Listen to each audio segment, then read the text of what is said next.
All right, y'all. We back live. Go ahead, Logic. Logic done faded to the black. We'll let the people come in, man. It was cracking too. Shit. Hey y'all. Shout out to all the trolling 60s in the chat. All right, go ahead. Hey, go ahead, Dr. Panis. I know you came in. What you got on this?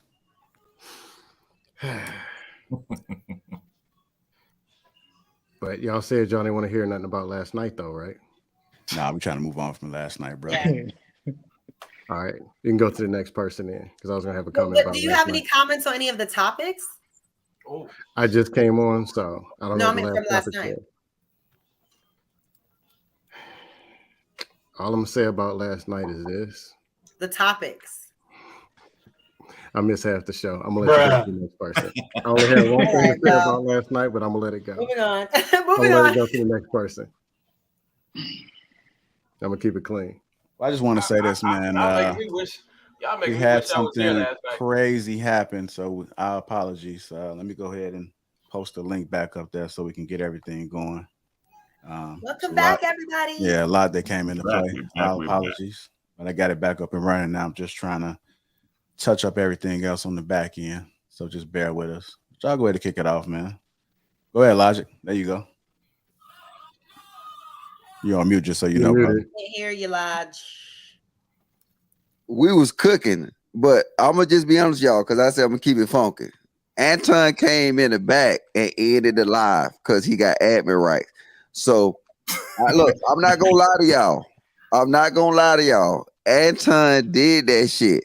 So, if y'all want to combat the Anton hate, go ahead and go green. Go green right now. Quit being cheap. Even niggas, my homeboys on the panel, go green. I am green, and I'm still cheap. My partner, go green. Both of y'all go green. I know y'all got bread. I don't even know what green means. Go green. Go to the channel and hit the membership button.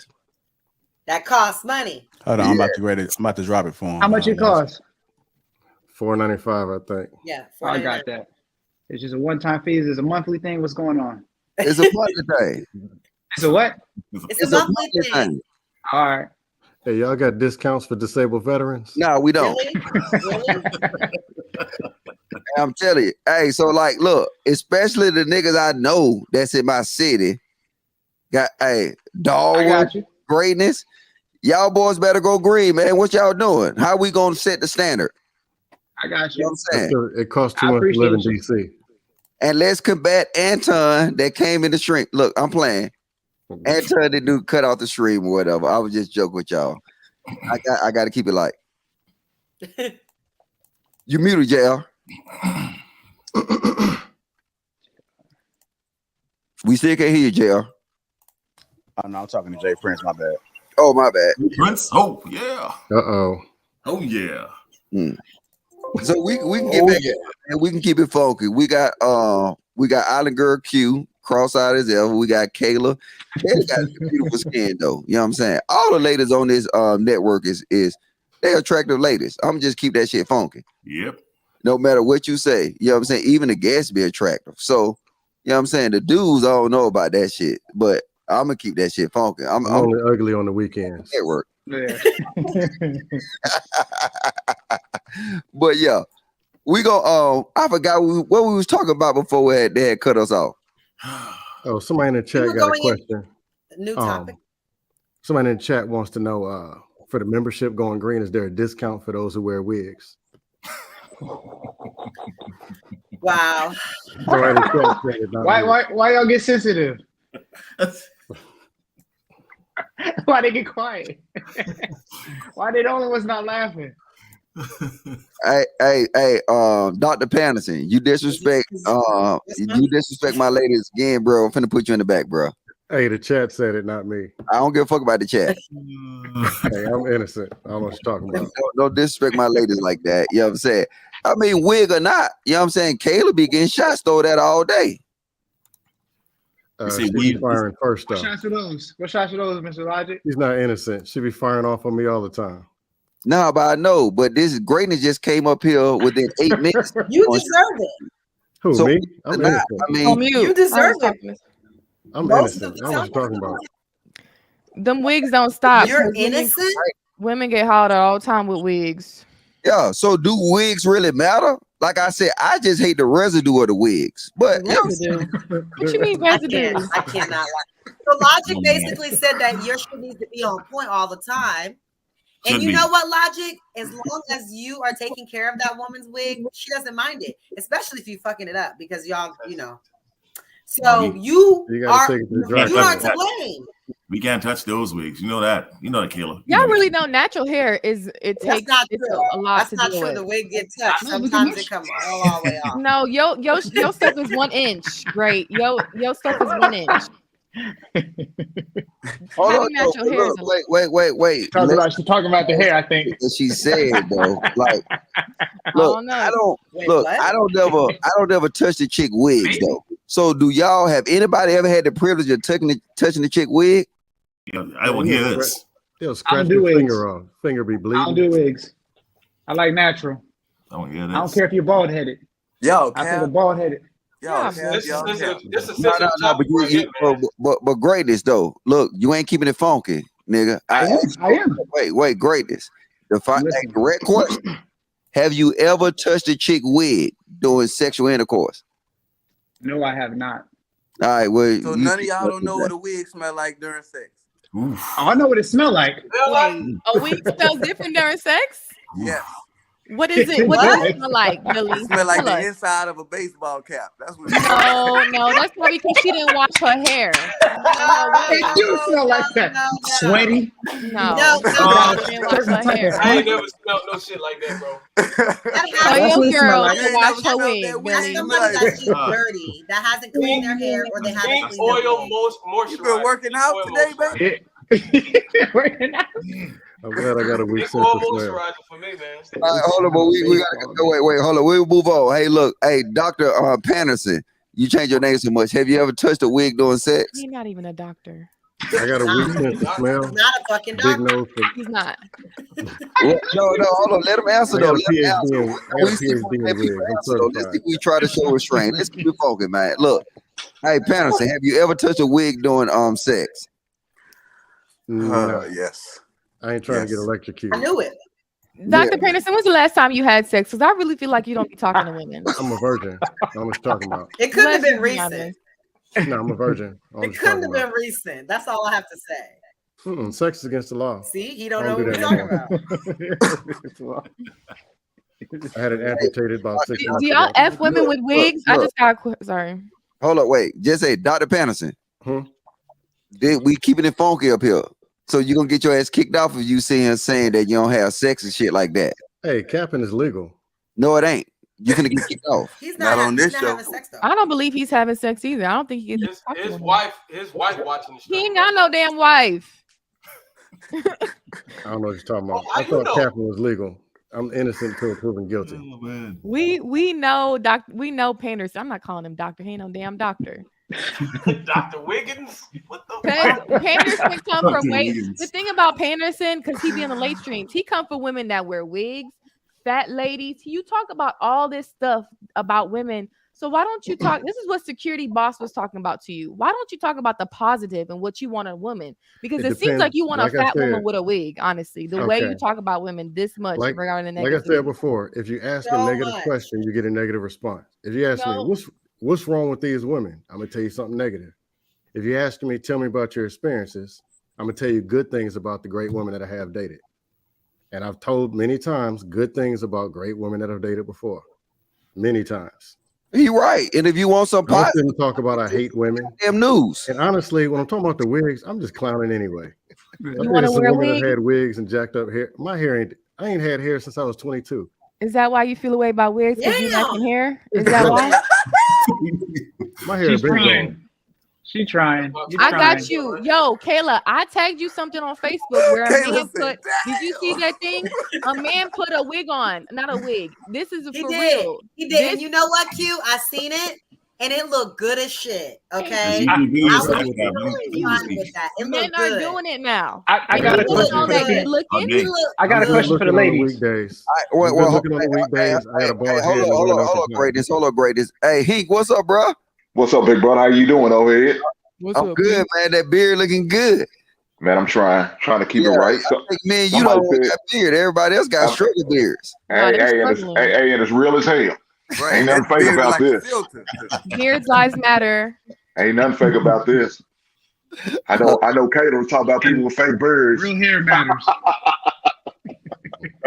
No, they try to say I got a fake beard, like especially the cross-eyed girl next to me.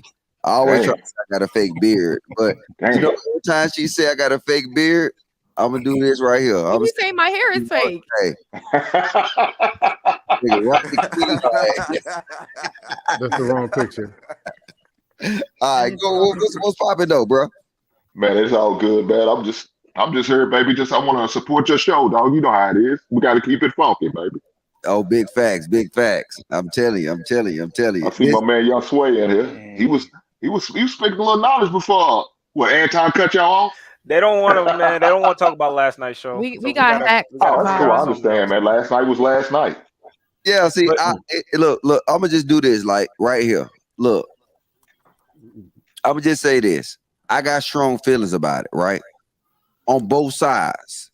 Mm-hmm. Like I said, I mean, and I guess I can say it because I'm repeating what I said again. So I'm just saying, I feel like the chick was in her rights to do everything she did because that's how we operate on Thursday night. I just don't like, you know what I'm saying, the extra. But like I said, at the end of the day, we gotta be able to treat, like I'm gonna tell you my mentality, right? Like I done hit Dorian up many times and him I said about just doing something. Just making, you know what I'm saying? It don't gotta be all positive. It can be some nigga shit.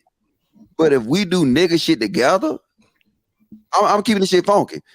If we do nigga shit together, we moving. You see what I'm saying? At least we can do it together. That's my whole mentality. No matter whatever you do, positive, negative, if you do it together, you good. So that's my whole mentality. My shit is like, if you're trying to set an example or y'all trying to actually spit game or whatever, y'all can't be acting a fool up there expecting we gonna take y'all seriously. You know what I mean? Like all y'all grown. Don't nobody want to get cut off. I don't know why it's so hard to understand that. I don't want to get cut off constantly. Logic, you don't do that constantly. You only do it when you get up there. And I really feel like it is the environment. If you want Mr. Lee or get with the young cats or whatever, you not constantly just ready to cut a person off. But I am going to keep a spade since we is keeping it funky. It's mainly you, Kayla, and Anton that got always cutting somebody off. And then everybody else feeds off of that. So but you remember, you got know what I mean? Remember what I said though, Sway. If you're doing the Thursday shows, it's different. It's Republicans, it's liberals, it's Democrats. It's a smoke show. Right? But Logic, even on the weekend lives, we have that same. We be having all these random. You don't cut people off like that. Like on the 11-hour streams we be on there. Come on, let's just be honest. And it'd be some random weirdos on them long ass streams that we be on. I know. I'm telling you what it is, man. So let me just say this though. Right. See, Q, I disagree. It's just we don't understand it because they 11 hours. So now if you can pack them 11 hours into like 3 to 4 hours, then you'll see the impact. The impact of the Thursday show, I think, is good. But just say we have it like we have it now, right? And we learn how to actually have meaningful discord with opposing views. Because all the other shows, let's be honest, all the other shows is literally sports talk. Everybody agree that I like sports. Sage Talk, I agree with a purpose and a mission. King Talk. Okay, I agree with the purpose of the mission and all the men. It's hard to men to fight, you know what I'm saying? But when you combine women, men, different viewpoints, but you know what you're mostly saying though. Once that Y factor got involved, that hood shit came out of you. You don't know how to act when you get around some ladies, Logic. Now the truth is coming out. You don't know how to act when you get around these ladies. You start cutting cats off. You start to act a little feminine too. Logic, do you sit down to pee? Wait. No, answer my question. Do you sit down to pee, Logic? Do I what? Do you sit down to pee? Hell no. But that's how you be acting on Thursday sometimes when you get with them ladies. Watch this. Okay. My dude right here know me, right? Right on. I'm gonna tell you how I met him. I was at what was that, Darwin? The Cheesecake Factory, right? Yeah. I was at the Cheesecake Factory with my son. He was at the Cheesecake Factory with his family, right? We was just chopping it up. They was right next to me. We was chopping it up, right? It was good conversation, right? His people disagreed with me for the most part. You know what he did? He said, "Man, hey, here go my phone number." And he invited me to his what was it? A baby shower. Not baby shower, but gender reveal. Gender reveal, right? So look. So hold on, time out. You got introduced at a gender review? No, man, you ain't listen. See, but I told you sit down to pee. I told you that, Logic. Look, I invited him to multiple things, but the I only knew he was thing about he was to say available to come to was the gender reveal. Damn. I wonder why. But y'all both men, G, and we know we keeping it funky amongst us. Like there is amongst men, there's always joke time. There's always we're gonna throw it on the rug. But once you got a group of women, there is no joke time. They're not funny. It's all shades and shots. That's the only things they laugh at. They throwing shade at another girl or shit. That's the only time they laugh. It's no jokes. And even if you do throw a joke at them, they take offense to it most of the time.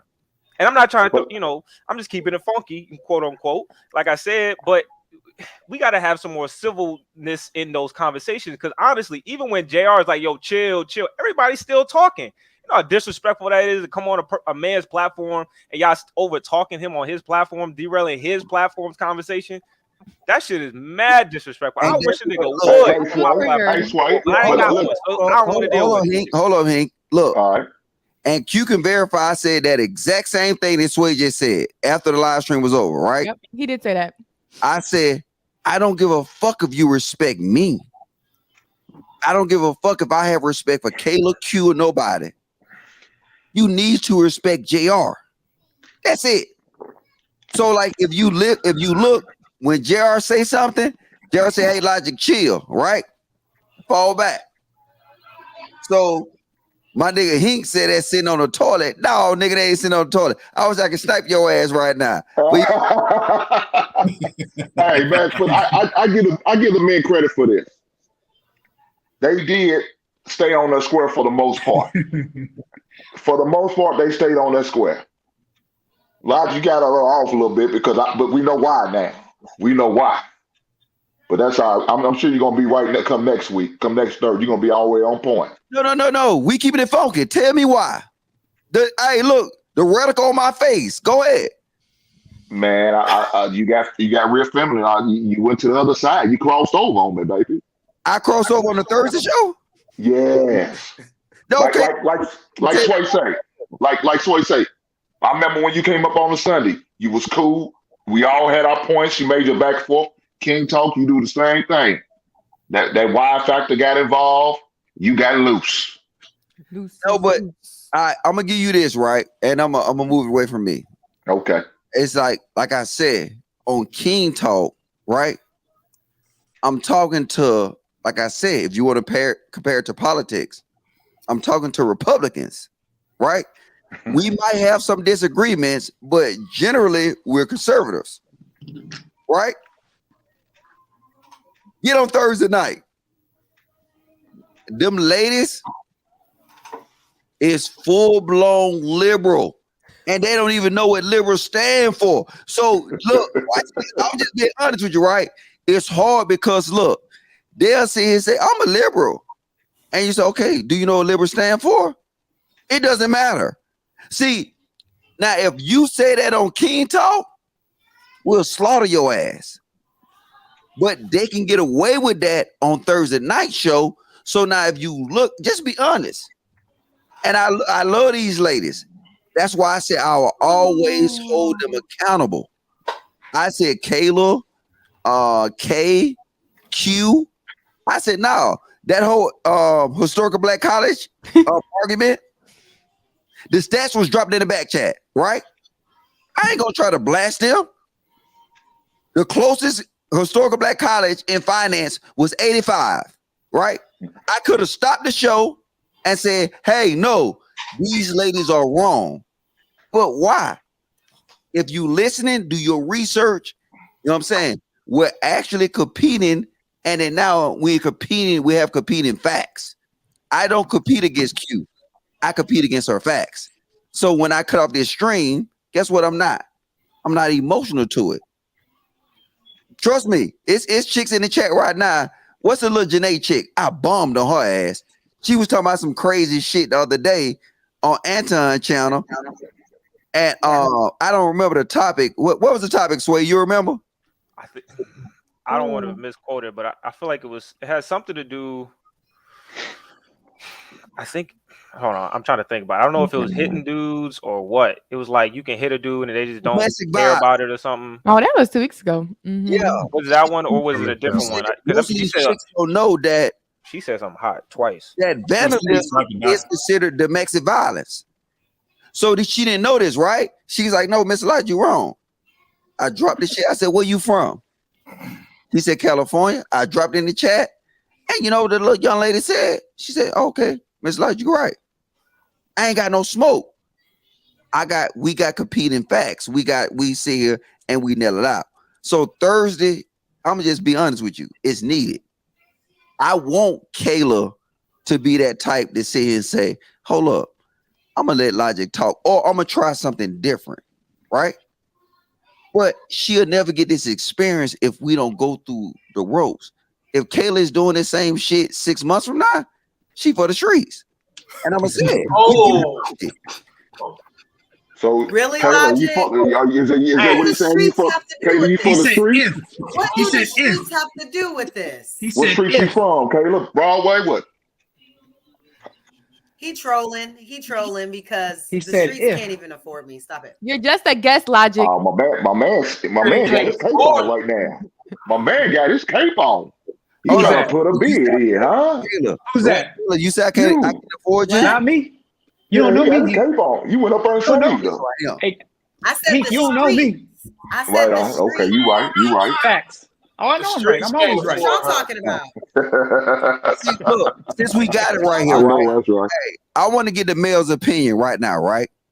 Yeah, we talking about fat chicks. Well, let's get the male's opinion, right? And we'll start with Sway, right? Yeah, start with Sway, so we're gonna cut him. Yeah, we're gonna start with Sway. We're gonna go to Captain Exec, right? Kayla is a beautiful woman. Nobody can deny that, right? If Kayla can get these attributes down pat, wouldn't she be a dime? Oh my God! You said she ain't already a dime? No. I'm just saying because we trying to make her a keeper. Go ahead, Sway. What you think? If Kay can master this, wait. Y'all, she got a whole man. Don't do that, Logic. It's the Logic Keep It Focused show. I'm about to boot your ass. Don't keep it funky, Logic. Don't keep it funky. All right, hold on. We're gonna keep it focused. We'll start with Sway. Sway. If Kay can match that feminine with her looks, what would you think of Kayla did? Logic. I think Kayla, I think in certain wigs it knocks her a couple points, and then maybe the attitude knocks her a couple points.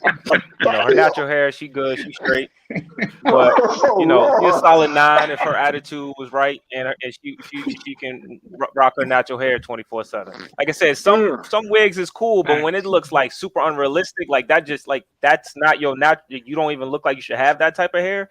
Then it'll knock a couple points in my brain. You know what I mean? That's just what I'm saying. But overall, she got a pretty face, pretty body. No, but I'm saying is what it is. If we fix, like I said, look, and I say we because I'm saying we as men. If we fix Kayla, the attitude, the combativeness. Why we gotta fix Kayla though? Kayla's gonna be better, bro. We don't gotta fix Kayla. There is no fixing. You're not gonna fix Kayla. Let her go. If you got can't handle, if you have an issue with how I am, you just can't handle me. Find someone else. Oh man, can't handle. Like I said, ain't nobody here trying to date Kayla. Go to a boring Betty. But I'm always Kayla, gonna let's keep it talk spicy. about I'm always gonna have Kayla. something to say, and you either gonna be able to deal with it or go get somebody else you can deal No, with. Kayla, you don't prove my point. Look. Yeah, we make it through the first time. But the thing is life. We gotta keep it real. No, I we're don't having. care. No, I don't care we because just. I am feminine. But the fact that you think that I'm Listen, not, I don't think because I Kayla go gives a toe fuck to about toe. what we think. Right, look, we'll move on. We'll go to cabinet exec. I think we too hard on our sisters, man, when we talking about having to fix. Exactly. That's the key. Why you trying to fix women? I agree with I agree with Sway. I don't think I don't need fixing.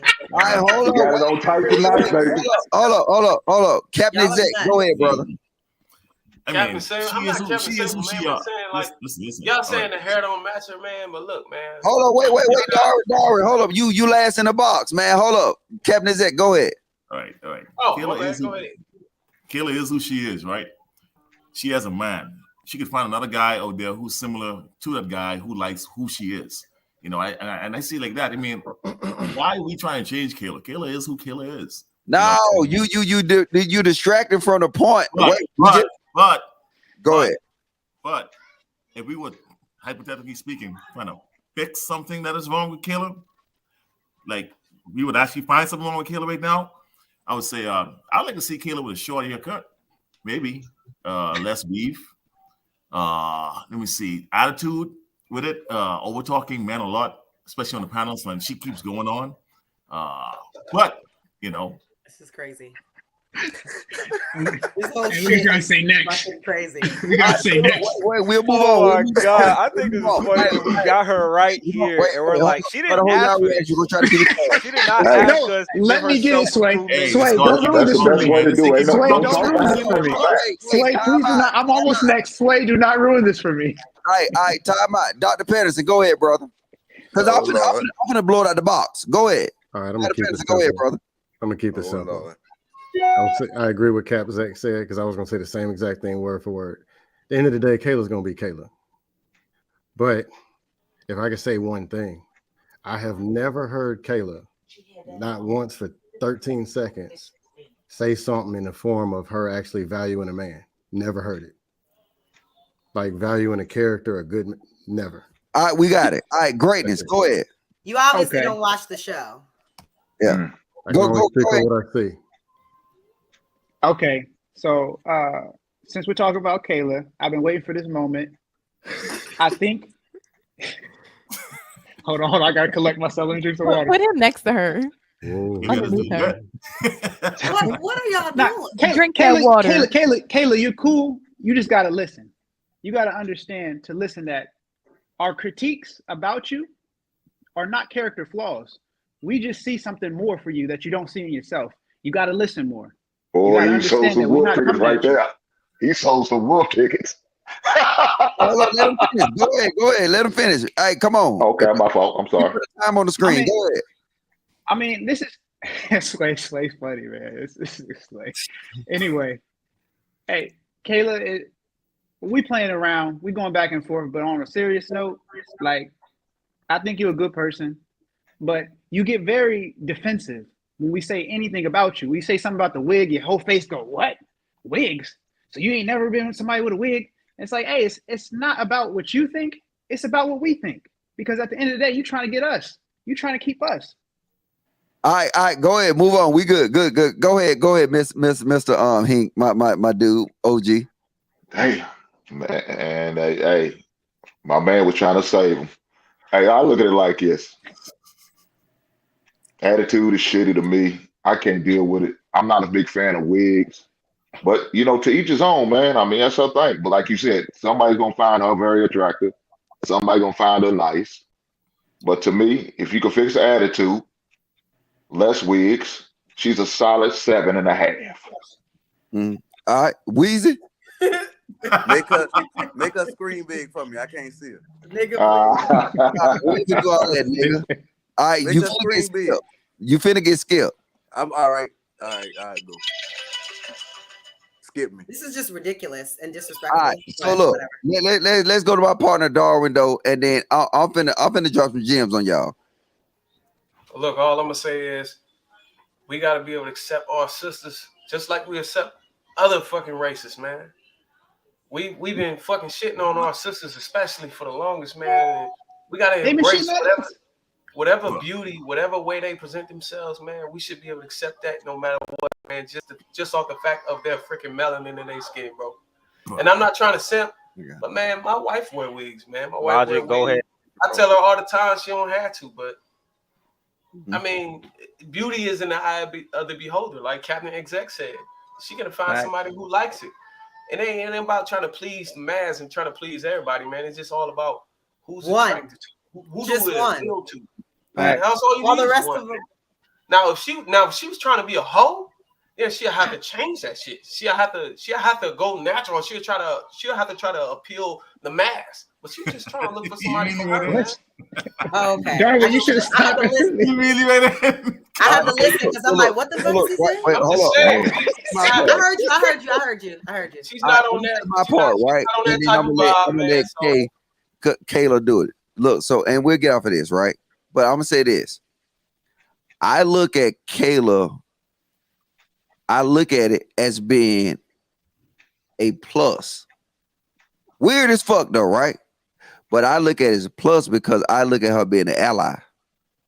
So when I listen to her ride or die mentality, I will look at that and say, you know what? If I get Kayla on my team, oh man.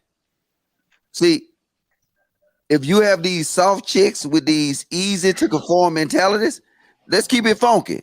A soft chick was an easily to conform mentality, then they will conform for the next thing. So what you got to do is that the allegedly strong black woman strengths, if you get that on your team, and Darwin, I can't believe you said it because your wife is a ride or die.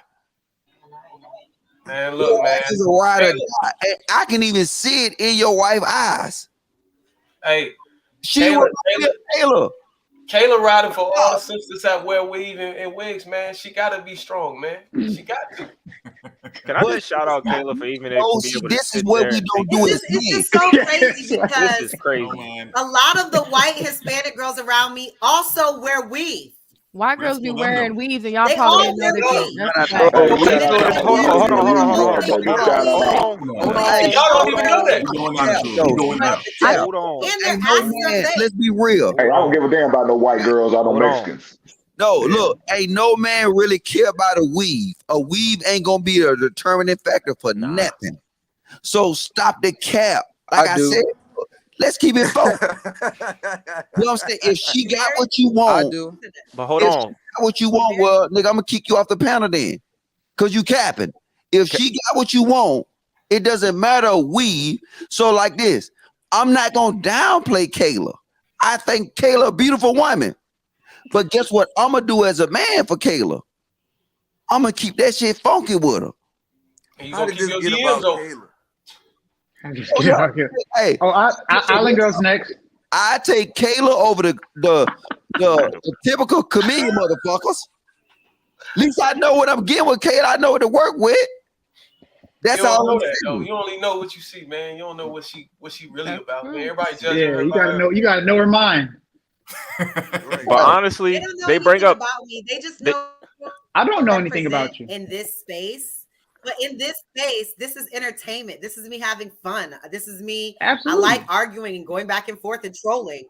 That is this space. But if you guys think in this space represents how I am in my intimate time with my person, it's just crazy. But y'all can keep thinking. Hey, Kayla, look, Kayla, I know one thing we do know. We do know you got some questionable internet. We're going to get that together. But get off my shit. Get off my shit. Look. I don't know what was said. So. Now talking about her. We got what he just said, please.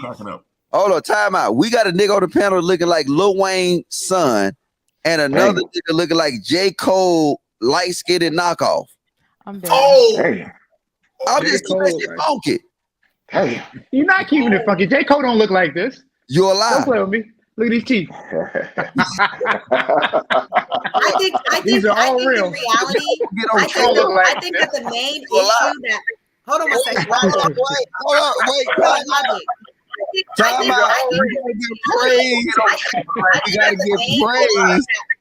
Wait, we gotta give praise to my nigga, my right hand man, my better half, Jay motherfucking Prince. What up, JP?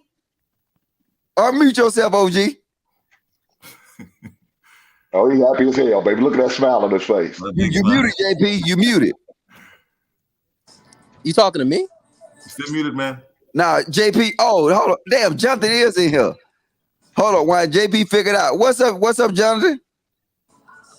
I'm good, bro. Like, nah, I mean, JP, I got. Okay, what up, y'all? I'm trying to cancel out that other. Wait, Logic. I got a question for you. All right, hold on. Jay Prince gotta mute his YouTube. Jay Prince. Jay Prince, mute your YouTube. I can't hear you guys. There you go. All right, go ahead, Jonathan. Where your SIM card at? I'm gonna need you to put yourself on the SIM card. Hey, you gotta tell me why though, and I do. I did it before. No, all jokes aside.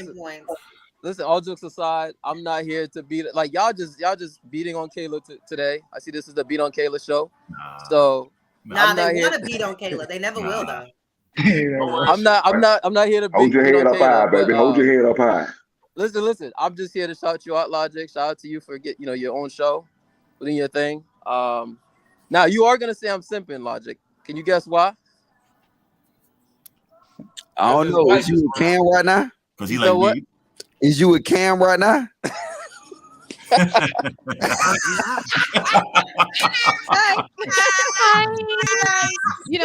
hooked them up together. I told y'all, I am a genius. Hey, ain't nothing wrong with black love, baby. Black love is a beautiful thing. I better be invited to the wedding because I hooked them up. Look. This is the magic of this YouTube shit. Can y'all hear me now? Better. Jay Prince, you gotta mute your YouTube. That's playing in the back. Mute your YouTube, Jay Prince. Turn it off. Okay. This is the magic of this YouTube shit. Like, that's why I'm more agree with Kayla than what Q said. This is some type of weird family. Because automatically, listen, he said, hey, Logic, I'm simping right now. So I said, what the fuck can he be? Cam, what's up, baby? Cam. Yes. Hey, is that nigga taking care of you? Absolutely. You know what? I'm happy to see this. I'm really happy to see this. I better be invited to the wedding because you are cute. Definitely you. Yay. Oh, don't. Hey. My big side. I put them together. Hey, where y'all at eat? Where you took you eat at? What'd you say? Where y'all at to eat at? I can't disclose that information. Don't do. No, is you at a good location? Absolutely, the best. Come on, yo, wait, hold up, Logic. Are you really asking that question right now? I guess I'm broken dusty, so I understand. Nah, you do your thing, young blood. You do your thing, man. That's me. Hey, but everybody got to offer a level of respect. You know what I'm saying, for what y'all got going on. Because at the end of the day, you got to salute that shit. So I like it, even though y'all like kind of fall back and y'all do y'all thing. And I don't know, you must be dropping that log on her because she keep coming back. I'm keeping that shit funky. My boy. No, hey, you living up to the name of the show, right? JB, if you did log on her, so you giving her that elephant trunk. Logic, I'm an incel, bro. I don't know what you're talking about. I'm an incel. You know what the fuck what I'm talking about. we'll keep that on the hush. That's Ozo. That's a Zozo. Come on, Cav, you can't. That's a Zozo. I want to comment on what y'all were just talking about, Mr. Logic. Cam, do you know what Zozo means? JP, let's go. She said, do you know what Zozo? You know what Zozo means? You know what? It means dick. I'm gonna keep it all the way funky with y'all. Dick. Okay. Hey, now look, do you know her skin glowing and her whole dimensions of her That's water. That's water, Logic. No, that's not water. Look at you trying. That's law. That's water. It's that's law. Damn. If JB dropping that law, hey, it's called vitamin C, Logic. Vitamin C. You know what vitamin C is, y'all? Yeah. Hey, I'm gonna get going, man. Y'all getting messy right now. I'm gonna get going. I'm gonna let y'all We get back see to you're being on busy. Kayla. Be safe. Congratulations, JB. They want to beat on Yeah. Kayla. That's not. I appreciate it, JB, man. Y'all drop them JB emojis in the chat. He got goddamn him a bad one and Cam. Oh god. Look, he got a bad one in Cam, man. Y'all drop them JB emojis in the chat, man. I appreciate it, bro. All right, bro. Broken Dusty. Thank you, thank you, Kayla. Cam. Appreciate it. Aww. Every Wednesday. This is cute. Good stuff, man. Good stuff. Now he don't have to go back in Haiti and get a girl. He going right there. I was just about to say that, Q. He don't have to leave the country. So many He don't frequent flyer miles because that's. I want to say something. I want to say something. Keeping it funky, right? When y'all just talking about earlier. Keep it funky. Yeah. Okay, when y'all was talking about Kayla, now I can say about the hair. Okay, cool. But me personally, I'm gonna keep it all the way funky. You know, I'm just gonna keep it real. Kayla is the prettiest, and she got style. I like when Kayla, like she got her own. Like when we having conversations, she might put the cap. Basically got her own stance on stuff, no matter we like it or not. She stand up for what she believe in, and to me, that's more attractive than anything. Then she got a personality. Now, in my mind, I thought her feet probably be stinking because she traveled a lot. Outside of that, traveling a lot.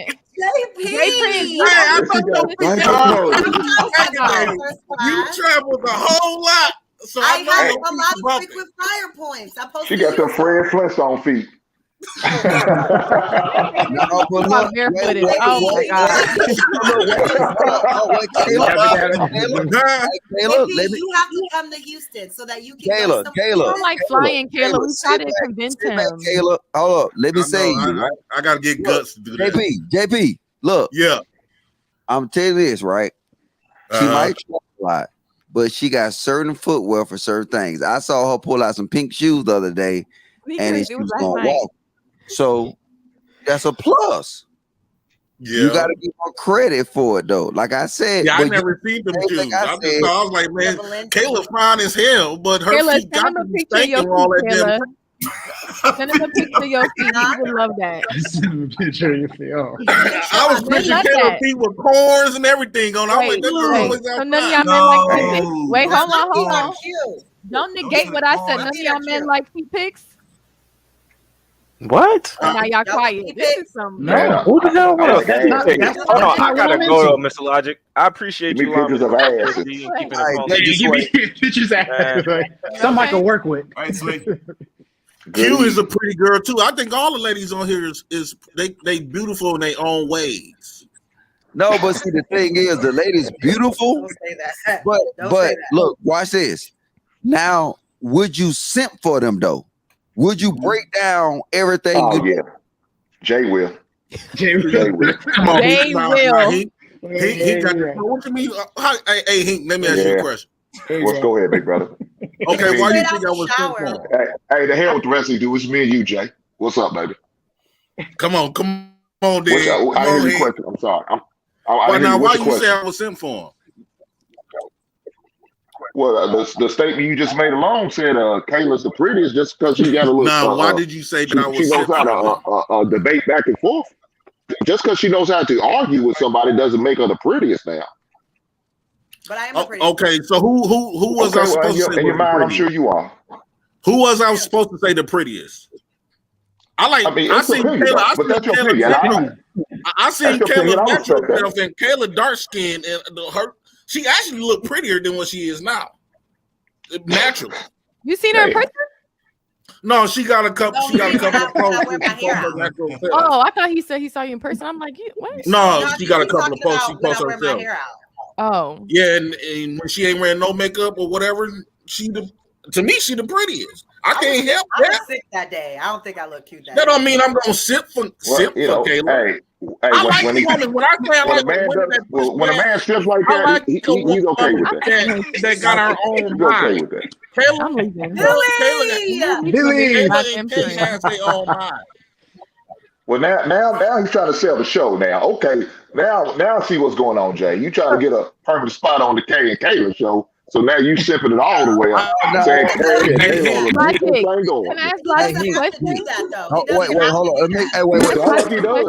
He's selling it well. Hold on. That's not that. That's not. Hey, look, I'm gonna keep it nice. Hold up, God damn it. Keep it funky now. Keep it funky. Yeah, we finna keep this funky. Look, I'll make this statement. We'll go to Q, and then we'll go to Smitty, then we'll go back to Hink. So look, I done forgot what I was saying. Fuck with y'all niggas. All right, go ahead. Logic, I have a question. I want to ask Logic, Cap, and Smitty, because y'all be in the late lives. Has Jay Prince ever simped for anyone on the live streams, on the late lives? Yeah, he said for you. You know that. Okay, Smitty. Yeah, besides you, nobody else. Cap. Yep. So that's why some of them probably said you would simp for the ladies, because they have seen you in action when it has came to moi. So why is it that I call Cap. Why Jay Prince. So we gonna say this, make this statement, and then we're gonna go to Jay Prince, right? Yes, he did simp for you, Q. But what you did is you violated. You exposed. But that's not what I'm getting at, Logic. That's not the point. Q, we keeping it funky. It is the point. No, it's not, because you asked us a question if he would simp for us. So I'm giving him an explanation. He asked Hink, why would he simp for us? And I'm giving you an example why these men think you would simp for us, because they've seen you in action simping for us. It doesn't matter the fact what I did afterwards. It's the fact but see, that's sure what simping goes wrong. He'll never simp again. No, he's still simping. What you mean? No, if Jay Prince simp after what you did to him, then Jay Prince, man, I'm done with you. Take that BMG off your name. He's still simping. No. That's cap. Q be capping. Now I want to respond to what Q them talking about. Okay, I was in, like she exposed her little inboxes. Those two inboxes were three. One was in January, beginning of January. That was last time I was in her inbox. All the thing I said, she was bogus of what was the last live, but the live had ended. So I emailed her saying it was bogus. Then I had a cool emoji face like, but it's all good. So I'm not simping for Q. No, I never brought up Q those fucked DMs. up where for one. Fucked up where for one. I feel like Q be trying to be a class clown. She be want to get attention from a lot of people, and we gonna keep it funky. No, if we gonna keep it funky, we gonna keep it all the way thorough. Now, Q, I feel like when I'm talking with Q, when Q be on his panels, what I see in Q that's not attractive to me from a woman, she be basically regurgitating shit what everybody else done said. How we go to you talking about she the regurgitate from people that's in the comment section. In the comment section, she be regurgitating what Anton them say, and she just take everybody else's points and make it her own. So can I say I would something prefer to Jay? Hold on, Q. Hold on. Do you be able to cook? I would prefer for Q to stand her own ground, no matter who don't like it. That's what Kay and Kayla. If nobody complaining about you, that means you trying to do everything to please everybody else. Okay, because it's gonna be times when people gonna complain about Logic. It's gonna be times when people agree with Logic. It's gonna be times when people complain about me, and it's gonna be times when people gonna complain about me. Everybody on the panel gets some type of pushback. When you don't get no pushback out of all of these conversations, that means you ain't been funky. You ain't been thorough. You've been somebody else. Jay, I have disagreed with him, but let me ask you something. When JR on Thursdays asked the questions to the panel, who goes first? The women answer first. So how can I regurgitate what the men say if us women answer first, right? So that's not possible. Because you be in the comment section. No, go ahead. What? Okay. Anyways, the third point. There's a difference. When I push, someone has an echo. Someone has. Okay. That's that same ability. The thing about me, if I disagree with the boys, the men, and the women in the panel, I'm gonna disagree and let it go. I'm not gonna shove my point down their throat and say, you know what, Anton, you should not dismiss your child because she doesn't want to go to a college. I disagreed on that. I didn't agree with what's the 6 regarding the looks things, because looks, you know, you gotta have a man that's attractive. But the thing is, I'm not going to shove my point down these men's or women's opinion and be like, no, you're wrong. No, da da da da da. I'm not gonna do that. That's the difference. I have disagreed with these men on panel. I'm just not about to go back and forth. Okay, hold on. Let's do this real fast. Let's do. Hey, look, wait, hold up. Chat lives matters. So we're gonna say, put a 1 in the chat if y'all think Q be keeping it funky, and put a 2 in the chat if she's Anton Wingman. Look, wait, hold up, wait, no, chat lives matter. Wait, Q. Lives matter, right? And we got to get up in the algorithm too, so we gonna get them chat numbers going up. Put a 1 in the chat. Cap, you a liar. If what Jay Prince said is true, or put a 2 in the chat if Q is Anton Wingman. And I see a lot of ones. Oh, Q. Oh, there's a lot of ones. Thank you. At the end of the day, I disagree with men and women. So when on the Thursday panels, oh, she only disagrees with the men. No, I'll be coming at y'all on the late night lives. I come at the men. So it doesn't make no sense. At the end of the day, these points that we've talked about, we go over them over and over. But at the end of the day, what I'm confused on with you, Q, when I be confused, like trying to figure. Hold on. Hey, Paul J. Prince, let we're gonna go to Smith and Amber real fast. You know what I'm saying? So we can get the hey, what's going on, Smith? Ain't been a long time, bro. What up, Smitty? Man, chilling, man. You know, you been lifting up girls lately? That's always what I do. Hey, Smitty, the question we asking everybody that come up on the panel today, though, is like, why do black people not able to just keep it funky at all times? Man, you know what? I was just having this conversation with somebody. In my opinion, too many people be trying to impress other people. Like, you know what I'm saying? And instead of just, my whole thing about it is this, like, I was telling somebody this the other day, if you could just find you somebody and y'all can just agree on majority of stuff most of the time or whatever, of course y'all gonna have y'all differences.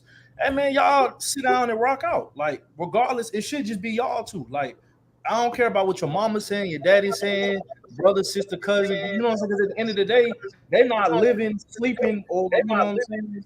Sorry, there's an echo. Someone got an echo. Hey, Jay, mute her, bro. So go ahead, Smith. Yeah, so my whole thing about it is it's just trying to impress each other. Like, you know, I no disrespect, but fuck what people think. Like, you know what I'm saying? Especially if y'all not dealing with each other, or you know, they not in your tight circle. Like, fuck it. Exactly. Don't be too sensitive or emotional. Too many people soft. Like, you can't say shit without somebody ready to fight you, or you know, whatever. Like, you can't give constructive criticism. How you doing, Miss Amber? Hi, Amber. Hi, can you hear me? Yes, we hear you good.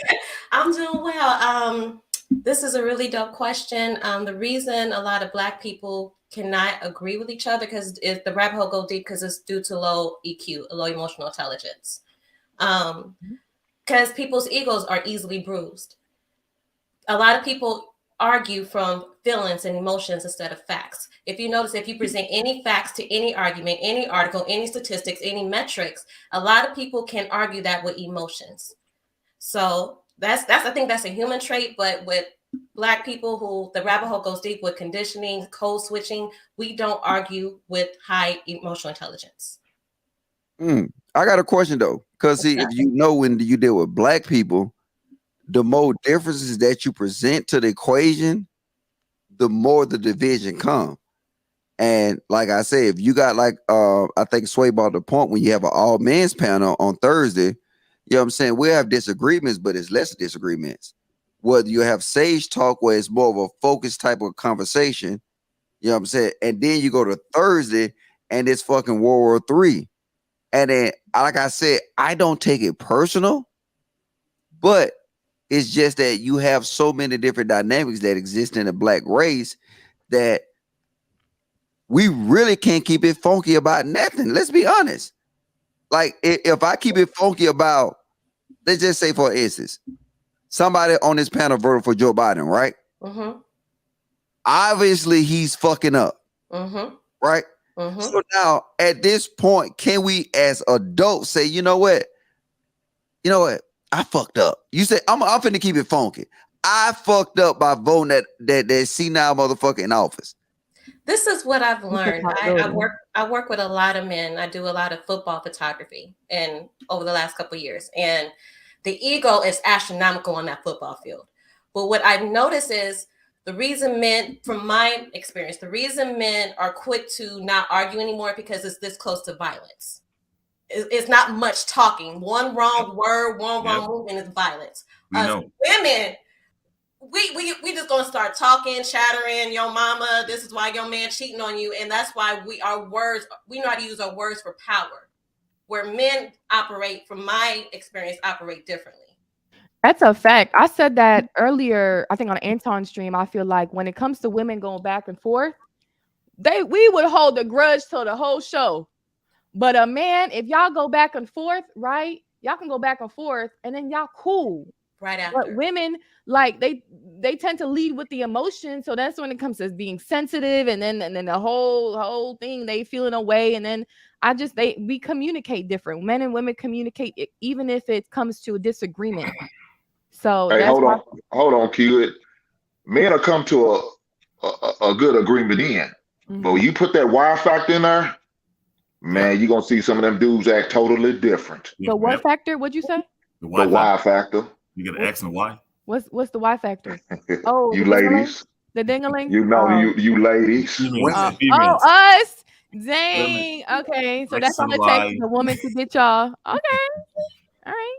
Let when y'all get in there and get involved in the situation, they start showing out. They act different. They talk different. All of a sudden, they cracking jokes on the homeboy. Normally, they wouldn't be doing. They saying a little more personal shots than they normally wouldn't do. Men die when women are involved. Hey, I got a question. I've been That's a fact. Someone have the this repeat. Okay. Y'all ever notice different? I mean, not saying hate to go over it, right? But I be around a lot of different cultures and different men from different races, and I notice how they argue and they fight, right? Compared to blacks, they don't really act like how we act, man. Like if they don't like each other and they mad at each other and they argue differently. Like they come to a certain term, like, oh, I don't like you, I want to fight you, but they'd be like, hey Billy, didn't they told you the other day? And their voices like way down, especially on the golf course or somewhere, in a setting. Their voice like way down. But you know that they're arguing, but you can't really tell because they don't argue like how we argue and we fight. Like if we mad at each other and we somewhere, yo, end this and end that, but F you. We escalated to another level when it comes to men. Do y'all ever notice that? Yes. Yes. If you compare it to white people arguing, they not about to argue like us or threaten your life. I'm like, I'm gonna kill you or da da da da. They don't argue like that. They definitely more petty though. They definitely be on some like I ain't gonna, shit. Yeah, I ain't gonna argue with you. I mean, I ain't gonna argue with you, and I ain't gonna go back and forth with you. But like, I'm gonna get you in the way. Yeah, I'm gonna get you. I'm gonna hurt you. You know what I'm saying? And when you find out, like, you already gonna know what's up. Like, you know what I'm saying? When white people argue, I'm sorry. Are we trying to understand different races? No. I just had the question. That's not the question. If it happens, if you all guys see this thing, because I realized this over, of course, of almost 2 decades of just noticing this, this trend, and how it happens. Not even. Yeah, it seems like when we argue, it's so visceral with hate and all of that in it. You know what I'm saying? That's what it seems like. With them, it's just like a heated debate. Mm-hmm. So I mean, I understand what you're saying, though. So unfortunate. Culturally, they do fight, but they fight differently. You think about economical differences. If they're on the golf course, they won't verbally or physically fight you. They'll fight you with their pockets, with lack of resources, or a merger, or acquisition that was on the table. They fight with money. They fight with politics. They fight with colleges. They fight with other resources than we do. That's a definitely fact. But do you think, Miss Amber, and how do that make us feel as black people? Only way we can fight is with our fists and guns. But do you think it's like programmed in us? Because when I watch old shows like Ozark, that's exactly what they do. and then you watch a show like Power, and exactly what y'all are talking about. Exactly. Niggas die every episode. You know what I'm saying? So is that? And I was telling somebody, I was like, that's programming to say that our lives are less valuable. Like we're more innately gonna kill somebody before they do. Well, that's just us as a people. We got to do better, though. We have to do better. I don't give a damn about these white folks. We got to do better. We can't let them determine on how we're going to answer, how we're going to respond, how we're going to take care of each and love each other. We can use the right way as a blueprint, though. Well, yeah, for sure. You can always do that. But we as a people, we have to do better. Well, let's see can we do this, right? Okay. And I'm finna put a timer up on my screen, right? No, look, look, y'all know I work in the think tank, right? And everything in a think tank is analytical. How long do you think we can go without talking over somebody? No, because see, I wanna, like I said, let's keep that shit funky. So we all look. I'm just saying, right? Based off of what we know of each other, right? We identify one glaring thing, correct? We identified that we cannot have a conversation without the over talking. Like I said, you want to be honest with you, you look at a lot of other shows on YouTube.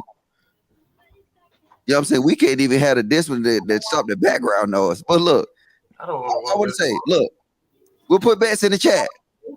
I say 3 minutes or less. No, I'm gonna start a timer, right? And we gonna have this same dialogue we continue to have, and we're gonna see that all it takes is a pause and a jump in.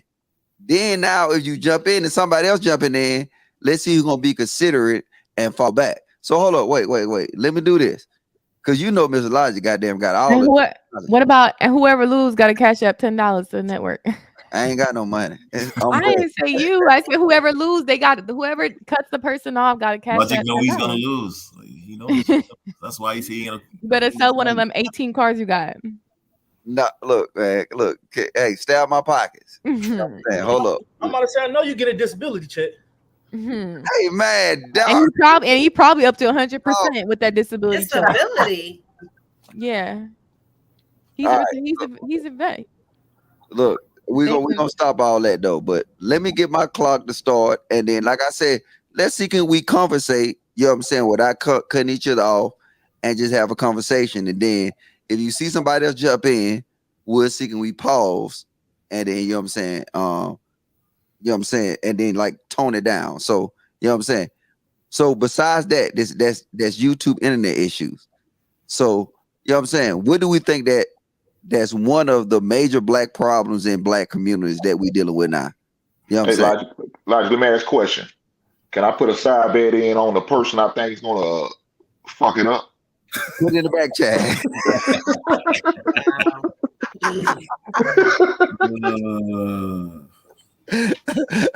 All right, no, say it. Who you think gonna fuck it up?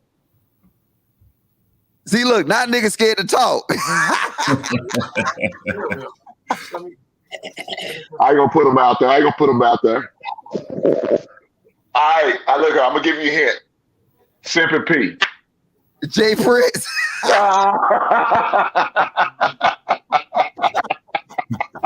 Simple P. My dog. It is crazy because I can't even get my clock to work right now. Any other time, I'd be having that shit ready. So, all right, hold up. Hey, Hank, you ain't gonna be calling me no damn Simple P now. I got you, big brother. I got you. BMG all the way, dog. BMG. Damn, this is crazy. I never seen this on Lapeef Network. Now cancel like nothing to say. They don't want to pay that $10. Oh, you wasn't here for the speech? Look, if this show anything, this shows we can do better. No, keep this shit focused. Right. Someone's YouTube. I'm sorry. Someone's YouTube is up. Can you please close it out? Cousin Joey, is your YouTube up? No, ma'am. Okay, it's gone now. Go ahead. All right, go. Hey, can somebody? I need one of these ladies to be my co-host. Help me out. So I just want to address a little bit into the previous issue we just spoke about. I think that this whole narrative that white people don't do whatever is just really ridiculous because they're the most violent motherfuckers that there are. Thank you. I think that because we live in this new PC America where it's all happiness, blah, blah, blah, but we as a nation are very, very violent. So I think this narrative that in the Black community, there's more violence. There's just as much violence in the white community amongst white people. People are violent amongst the people that are around them. So if you live around Black people, then you're more than likely to have altercation with another Black person. So I've seen white people get into it. They be fighting horrible, but they do definitely fight and get into altercations. I just think that we don't see that. You don't see that if you don't live around them, so you don't get that. But they're very, very violent. And I think we just inherited that via them being violent against us when they literally didn't consider us human beings. So that's just what I All right, Kayla. So we get that, but no one is saying they're not violent. It's how they do, how they operate on a daily with their violence. Is what they do. We come out and we be out in the open doing our violence. Like literally, we don't care. We'll do it. We'll do it in the shopping mall. We do it in a restaurant. We do it in the airport. Most of them, they don't do it that way. Especially the ones who, they don't, on a daily. Like the brother said, they do it with their resources. They take things away from you. They stop you from getting programs. They stop you from scholarship schools and this and that. They stop a plan from going through. They stop a lot of things from happening for the next person who they don't like or who they're warring with. But they do violence. They do a lot of damage. They do more damage than we do. But it's like we are visual with our violence, like literally visual. They're like white collar violence. We're more like blue collar violence. If you understand what I'm saying. Okay. I don't know. I don't agree with that. Well, I'll say something on it, man. This white and Black thing, man, it's all about information to me, man. It's nothing. It's just cut and dry, man. It's just when you got the right information, when you revolve yourself around the right circle of people, and you got the right network and information going, none of that racist shit really matters at that point. I mean, yeah, it matters. Yeah, it's detrimental. Yeah, you got a lot of disproportionate, resources and all that other stuff. But when you got the right information, man, you really look past that shit, man. And Black people are the easiest to troll, man. And these white folks know we struggling. They know the economic imbalance. They know that. And we're just easy to troll. Like they'll just jab at us whenever they want.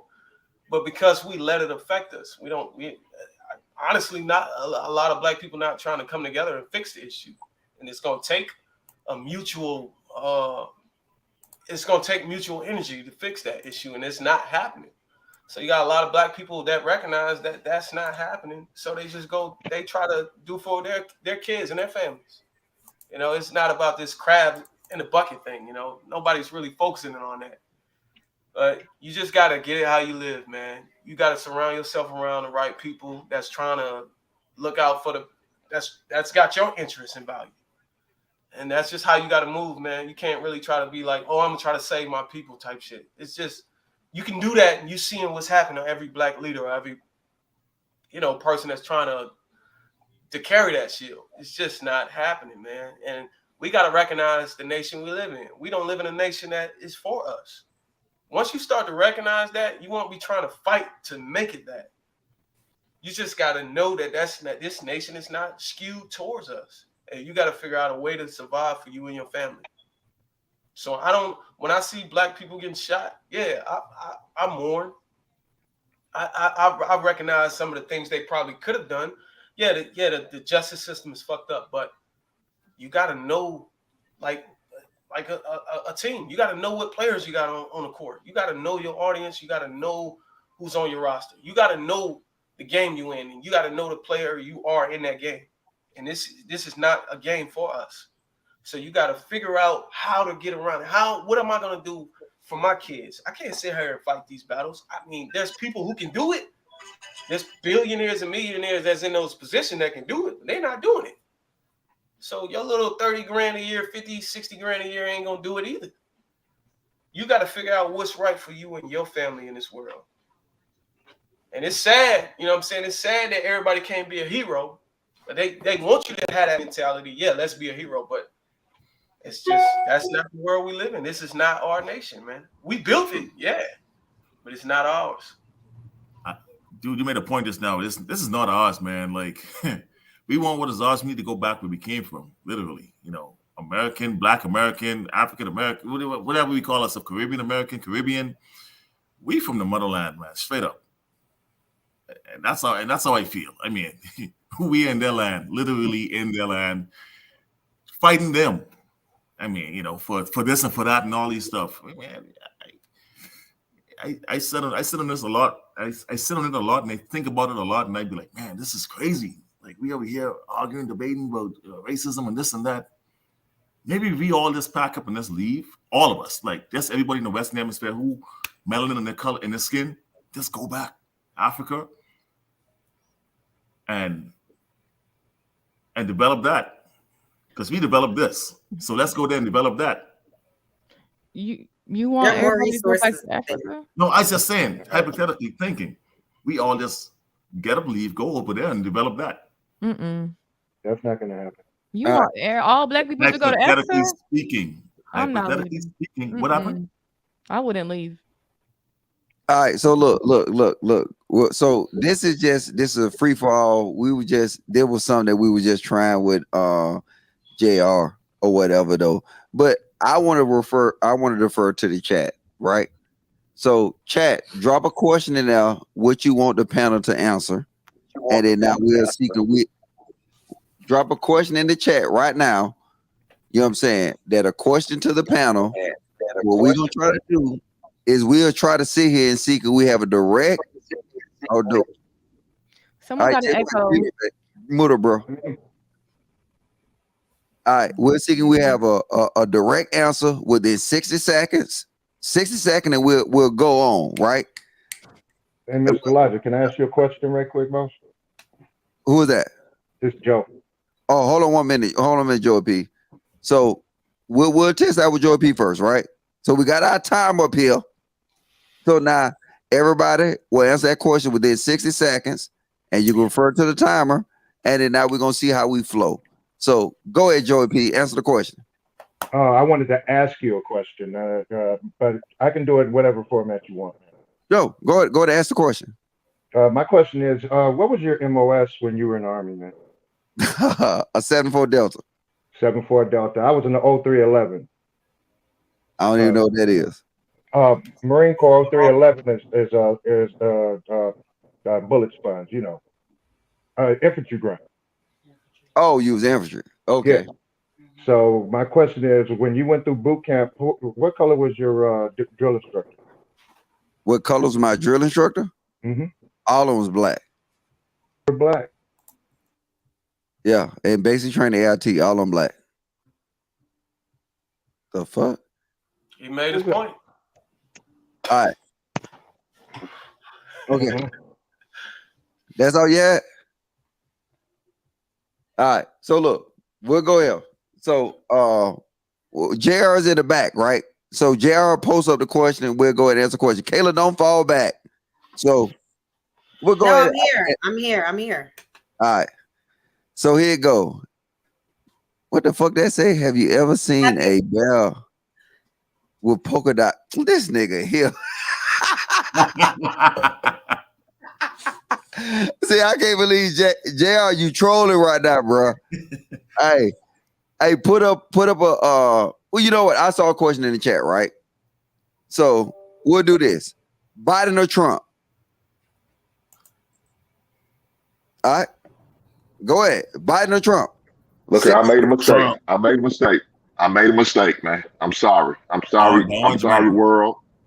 I should have voted for the orange man. Trump for tax reasons. That's it for my pockets. I'm a veteran. I'm a veteran and a businessman, so it's gonna be Trump for me. And Man, a $10,000 swing I'm missing out on. I say Trump also too, because I'm a vet, but also too, when Trump was in office, a lot of stuff that he said he was gonna do, he was a man in his word. Then on top of that too, I could be in a room with somebody that don't like me and telling me they don't like me. I can't be in a room with somebody that's kicking it to me like they like me and they really stabbing me in the back. I agree. At least you know where they coming from. Oh, yep. Mm-hmm. JP? You're muted, JP. You're muted. I'm still muted. Not anymore. Okay, I would say Trump because Biden and Kamala Harris, I heard they locked up more black men than anybody. Well, they locked up a lot of black men, so I'm totally against that. And I vote for Trump when he was even thinking about, he released a lot of men from prison. So, and then we used to love Trump before Trump became president. He used to be hanging out with Snoop Dogg. We loved Trump. Everybody wanted to be like Trump back in the day. So I think we just started disliking him when he became president. All right. Hey, Q. I already answered. I said Trump for tax reasons. Okay. Kayla? She sleep. Miss Amber? Oh, my bad. I didn't know I was muted. I said I voted for him both times. You said Trump or Biden? She said Trump. I voted for Trump both times. Wow. Who would ever known that about Kayla? She admitted it on the show. Yeah, but I'm just saying, who would ever know that? Hey, Miss Amber? Trump, definitely for business reasons. During his administrative, I made the most money ever for my business. Facts. Yep, Amber, exactly. Them taxes, ooh.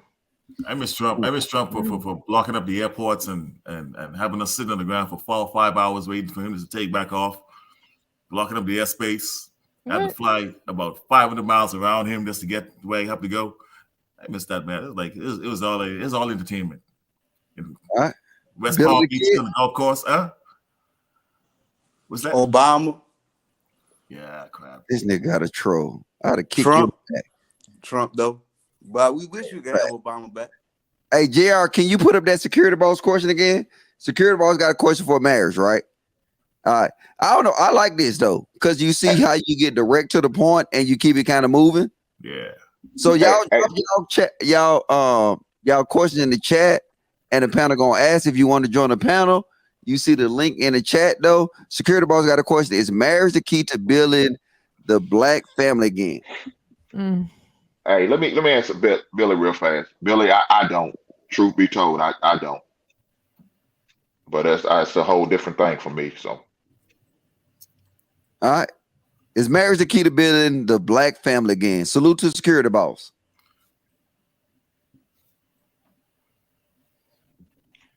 Black marriages. I mean, you ain't gonna marry no white lady and think it's gonna be a key to the black family. But black love. I'm all for black love. You know what I'm saying? So I think it is, as long as it's two black couples are together.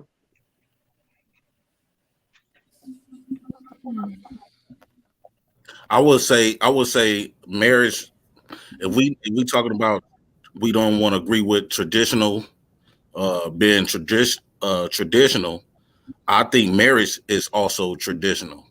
So we gonna live in a modern day world. I don't think marriage will be a key, but that don't mean that black people can't come along and be together like we've been doing without marriage. But a lot of people don't believe in the traditional belief system nor the morals that they had back then. So it kind of contradicts itself because marriage is based on the traditional beliefs that we had. Well, okay, I'll go now then. I honestly think it's a system. It's a system that will actually is a big factor, especially in America, building black families again. And I'll add on to that. The system actually basically is catering to to the single parent. I don't know if I'm saying it right, but it's catering to it's catering to the women and men and a lot of men when it comes to like keeping the black men out of the homes. And I see it a lot. I see it a whole lot where women depend on the state instead of having to depend on a man. Not saying a woman cannot be independent. Not saying a woman can't do what she have to do. I'm one of the biggest feminists out here for women's rights, but they're walking around just telling dudes left, right, and center, I don't need you, bro. Like, I don't need you. And I see it all the time. I see it all the time. They tell me, I don't even say nothing. They don't even know me. I don't need you. I don't need you. Like, you don't even know me. It's crazy. Stop dealing with toxic ass women. All right, but I don't think that's the key. I think it's more deeper than that, though. But I think it's one of the keys. I didn't say that was the key. I say it's one of the big keys. It's a part of it. So now, when we're dealing with marriages in a black family, again, because it exists at one time, but at one time you didn't have the leverage that you had within the system. So do you think that if you remove all the incentive social nets, would that change the dynamic in a black nuclear family? All right, go Jay Prince. Yes, it would, because yes, it would, because that's the reason why I believe that, like what Captain I'm saying, that's the reason why we not together now, is because and that's the biggest reason why most black men is afraid to marry, not because of the women, it's because of we thinking about that system. We already involved in the system in many other ways. We don't want to, and we already know how it's going to turn out for us by experience. We don't want to continue to involve ourselves in the system that's already don't favor us in no way. And the system itself was already designed to break me and my woman apart from the gate. So it's already problematic out the gate with that system. So yeah, I do believe, and another thing, I just believe our black women and black men need to be back on teams. Well, if we remove the system, that will make us back team members instead of against each other. Okay, hey Darren, same question. Now we go into a married man. So Darren, what do you think about incentive social nets dealing with the nuclear family? Okay, so what do you mean by incentive social nets? Just to be clear for everybody that's listening. Support, welfare, EBT, all them things that's incentives. They incentive social nets. They present it as incentives, but ideally it's a social net to break away from the nuclear family. Yep. Man, me honestly, man, I came from a poor family, so all those incentives, man, there's people out there that actually need it, man. And I wouldn't take it away. I don't think it's hindering anybody. Yeah, some people use it as a crutch for too long, for a lifetime sometimes. But as far as his marriage, the key to the black family, I don't think it's the key. You can get married and still, be in poverty and suffer and all that. Man, I think educating black people the right way on how to survive in this nation that's not fit for us is the key to the black family. Like, I guarantee you, a lot of black people don't even know what an EIN is. They don't even know how to build their business credit. They don't even know what a Duns and Bradstreet is. I think if you get black people the right information, man, that's how you get black people out of poverty. You can't stop poverty. Somebody has to be at the bottom, like Dr. Clark Anderson said. You cannot stop poverty. It's a business. It's supposed to be there. That's a fix. The key is to try to get black people out of it.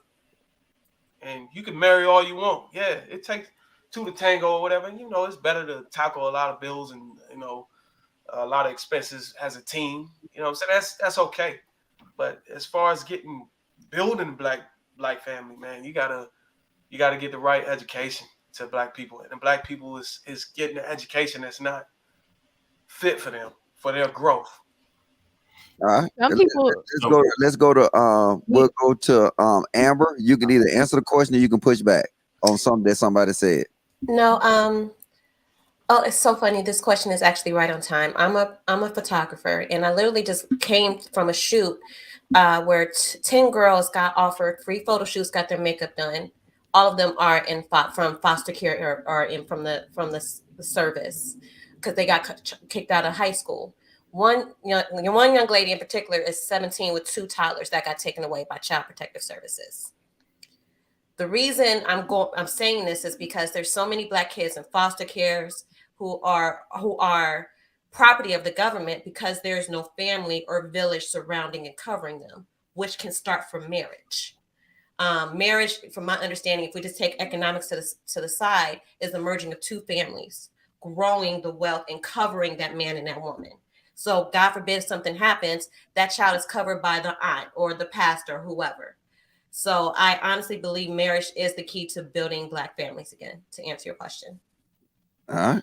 We'll go to Captain. I mean, no, matter of fact, we'll go to Kayla. Kayla, you gonna push back on somebody said, or you gonna give a perspective on incentive programs as a safety net?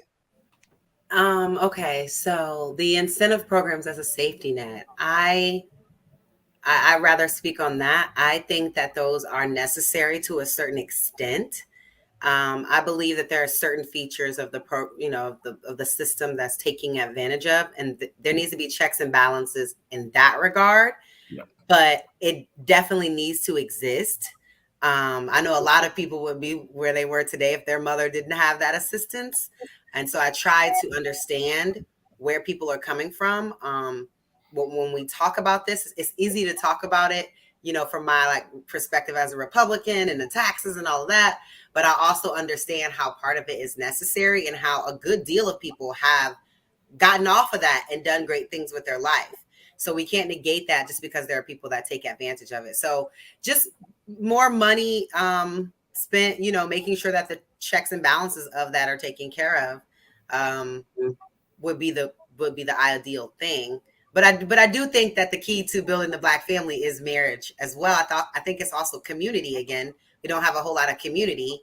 I remember growing up, there was Sunday dinners at Nana's house every Sunday. Everybody's there. There's a certain level of community and closeness that you have with your family. And we know my grandma's neighbor, I've known my entire life. This lady is not, this lady's family somehow, but she's just the neighbor, So that time where I grew up where my mom would literally send me across the street to get an egg from Miss April or a cup of sugar or a cup of milk. And I don't think that that's happening anymore. I think millennials, I think we're the last of the people that understand community. So I think it does start with marriage, and I hope to see more of that, hopefully. All right, we'll go to Smitty. No, we'll go to Smitty. Smitty, push back or give on the topic of incentive programs is a safety net that's destroying the Black nuclear family. In my opinion, I don't think we should get rid of the incentive programs, but maybe tweak them or bring them up more to speed to modern times. Well, hold on. We'll do this though. Is you gonna push back or give? I'm gonna give. All right, go ahead. I'm gonna add on a little bit to what everybody else is saying. I do agree. We don't have that sense of family no more. You know what I'm saying? I remember growing up, and if I got in trouble, the whole neighborhood knew what was going on. Everybody kind of talked to me a little bit before I got home. Why you do that? You dig what I'm saying? So it's just one of those things where I do feel as far as families, we do need to have that more, because then you can pass on wealth throughout the generations going forward. All right, Hank, push back on somebody that said something on the panel, or actually give your argument for the situation. I got something to give, big brother. I got something to give. Let's go. Well, I mean, I agree with what a lot of the guys and ladies were saying about the public service system, but I'm gonna take it even a step further. Anybody who's receiving any public service from the government ought to have to take a drug test. They ought to do more screening. They ought to have more in-home visits. That's just my opinion. If you're going to have any type of government assistance, I don't care what it is, whether it's Section 8, food stamps, whatever the case may be, drug tests and in-home visits, mandatory. mandatory. So if you don't want to continue to be on services, you don't want them to continue to come drop by your house, anytime, any day, anytime of night, whatever, just get off the government assistance. But another thing, I think a lot of us as Black folks, we need to learn something from our Mexican brothers and sisters, man. I've seen this family where they would get a apartment, and you have about 4 or 5 families in this apartment until they come up. Then they'll go get a house. They'll go every one of them will go help build that house, and they'll bring a new family in to this apartment and keep doing it to everybody in their community is all the way up. Why can't we do that? Why can't that be us? Why can't we use that as a blueprint for us? We could do the same thing and continue to build Black families, but that's not what we want to do. We trying to be the next, we want to be the nicest. We want to keep up with the Joneses and everybody else. All right, so we'll go do this. So we'll stay on the same topic though, and Q, put your comments in the chat based on the topic. So Kayla brought up a good point. She started talking about reform. So Jay Prince, what do reform look like? To me, reform is changing the way how it's ran now. I did have thoughts about that a while ago. Like if a woman get pregnant, by a certain amount of dudes or whatever, keep the daddies close, help make the daddy participate. Like instead of giving that woman daycare, paying for her daycare expenses, give the child to the daddy 8 hours out the day, whatever shift if she worked first shift, let the daddy babysit for first shift. But I really believe that the only reason why the system is still playing a big role in our community, and I don't want to bash, keep coming at my women, but if our women close that system apart, because it's going to take our women to actually get the system removed. If our women said we don't want that system no more, and we're going to depend on our men, that would kind of make us come back together, and our men will just have to work harder. And at least the young kids that's coming up, the young boys, they will have their daddies in their lives, even the daughters, they will have their daddies there. So that's what I think. All right, we'll go. Miss Amber. There's a question also. Want to do reform? Oh, you start laughing and smiling. I like that. I always had that kind of little thing on women. But look, if we're gonna go to reform, what do reform look like to make it feasible? You know what I'm saying, for the Black culture, and I'm strictly talking about the Black culture. I'm not talking about white people. I'm not talking about nobody else. If we actually undergo reform of these incentive programs, what does it look like for Black people? What did Frederick Douglass say? It's easy to raise a child than a broken man. Sorry if I even said it incorrectly. But the reform, to go back to what my man just said about, pushing back on the women, I understand what he's saying, but we have been actually relying on government assistance since we have been freed as slaves. If you read the book by W.E.B. Du Bois, The Soul of Black Folks, pretty much what happens when we got emancipated from slavery, that's when government assistance came in, because we couldn't even live on our own. We didn't have the education or the resources. So this rabbit hole goes back. I don't think it's nothing we can do now for this generation, our age and up. However, for example, here in Chicago, the Hope Foundation just gave 2,000 kids a free ride to college all 4 years. So something like that, as far as education, free labor trade, more programs, financial literacy, credit building, real estate building. I think we should start with the children we have now, teenagers and younger. Sorry if I don't know if that answered your question. No, that's good. Dara, you got any? What does reform look like? And I think Dara perfect for this situation, though, even though he is at night and he got shades on. But in his house. Man, reform, man. You mean like eliminating all the bullshit incentives that we have and forcing Black people to try to like pull themselves up by their own bootstraps? Is that what you mean? No, we just say in incentive programs that's anti-nuclear family. You know what I'm saying? But let's be honest, the majority of the incentive programs that we have now is anti-nuclear family.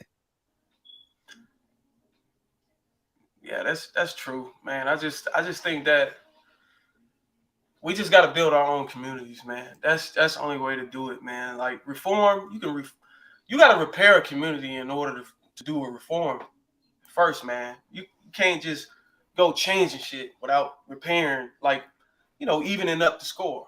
You got a lot of disproportionate, races that's dealing with the economic resource, or that's, it's an imbalance right now. So in order to reform, you gotta even the playing field first. Then you can do the reforms. But see, everybody want to change shit, but nobody want to fix shit. You know what I mean? Excuse my language to anybody listen. You gotta fix this shit first, man, before you start trying to change all the shit. Because if you change shit, you just spraying air freshener on shit, pretty much. But fixing it is a level of reform. And I think this is probably, hey, put a one in the chat if y'all want to do Friday night, you know what I'm saying, conversations like this. Because my girl Kayla is awesome tonight, bro. I swear to God. Hey, she marriage material. Y'all niggas get out her DM. I swear this stream is her marketing right here. No, y'all marketing her, boy. This is excellent marketing. We got a question on here too, though.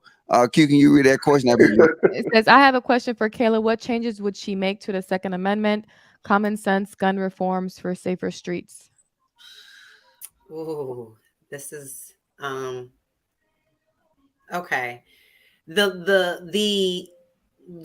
Okay, so the only way I think to really help is that there has to be there has to be a federal mandate that applies to all states when it comes to how guns are, the accessibility to guns. Every state has its own things and its own loopholes, and you can go to other states and do things and then just bring it back to your state. But if there's like a federal thing, I don't know if it's stronger background checks, I don't know what it would be, but if there's like a federal thing that we had that applied to all states, I do think that would tie up some of the loose ends in terms of how things differentiate, across the country, because each state is like its own little country when it comes to some of these laws. So that's the one thing I could think of for now. Okay, I want to push this question to Darwin, because Darwin was actually in Korea, right? Yeah. He was in Korea. So Korea is one of them states that, well, when I say states, I'm speaking in actual federal terms. So one of the countries that has no guns. So based off your perspective about being in Korea, how can you push that to the United States? Because they have no guns. And guess what? They have also no murders by guns. So what would you, based off the question, can you put that other question up, Q, about the Second Amendment? How would you bring that to perspective to see it and be like, hey, look, you know what? Because Kay is talking about something that's real, that we got different gun laws based on different states. And I know people, look, y'all see me in the pre-stream, right? I got a lot of guns. So, but realize this, I have guns to protect myself against guns. So based off your experience that you had in Korea, what would your perspective be dealing with guns and laws?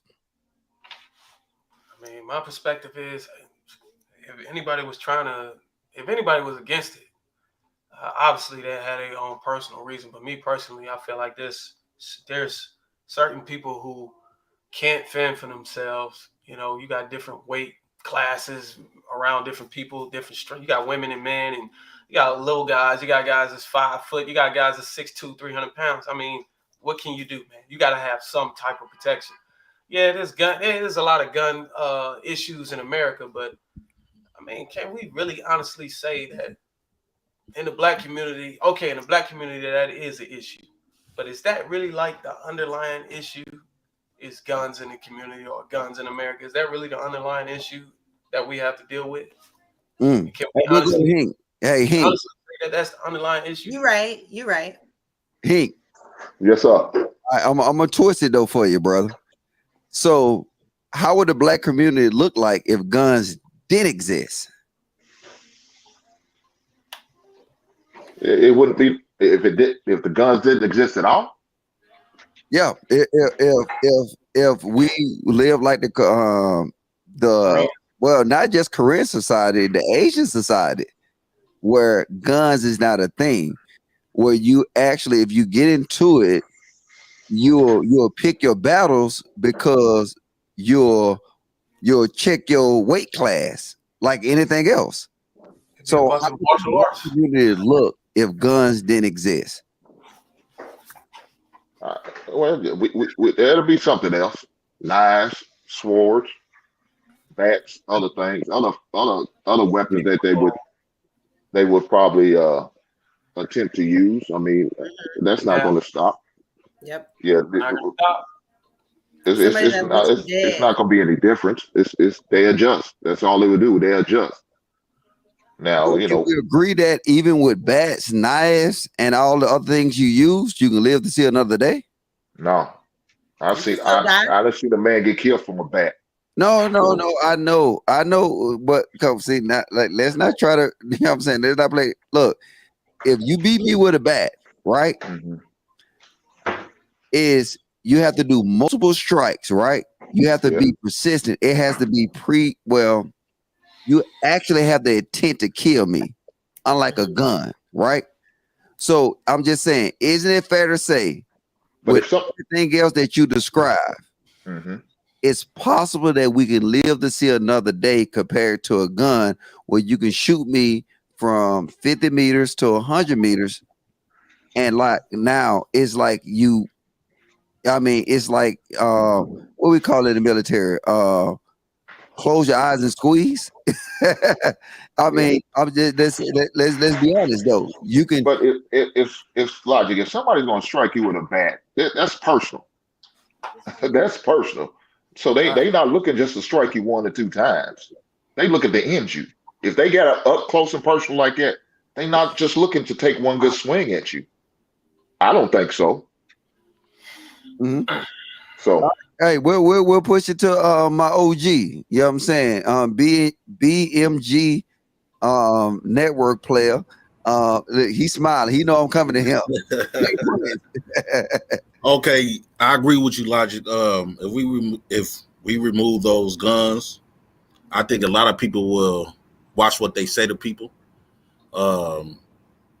It won't be a lot of confrontation, and the people that's like take up like fighting classes, they will have to take up like a martial arts, or I think the people with martial arts training and boxing, they will be like considered the top dogs. And not usual you're going to see somebody with bats and stuff like that. You know, at the same time, we still got, you know, they don't want to go to prison for those shit like that. So I think the only reason why they so quick and tempted to use a gun, because it's fast and easy. You just say boom, and that's that.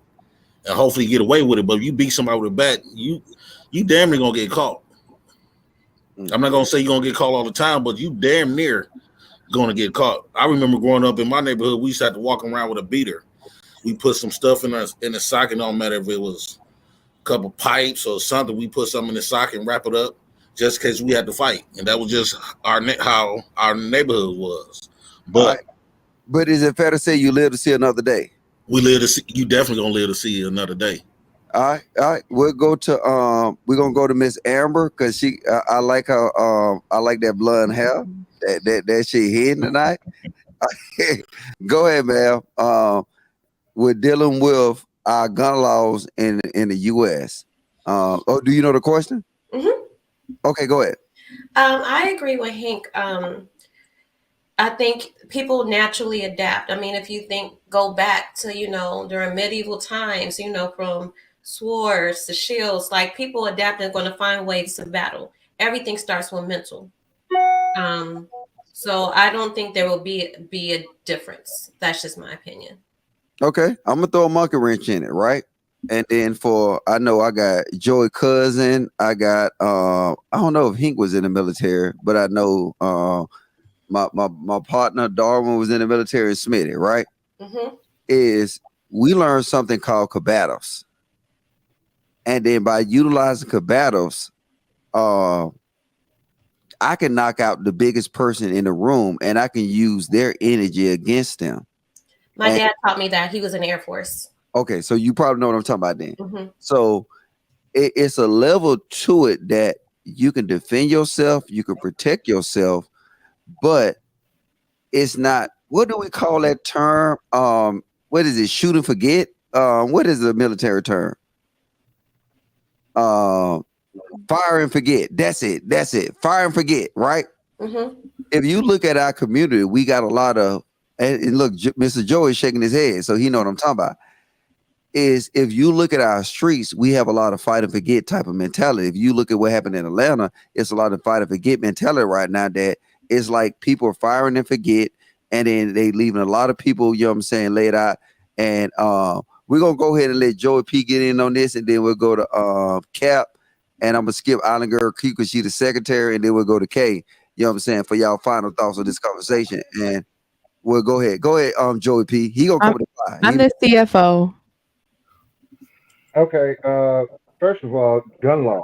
There are 300,000 federal and state gun laws right now that are in circulation that are being ignored. So you can add as many gun laws as you want to. What you going to add? 2 more? 302,000? I'm just trying to figure out exactly how changing the access to firearms, which is, I hate to say it, man, you got your First Amendment rights, which is the right to speak, right? Then you have your Second Amendment rights, just in case somebody started messing with your First Amendment rights. It is what it is. And I doubt very seriously if we can effectively remove guns off the streets in the United States. You know, they've been around since, they've been around for a while. They've been around for a long time. And as far as combat is concerned, that fire and forget mentality, the reason why is because a lot of these cats, they're not doing this activity sober. See, in the military, we did it sober. That's the reason why we end up with things like post-traumatic stress disorder or whatever it is, because, we do it sober. You know what I'm saying? So there's a little bit of common sense, you know what I'm saying? And there's some forward thinking when we start participating in combat. I got 3 tours of duty: Iraq, Afghanistan, and I was in Somalia during the 9/11 crapola. So, when you walk into a violent situation sober, you act differently. Actually, I believe the best thing that we can do is just increase education. I mean, if people actually knew what guns did before they actually utilized them, they would probably think twice before they use them. You would never see a military person with any respect pull his weapon unless he was going to utterly use it. You won't even know he has it. And that's about all the plug-in I got for that right now. All right. We'll go. Cap, my dude. Look, and I'm gonna say this. Look, I appreciate this. This is like the first time on Lapeef Network that we had something like this. So I appreciate. Even I got 2 ladies right next to me, and one right underneath me. This is the first time we had this. There you go, Q. You want to play game? See, I'm a bit distracted though. Look, because see, the thing is, if we surround our women with true leadership and true men, we'll be surprised what the outcome will be. So, hey, look, quit being cheap. Hit the super chat. Answer your questions. I'm gonna say this again. Quit being cheap. Hit the super chat. Answer your questions. Secretary Q is already. CFO. See, nigga shit. Secretary Q is already in. No, I think these conversations are needed, but it's needed in a constructive way so we can kind of understand different perspectives. And then now what it'll do is it engage people to keep it within like 60 seconds or 2 minutes. So now they get directly to the point. All right, my bad, Cap. All right, go ahead, brother. Oh, man, you good. Take the guns away from 2 men, and what you get? 2 idiots. You will see which one is masculine than the other one, right? You will see if they put it up, you'll see what happens, right? What goes down, who's the wimp, who's the punk, right? Yes, sir. Take the guns away from them and see what happens. I think you'll get more masculine men out here. Literally. That's what I believe. I grew up in my neighborhood, I grew up in the islands, where all we had is this. All we had, we find pieces of wood and we fight. We fight and we live to see the next day. So what? We also had machetes out there.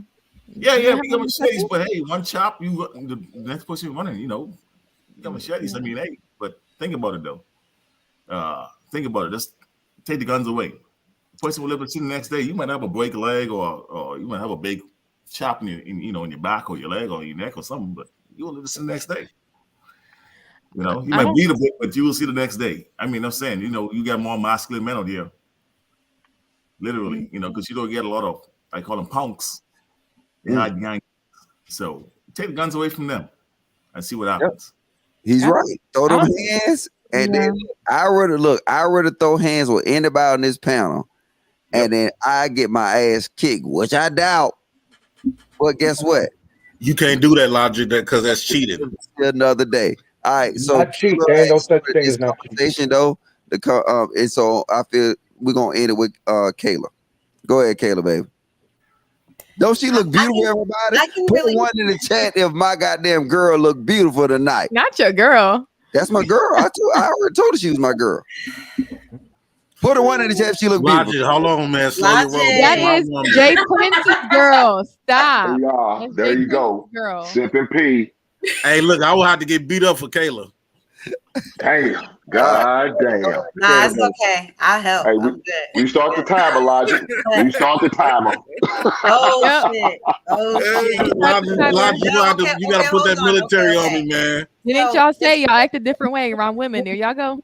As far as the gun conversation, I do think that if guns didn't exist at all, that a lot of violence would go down, because I really just don't think that people have the heart to kill, to delete someone like physically the same way that you can do with the impulse of just pulling a trigger.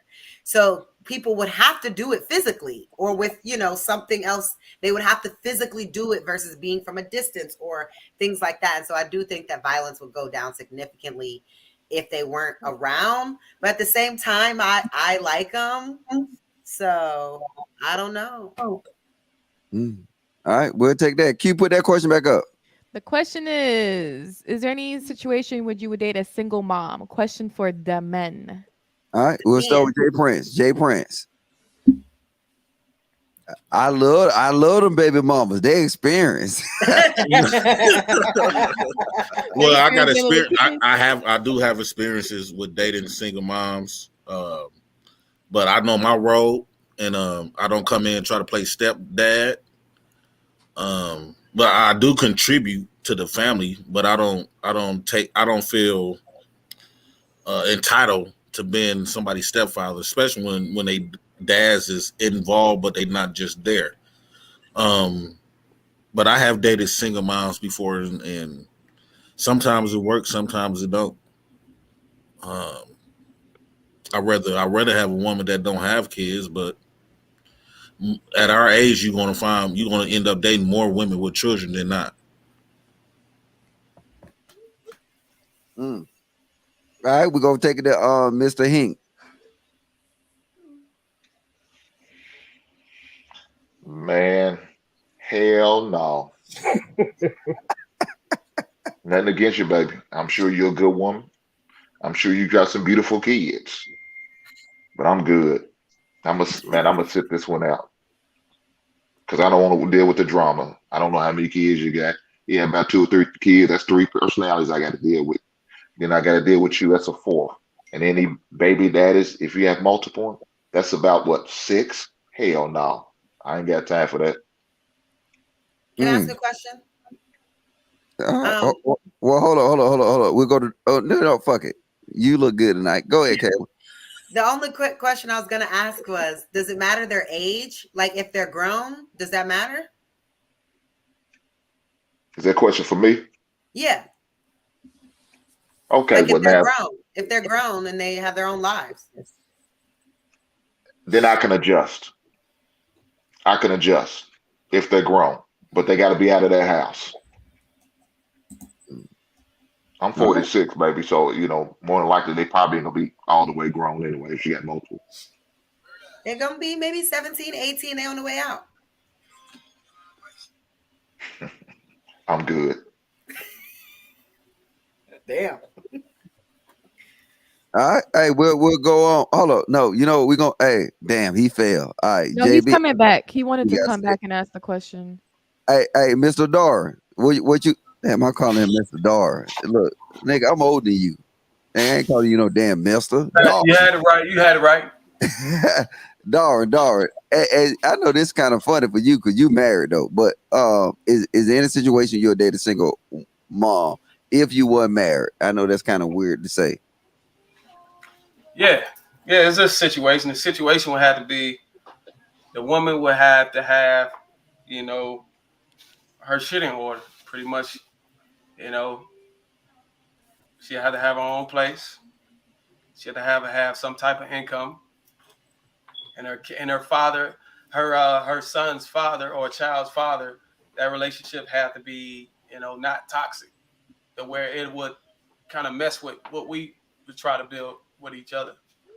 That's all I would ask for, man. Right. I would just cut a sister off just because she got a kid. It all depends on the situation, and that's when she say, "Is there any situation?" That's the situation that'll work for me. Big fact. If she ain't got no job, no, she living with her parents and shit, and I gotta carry her, and I should be able to have my cake and eat it.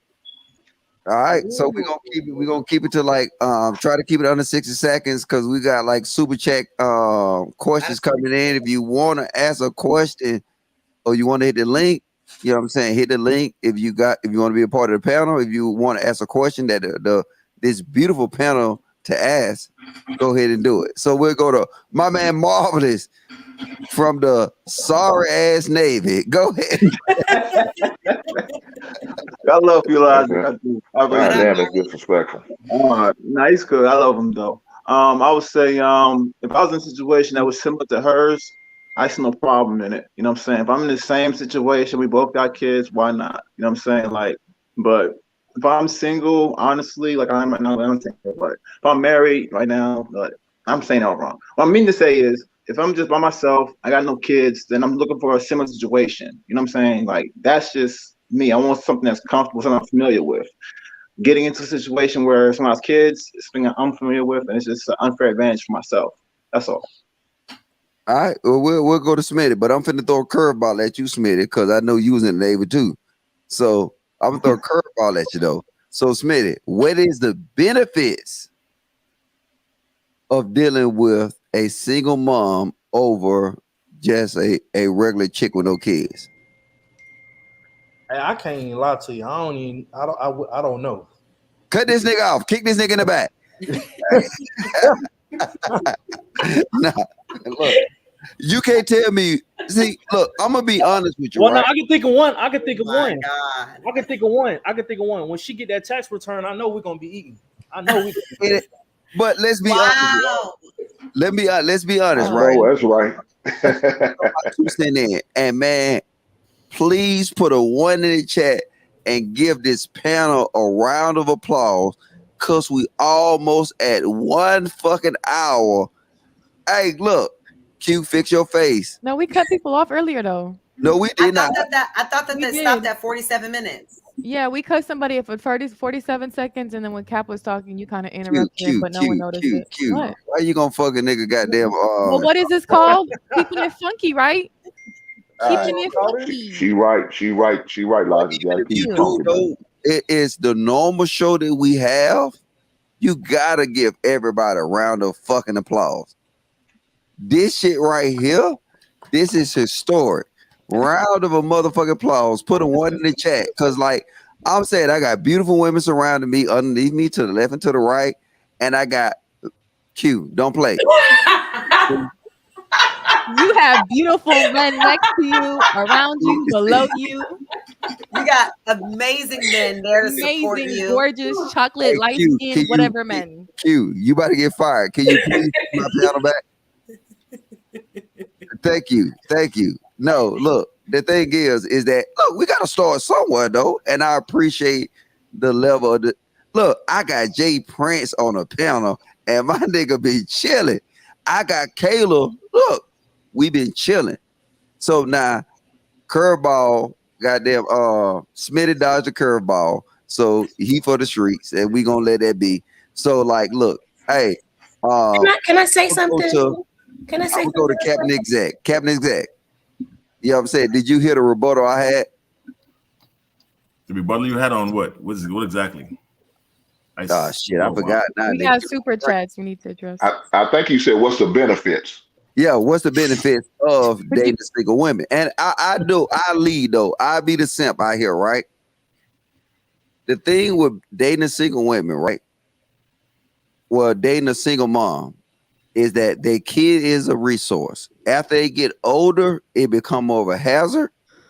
But them kids are a resource depending on the level of mentality that woman have. So if we in an environment, if we do it like the Mormons do, where kids, they don't give a fuck. They say, hey, how many kids you got? You know, in some countries, the more kids you have, the better suited you are as a woman. I'm just saying, and that goes to play into maybe our mentality is fucked up. Because if we want to take over anything, then we have to utilize the number one resources, which is our kids, which make black women more powerful. Let's keep that shit funky. Black women are more powerful using what? They kids. They poom poom. I don't even say that weak ass shit. Hey, y'all stop about the poom poom. Black women, let's keep this shit funky. Even, and I don't even like go back to the slave days, but even the slave masters understood that to utilize the black woman womb to gain resources. That's how they established so much power. And this nigga JB. Hey, look. How was your day, JB? What you say? How was your date? What y'all eat? Oh God. Y'all had a good time? All right, Let's stay on subject. Let's stay on subject. Hold on, wait. Just ask him. Is Cam near you, JB? Of course. No comment. No comment. No, let us see Cam, man. No comment. Let us see Cam, bro. Put Cam on camera and you just speak. Hey, tell Cam to cam up, and I'll leave you alone. They can cam next to each other. Boom. Oh wait, hold on, Cam. Look. You see how he looked at the side? Yeah, she there. She there. Hey, Cam. Yeah, she don't wear that stage. She there. You gonna respond? Cam. Hey, no, fuck this. Cam. I'm finna delete the JB emoji right now unless you cam up. Yeah, pull up. Pull up. There she goes. Going. Vitamin C. Y'all matching. I like y'all matching the coordination. That's so cute. This YouTube. Hey, the Lapeef Network is building relationships. I tell you, bro. This YouTube love. I love it. Lapeef, let's date. Who's next? Who's gonna be next? She doing a little. Oh man, I'm finna get me a YouTube. What? Look, I ain't gonna say that. YouTube love. Get you one, Logic. Who's next? I'm good. Hey, Q, can you put up the last super chat though? Yes, we got 2 super chats. The question is, there it goes. Why is Kayla standards so unrealistic? She says she wouldn't date a man who makes $60,000 a year. What? But that's a Kayla question. It's fair game. Go ahead, Kayla. Tell him to camera. That's not unrealistic though. My standards aren't unrealistic. They're not unrealistic because they are my reality. So sorry. Well, that's your answer. Next one. Should millennials younger unite to create another party that represents the principles and values of our ancestors? JP, go ahead. Knock that shit out. What was the question? Should millennials younger the party that represents the principles and values of our ancestors? I would say yeah. I would say yeah because they gotta leave from if we trying to like now we trying to start somewhere we in the fight, so our younger men gotta carry on our mission. So yeah. I'm just thinking these millennials are not all there. Like, let's just be honest. A lot of kids are raising kids nowadays. But they got more balls than we did. I agree. If you think, sorry, can I go? I don't want to go ahead. Okay. Well, if you think about all the protests, who are leading all the protests? Who's on the front line? Who's saying, defund the police? It's the younger generation. However, they lack the resources to fund it or to capitalize or monetize on it. So I agree, like they definitely should create, unite and create their own party, but we as the older generation have to help them with emotional intelligence and the resources and funding to get it done. But if you look at we're gonna stay on you, Ms. Amber. Okay. So you brought up a good point. You said that they lack the resources, but they on the front lines. But what are they actually protesting for? What are they actually on these front lines for? What is the issues that they're defending? And is them issues that they're defending beneficial to the Black community? Oh, that's a good question. Is the time spent protesting beneficial to the Black community? Well, we ain't gonna get to that. We gonna stay on the surface. We gonna say, okay, the issues that they're defending, they're defending issues like, and I'll throw it at you. The main issues they defending right now is police brutality. Right. Would that be fair to say? Yeah. Now, is the concept of police brutality, is it a bigger problem to the Black community than other issues that we see that we know that exist? Good question. Of course it's not. Well, wait, JB. Let Ms. Amber go. We're gonna slide right on over to you. Go ahead, because you kind of caught me on that one. Go ahead, JB. No, Ms. Amber, we'll let y'all the hook. Go ahead, JB. I mean, listen, if we're going based off our emotions, most Black people will probably say yes, but if we're going based off reality and actual data, which, by the way, like most of this stuff is there's data for it. I'm not saying that police brutality is not an issue and not an issue that we should resolve. It's just not the way that we exaggerate it, and the protesting and whatnot makes it seem like it's happening more than it actually is. And I remember Jay Prince and we had like a back and forth on this, because I think, again, this feeds into the whole, like the media loves stories. Like when you hear about police brutality stories and whatnot, media loves. That's why they'll keep showing us these Black male deaths and whatnot, right? Because for them, it's right. They get the ratings. Like people love watching for some reason, people love watching this crap, right? But again, in terms of the actual data, this stuff is not really happening as much as we exaggerate it, as much as we think it's happening. It gets so much attention that it seems like it's happening a lot.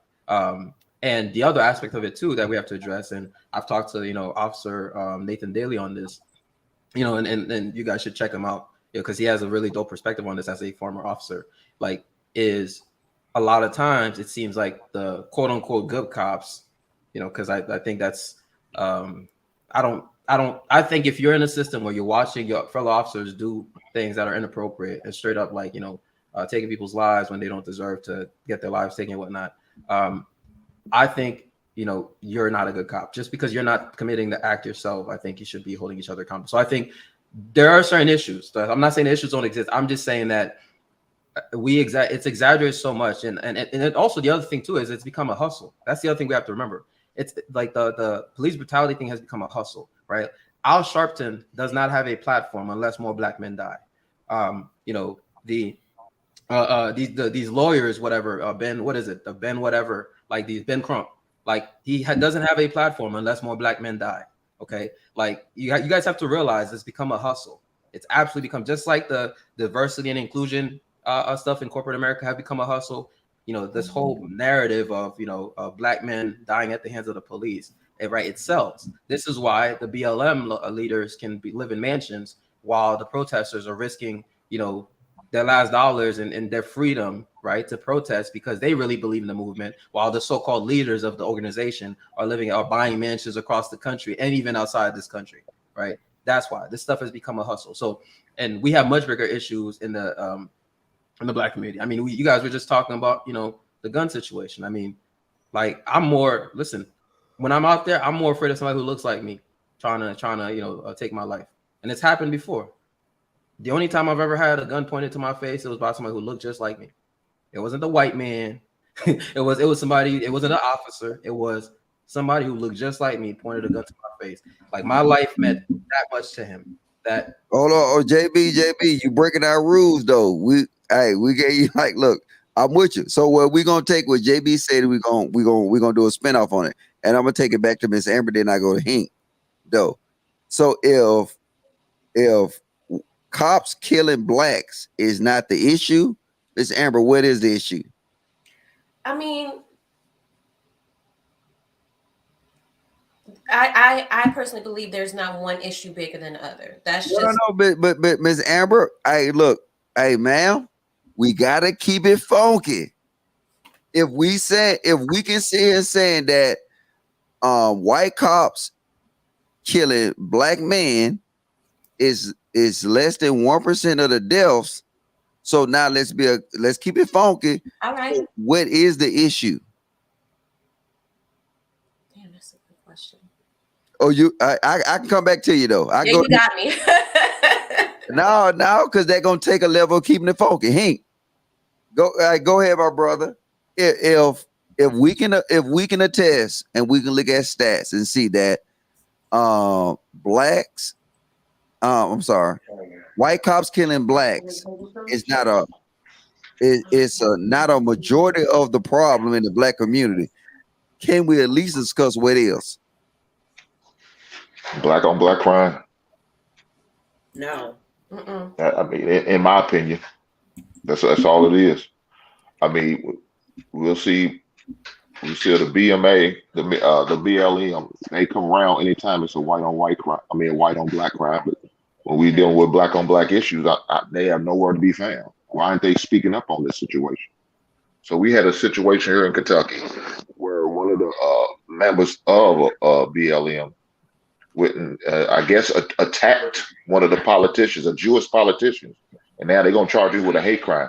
Don't you know they bailed him out, and he was locked up for attempted murder, but they bailed him out. He had a $200,000 bail. Why are you bailing this man out? He's just a very racist thing. We need to be doing that. Put him in jail. He needs to stay in jail. So, to me, black on black crime is the biggest issue. All right. Hey, we'll go to Logic. Just real quick. Do you mind if I address that super chat that Q just pulled up before? Not this one, the other one, because it's actually addressing me and my point. Okay, go ahead. That's fair. So I just want to again point out, because I point this out on my show all the time, right? Instead of countering what I said, right? Instead of countering what I said with an actual, okay, here's how you're wrong. The first thing that people like this go to is, you're not FBA. He's not from America.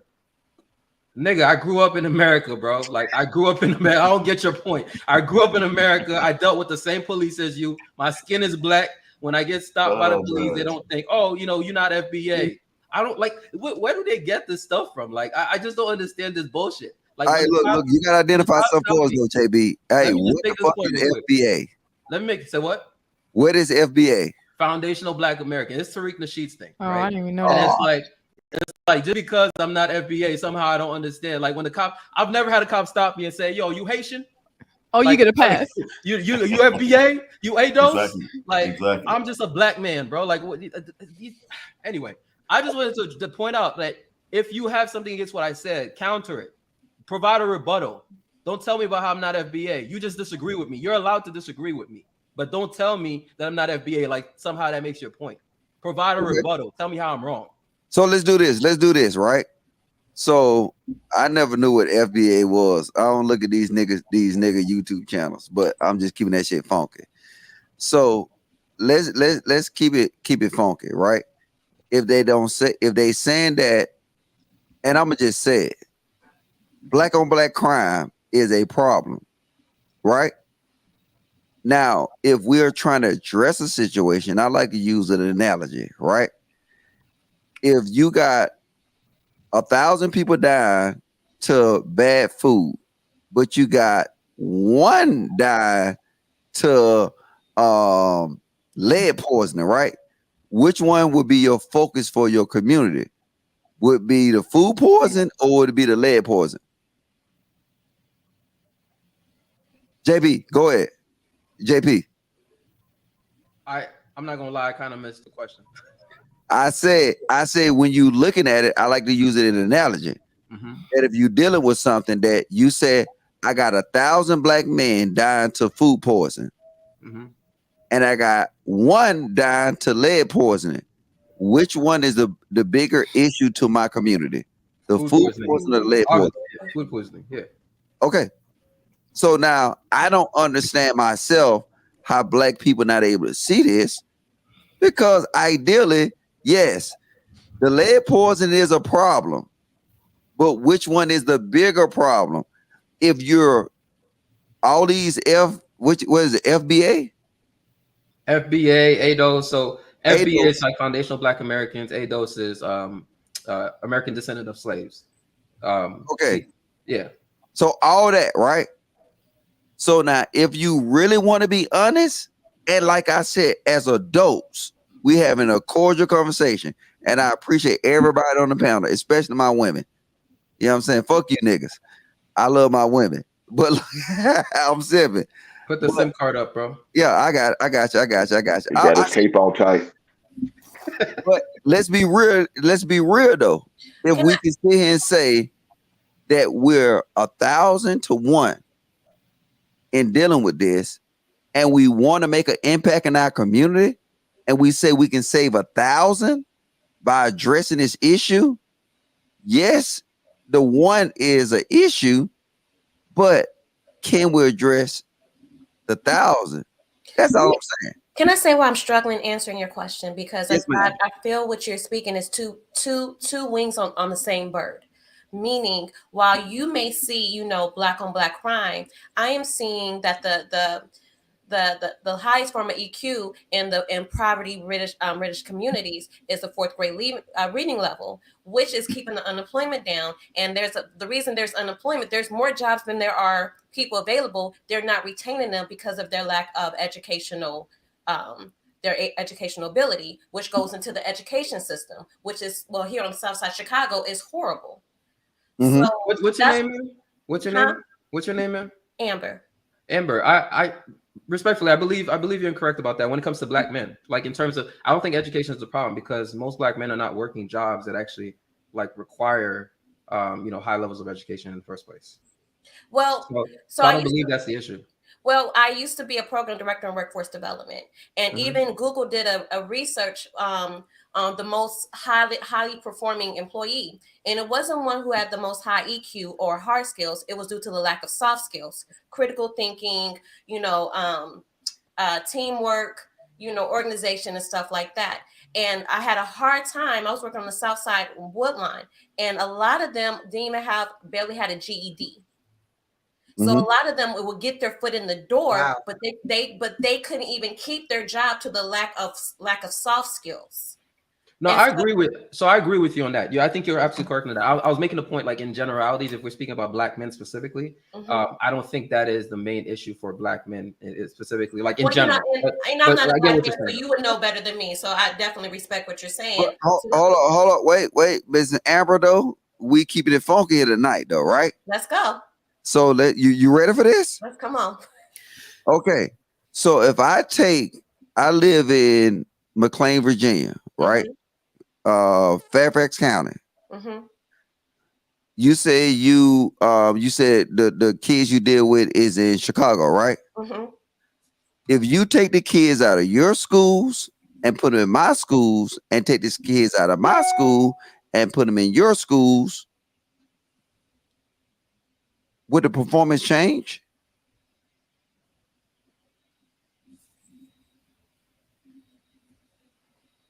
Hello? No, I'm processing your question. No, I'm just saying. Look, see, what I guess I'm not understanding where you're going. That's why I'm silent. So, Logic, can I help you with that? Because I think you just made an excellent point. Can I help you with that, if you don't mind? No, I don't need you to help me. Hold up. No, look, I got on the ropes, man. Let me go ahead and I wanted to add some context that I think would actually help your point. You know what, JB? You my nephew. Go ahead, bro.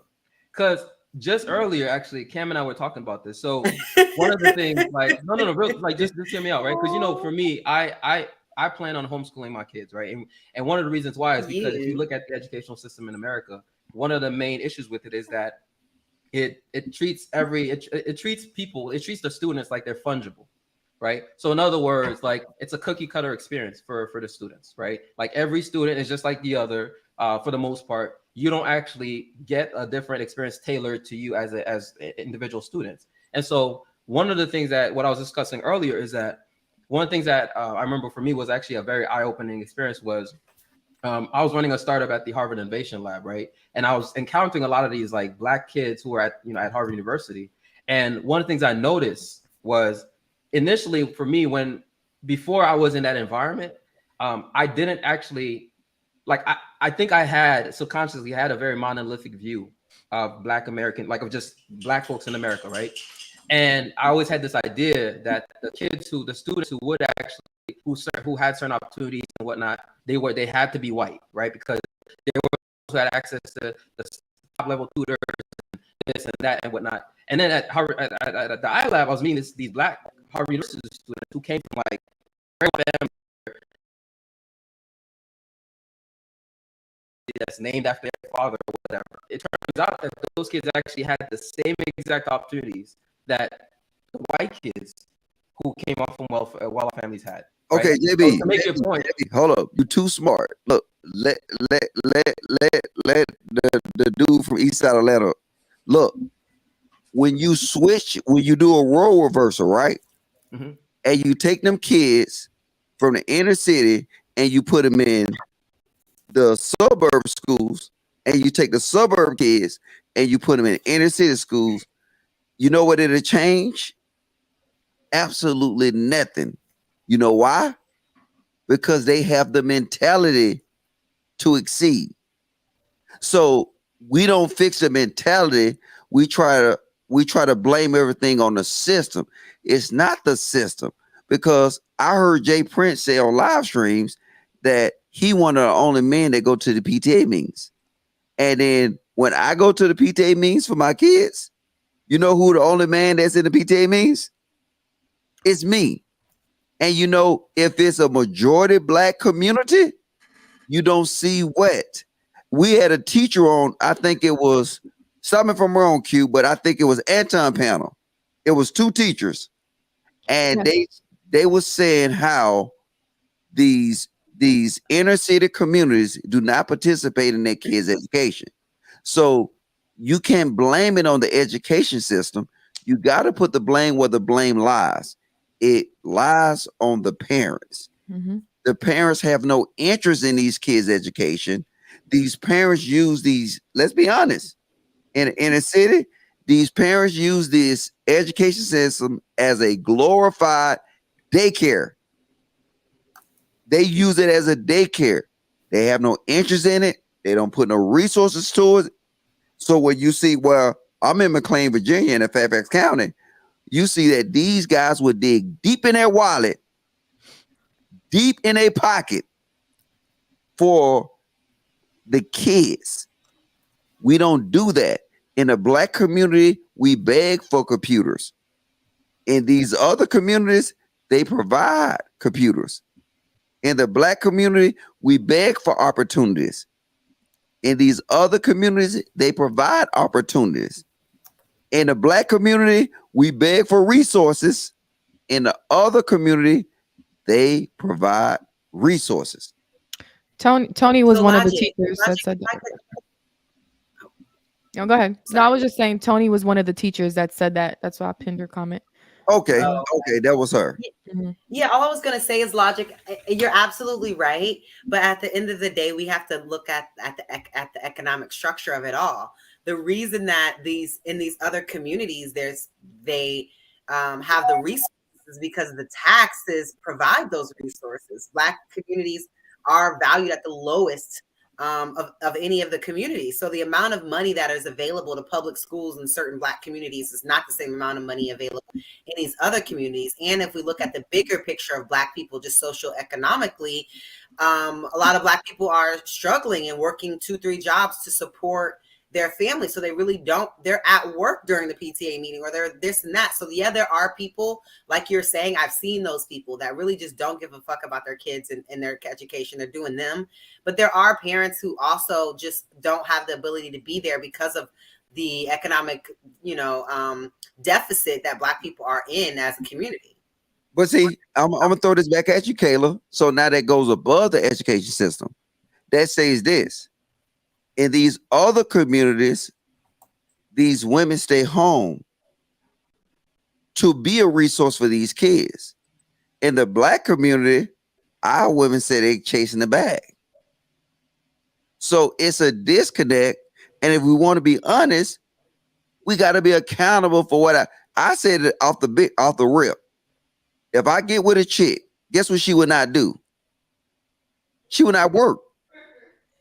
Because now if she don't work, she can do what? Obviously, be there for the kids. She can provide for my kids. She can provide these resources. She can provide all these different things. So now, and do the men have the economic structure to be able to provide for the woman so that she can provide that? I said this the other day on Chanel Simone channel. I think is that correct? Chantel is her name. Chantel, and you know what they did? They laughed at me. They said, "Mr. Light, you crazy. How can somebody want to do this and do this?" I said, "No." Like I said, look, I ain't trying to be on Kevin Samuels' dick, but he did say this. He said, "You know what? A man of resources," but he didn't say one thing. A man of resources provide freedom for women. So if I want you to do a certain thing, I want you to look a certain way. So I'm adding on to what he say. A man of resources provide freedom. Freedom, which is time. Time to go to the gym. Time to truly nourish our kids. See, in our community, we don't have that. So because we don't have that, we scared to look at other blueprints. My man Darwin was on here, and he can probably tell you something about the Korean blueprint or the Asian blueprint. I got my brothers out here greatness that, you know what I'm saying, they can tell you different blueprints. We got to be able to look at other blueprints outside of Black blueprints and see what work. Because ideally, right now, Black don't work. You can get defensive, you can do whatever, but we still got to have this conversation, because if we don't have this conversation, and we got super chats though, so we gonna thank you, Q. So, hey, Amber, you off the hook because of the super chats. Go ahead, Q. Oh, thank you, Antonio. It says, I lived in Shantley for 5 years, and it's so rich in resources. There are no private schools in the county because the privates can't compete with the public. Okay. All right. So now I'm gonna spin that question, right? And we'll take it to greatness, right? If you want to be honest, there's only one president that offers you what? School of choice. Now, do I need to tell y'all what president that offered y'all school of choice? They're gonna call you a coon. I be a coon. Hey, Logic, the one I should have voted for this past election. All right, and you know what? I can salute while all you y'all was as a on Biden's man, dick. because what you did as a man, what you did is say, you know what, I might have fucked up. You see what I'm saying? How many other people didn't do that? Because see, a president offered you school of choice and said, look, hey, whatever money we will fund you as private school, we will give it to you as school of choice. And then now, as a parent, you can further invest. What you think? What you think about that, greatness? Hold on, can you hear me? Nah, we can't hear you, nigga. Go ahead. And I'm gonna just be real. I kind of really don't support anything Trump did. You know, all off the strength of just how he viewed the Black community. So I mean, I just really couldn't fundamentally get past that. I see JB over there shaking his head, but you can't get past your emotions about the man and focus on the policy. Are you serious, brother? Well, I mean, honestly, man, I concern myself with money and the policies that he did with the tax code. You know, it didn't impact me positively. I mean, it impacted me positively, but it didn't impact me the way that it impacted the people. You know, at the $500,000 $1 million, like the multimillionaire. So you prefer what Biden is doing? Do you prefer what Biden is doing? What's that? Do you prefer what Biden's been doing? Absolutely not. Well, I mean, can you touch on what Logic just said in terms of the one president that actually gave you choice, and also the one president that was actually supporting the HBCUs, and also wait, you know what? Let me just fall back. Hold on. Wait, cause see, greatness. Greatness, I'm calling you on your shit, brother. What you did is, nigga, you derailed. See, sorry, Mr. Lee, but I got some niggas on the panel. Greatness, you're derailing the conversation. We're talking about school of choice, right? Okay. Let me tell you my experience. I grew up. No. I don't want you to. No, I don't want you. Look, if you got a rebuttal to what was said, right? In rebuttal. Okay. Stay clean though, player. Absolutely. I'll stay clean. I'll just speak real. I believe in school of choice. I was a product of school of choice. You know, growing up in a military environment, I had different choice of options. And schools are better. I've been to so many different schools. Curriculums are different. And I mean, fundamentally, I'm not an educator. I have not studied education. So I'm really unqualified to have an in-depth conversation about education. But what I can have conversations about is marriage. So I'm going to kindly pass it over to somebody. Okay, so I'm going to do this, right? I'm going to do this. I'm gonna throw something at you, right? I'm listening. All right. So what school of choice offer you is leverage. Listen what I'm saying. I agree. Right? School of choice offer you leverage. So that leverage is that you can go against your traditional public. See, it's options. I went to a charter school for a couple. No, not just you. I'm talking about a community. So if you have, oh shit, you gotta take that super chat down, man. That shit blind the fuck out of me. We've been drinking this Funky Friday. Look, what that offer you is it offers you leverage. So if you want your public schools to do better, you need a alternate to the public schools. So the teacher's gonna do the minimum, the teacher's gonna do whatever. If you have a alternate to that, just like Food Line got an alternate Kroger's. I mean, so what you know what they'll do? They'll do it called being competitive. Exactly. Okay, so let me just say one thing. I mean, you schooled me. You enlightened me. I'm educated now. So let me speak on the education you just provided to me.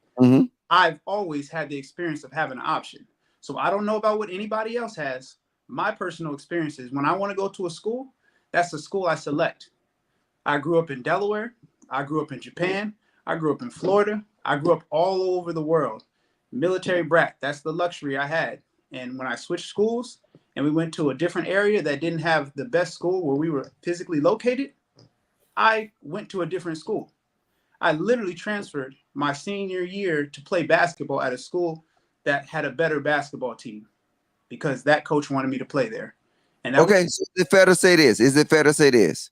Is you didn't have the options. Your parents had the leverage to negotiate them options. Absolutely. Okay, because I raised my kids in the military. So I know I had options when my kids was in Korea. I could send them to the school in Youngson, or I could send them to so many different. I had options because you know what I had the resources. Absolutely. So we'll go ahead and we're trying to. I know, but hey, welcome. Who that is next to you? Hey, this is my homie. Go ahead, introduce yourself, man. Hey, how you doing, Lodge? I was talking to you on the phone with him. Hey, drop that super chat, Q. Wait, but I do agree with you though. I think you do. Donald Trump did provide people with options, so I do agree with you guys on that point. But tying it back to what you guys were saying earlier, eventually the kids got to go back home to their community. So that's where the issue lies, because it's like you could get all the education, but if you're going back to a broken environment, it's kind of a wash. So that's just my point on that. But think about it like this. Good though, but them red walls kind of threw me off though. I'm getting kind of like the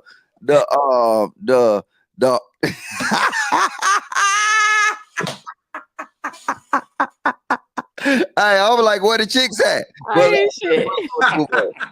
So, hey man, we don't know technology like that. This is our first time. I know. I Oh fuck no, with you. Cool. that was Y'all me. my That was boy. me doing that. So, Greatness. hey, anybody want to add into the conversation about school of choice? I know JB, but before JB, I'll let JB end off on this. Anybody else besides JB want to add like about the school of choice? Wait, I have a super chat. Is it really a choice if these schools are cherry picking kids too? The choice is both ways? Question mark. That now I'll let JB answer because that's an incorrect statement because what it JB, you want to go? Yes, sir. I actually wanted to. One thing I wanted to say is that one of the piece of leverage it gives you. For example, I went through the public school system for the most part, but my little sister, she went to a private school, right? So as a family, we made sure we did what we could to make sure that even though it was expensive as hell, right? We made sure we put her in a private school. And one of the pieces of leverage you get is even any small thing, right? You can call the school and they take you very seriously. If you go into a public school system, like if you're part of the public school system and you have an issue, your child has an issue, they don't take you as seriously. They may never return your calls. I remember I would send certain emails regarding my little sister and I would get a call like that quickly. Like, they really stay on top of it. And that right there is leverage because if the child is having any issues, you can know about it immediately, right? And address it.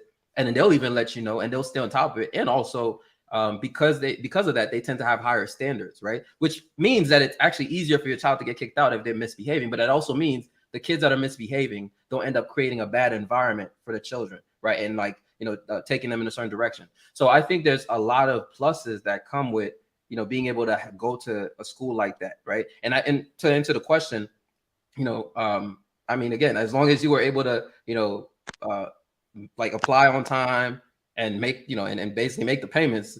I mean, it wasn't an issue for my little sister to go to private school. Like it was not an issue at all. Like she didn't face any issues other than just, hey, can y'all make the payments? And they do their whole verification and whatnot. Can y'all make the payments? Can y'all actually afford this? And did you apply on time, right? Because there's limited spots. Which is the other benefit, by the way, is that they don't fill up a classroom with all these kids, right? Each classroom has a limited amount of seats, which is to the benefit of your child because they can get more attention. So, I mean, to me, it's a no-brainer if you can actually afford it, which is why I think, you should work hard to be able to provide an environment like that for the children. I want to add on to what he's saying, right? And I showed this for my son, right? Black people have more leverage now as far as school of choice than anywhere. So, because you got these equity policies that's in place. And if you don't understand these equity policies, I done said this a million times. Now, tell me if I'm lying, JB. Read the equity policies and how many people have actually read the equity policies. Your kid will automatically have a head up with it, right? If you chose a school of choice, right? The government will say, hey, we would pay this amount for your school as far as private school, let's say $30,000. If you wanted your kids to go to another school, then you just have to add on to that $30,000. I think that's fair. Because guess what? The other kids that's going to that private school, guess what they have to do? Just pay that whole tuition outright. We have to invest in our kids. Our kids are investment. We'll get off of that though. Did anybody else have any questions on talking about schools and schools of choice? Logic, I want to address one more thing because I think it's important, right? I do think it's important. The brother greatness, right? Because I think this is really an issue. And I'm addressing you respectfully, right?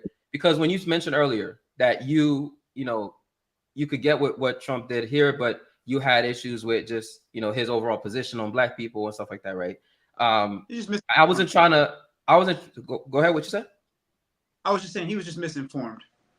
Sure, you can believe that, right? But I just want to point out that one of the main issues that I think we have in the black community is that we're too emotional about, and I'm not trying to say you're overly emotional, but I'm saying that is an emotional position. No, I understand. No, that's an emotional position because you're thinking based on how you feel about the man. We need to start forgetting about the individual, right? That was the main issue with Trump, actually, is that so many people focus on the individual rather than the policies and the platform, right? We have to get to the point where we just focus on the policies and what's to the best interest of black people, right? And so and then part of that is, we've talked about lobbying here. We've talked about basically making sure that you're pushing certain things and that you're holding their feet to the fire. I don't care what you think of black people. Quite frankly, you could be racist. And in fact, Kevin Samuels put a great comment in the chat, you know, like about slave owners who work to the benefit of, like, you know, slaves or whatever. I forgot what his comment was. I don't want to butcher it. But the point is, like, we need to start detaching ourselves from the individuals. I don't care about Trump and how he feels about black people. I really don't give a shit. What is he gonna do that benefits me and my, you know, so-called community? That's what we need to start focusing on, because we get so attached to the individuals, and that's why you see a lot of these politicians, they have cult followings, which to me is insane. Like, why do you have a cult following? Right? It becomes like a whole like influence game almost, like, because they become like straight up like social media influencers, right? Think of AOC and all these cats, like they have a cult following because people are so attached to the individual, right? We got to be better than that and elevate ourselves to start thinking in terms of what policies are you providing? What is your platform, right? And I bring up the Ice Cube situation a lot, right? It's like Ice Cube was trying to focus on that, right? While everybody was, you know, riled up over Trump and whatnot, Ice Cube was like, yo, can we focus on the policies, right? Here's the platinum plan. It may not be perfect, but at least it's focused on policies. That's how we need to start thinking, because one of the reasons they don't respect black people, right, politicians and just the political sphere in general, is because they understand this is how we think. They understand that we think in terms of our emotions and the symbolism. And so they know that they could just come at us with that. And that's all it takes. Hold on, hey, JB, because wait, hold on. Look, I don't want to have this conversation right now, because in the future, I want to do a show called Blind Politics, where what we would do is we would analyze the politics and not the person. Yeah, I just have one question for JB. Are you a accountant by trade? Am I an accountant? Yes. No, I'm an engineer, a software engineer. Okay, so do you understand tax code? Yeah. Okay, so Trump's tax policies, who did they greatly impact? No. Hold up, goddamn it. Look, what I just say. Check this out. Look, we gonna do a show just on blind politics, right? He did. No, look, no disrespect to you though, but I'm just saying, we'll say this though, and I got your message, so I'm gonna definitely send your black ass the link. We're gonna do a blind politics show. So what you won't be able to do is you won't be able to run from the policies. Absolutely. So you know what I mean by blind politics? Mm-hmm. No, I don't. Please explain that to me. All right. So no face, because I did this before. You know, I put up policies for Trump and Biden, right? Mm-hmm. And you know, most of the black people said, "Oh, give me the one on the right." And then I revealed who policies it was, and they said, "Nah, he's still the orange man." So I'm finna smoke you on that. So we ain't finna play that game. I'm unbiased. Somebody said real quick, right? So I'm gonna be quick. I know I'd be saying that, but somebody said if policymakers dislike you, what makes you think they will do shit to benefit you? What are you talking about, right? Here's why this comment is dumb. Because if you look at how corporations, if you look at how, hold up, let me just respond to this logic. Because I again, somebody posted it here. If you just look at how corporations move, it answers your question. Corporations don't care about whether the politicians like them or not. They care about which politician can I get in my pocket. That's all that matters to them. They don't give a shit. Like, that's all that matters. It's playing into the next topic that we're gonna do. Trust me. That's my whole point. Money. Yeah, we gonna do blind politics. Hey, Q, what's the next? There you go. Oh, Q is on it. What on cross out of that? Logic so rude. No, I'm not. I love Q. I know. Q, you Stop muted. making decisions on emotion. Ah, damn. I've been talking this whole time. Stop making decisions on emotion and learn the lingo, learn the policies, understand the power in lobbying, and stop voting based on news headlines. I think they were talking to you great. Yeah, we already kind of discussed that though. We kind of discussed that, and if JR allow us to do it though, we're trying to squeeze that in on a Friday show. I would love, especially JB, Cap, Hink to come and be involved in that, and you too, Miss Amber, if you got time. Period. Pooh. The next super chat, Muta. Thank you. Did you all know that Vermont, a state that has only 70,000 people, has more welfare recipients than the national average?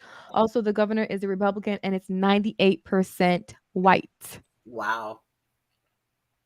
But yeah, we knew that though. We knew that white people were the number one receivers of public assistance and all of these programs that we talk about.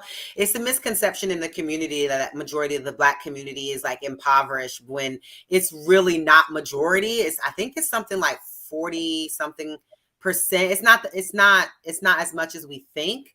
And it's really, really crazy that we paint that narrative like we did earlier. All right, Q, can you please answer this? Because we pulled up the stats on Anton's show. Q, can you please answer this question so you can kill this? Because you remember we pulled up on Anton's show that night. Mm-hmm. About the percentage of white. Because when you're dealing with white by percentage, you got to understand that a white is majority of the United States. So by default, it would be a bigger number. But we pulled up the percentage. Black people was something like almost 20%. And then white people was something like 6%. Yeah. We already, hey, thank you for your super chat, but we already kind of debunked this point. But I'm gonna ask a bigger question though. When are we gonna stop giving a fuck about other races and start focusing on us? They not. Logic, that's what I was just thinking about, especially when we talking about white people's on welfare more. That it seemed like that's been our plight to just continue to worry about that. That's theirs. They're gonna take care of their race. Jay, you blame a lot of white men for a lot of stuff. Stop it. I love you, brother. No. I will pull up a Hold on, recording. Q. I know you just been funny. A black man is the black woman and the white man. That's quote unquote what you said. I still stand on that. I still stand on that 100%. But what I'm saying to this topic, you love to do that. You love to just bring up some crazy stuff. No. You irritate me with that. Hold up, wait, time out. Messed up the time again. Look, no, because you always come in with some dumb shit. Hey, look, I got it, Jay Prince. Q, that was foul. Fade to black. Because they ain't got nothing to do. No, fake. There you go, fade to black. They got. We all understand that. Y'all are crazy. We all understand where Jay Prince was at, but we got to focus on where he going. So we good. But he said the same thing last week. So what do you mean where he's at? I know, but I'm just saying, look, we gotta allow people opportunity to grow. So I'm just saying, look, if Logic was out here slanging iron and slanging dick last week, you know what I'm saying? Hey, trust me, and I'm not gonna do it again. I'm trying not to use a nigger word. I'm trying. You already said it about 20 times. This whole Nickocracy stream. is Nickocracy still? Man, Q, I'm not finna pay attention to Q. Q be derailed. She make. We got it. You act dumb to me. You act real dumb and dick. Yep, I sure do. I'm finna go. Let me finish my point. Is Nickocracy Yo, still come on, okay? some stupid Wait, shit. JB, hold up. Let him finish his point. Go ahead. No, Jay. the thing is, my thing is this: like, we always be concentrating on these white people welfare system, and we love to bring up that majority of white people on welfare. I don't think we should care because for one, the white folks that's their system. They're gonna take care of their race. So when the problem come in is when we try to get involved in they shit, the objective should be. If we need it, okay, we need it. But to get away from it and build our own, that means you got to get back with your man or get back with your woman, take care of your kids, come back as like I say earlier, as teammates.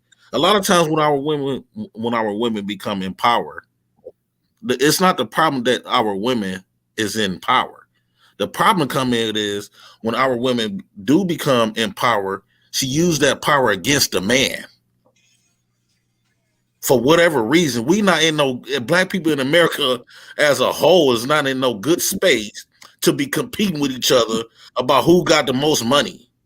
That's dumb as fuck. We in a country that we all just agreed that this country don't give a fuck about me or you, but we want to compete with the stuff that they give us. That dollar bill don't got your face on it. It don't got my face on there. It don't look nothing like you or me. all these empires that you want to work for don't have none of these careers, none of all of this fancy little jobs that we want to brag on, don't impact the Black community at one bit. But we want to put all our effort to get approval so we can look better than the next Black person. To say I'm better than you. That's how I look at Black Facts. folks. They want to come up with all this money and all these degrees just to say I'm better than you. Because you know damn well that's the only people who you can compete against is each other.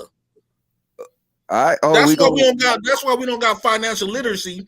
And every time when something happened, like we talk about these Black schools and these Black boys is losing financially, but we got all these Black millionaires. How the fuck was we poor?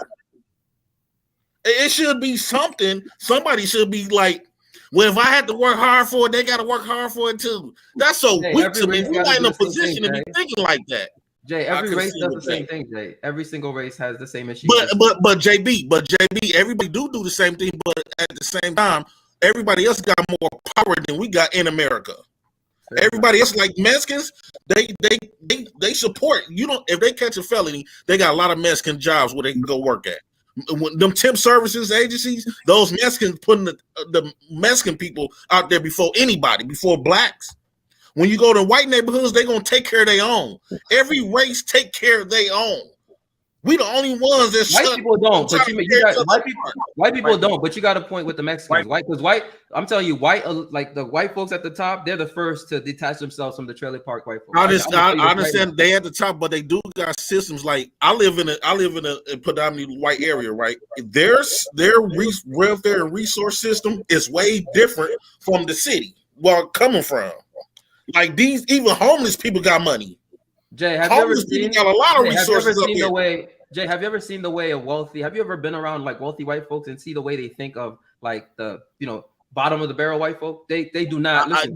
That might be true. I'm not taking that away. I'm not taking that away from you, JB. They don't care about giving back.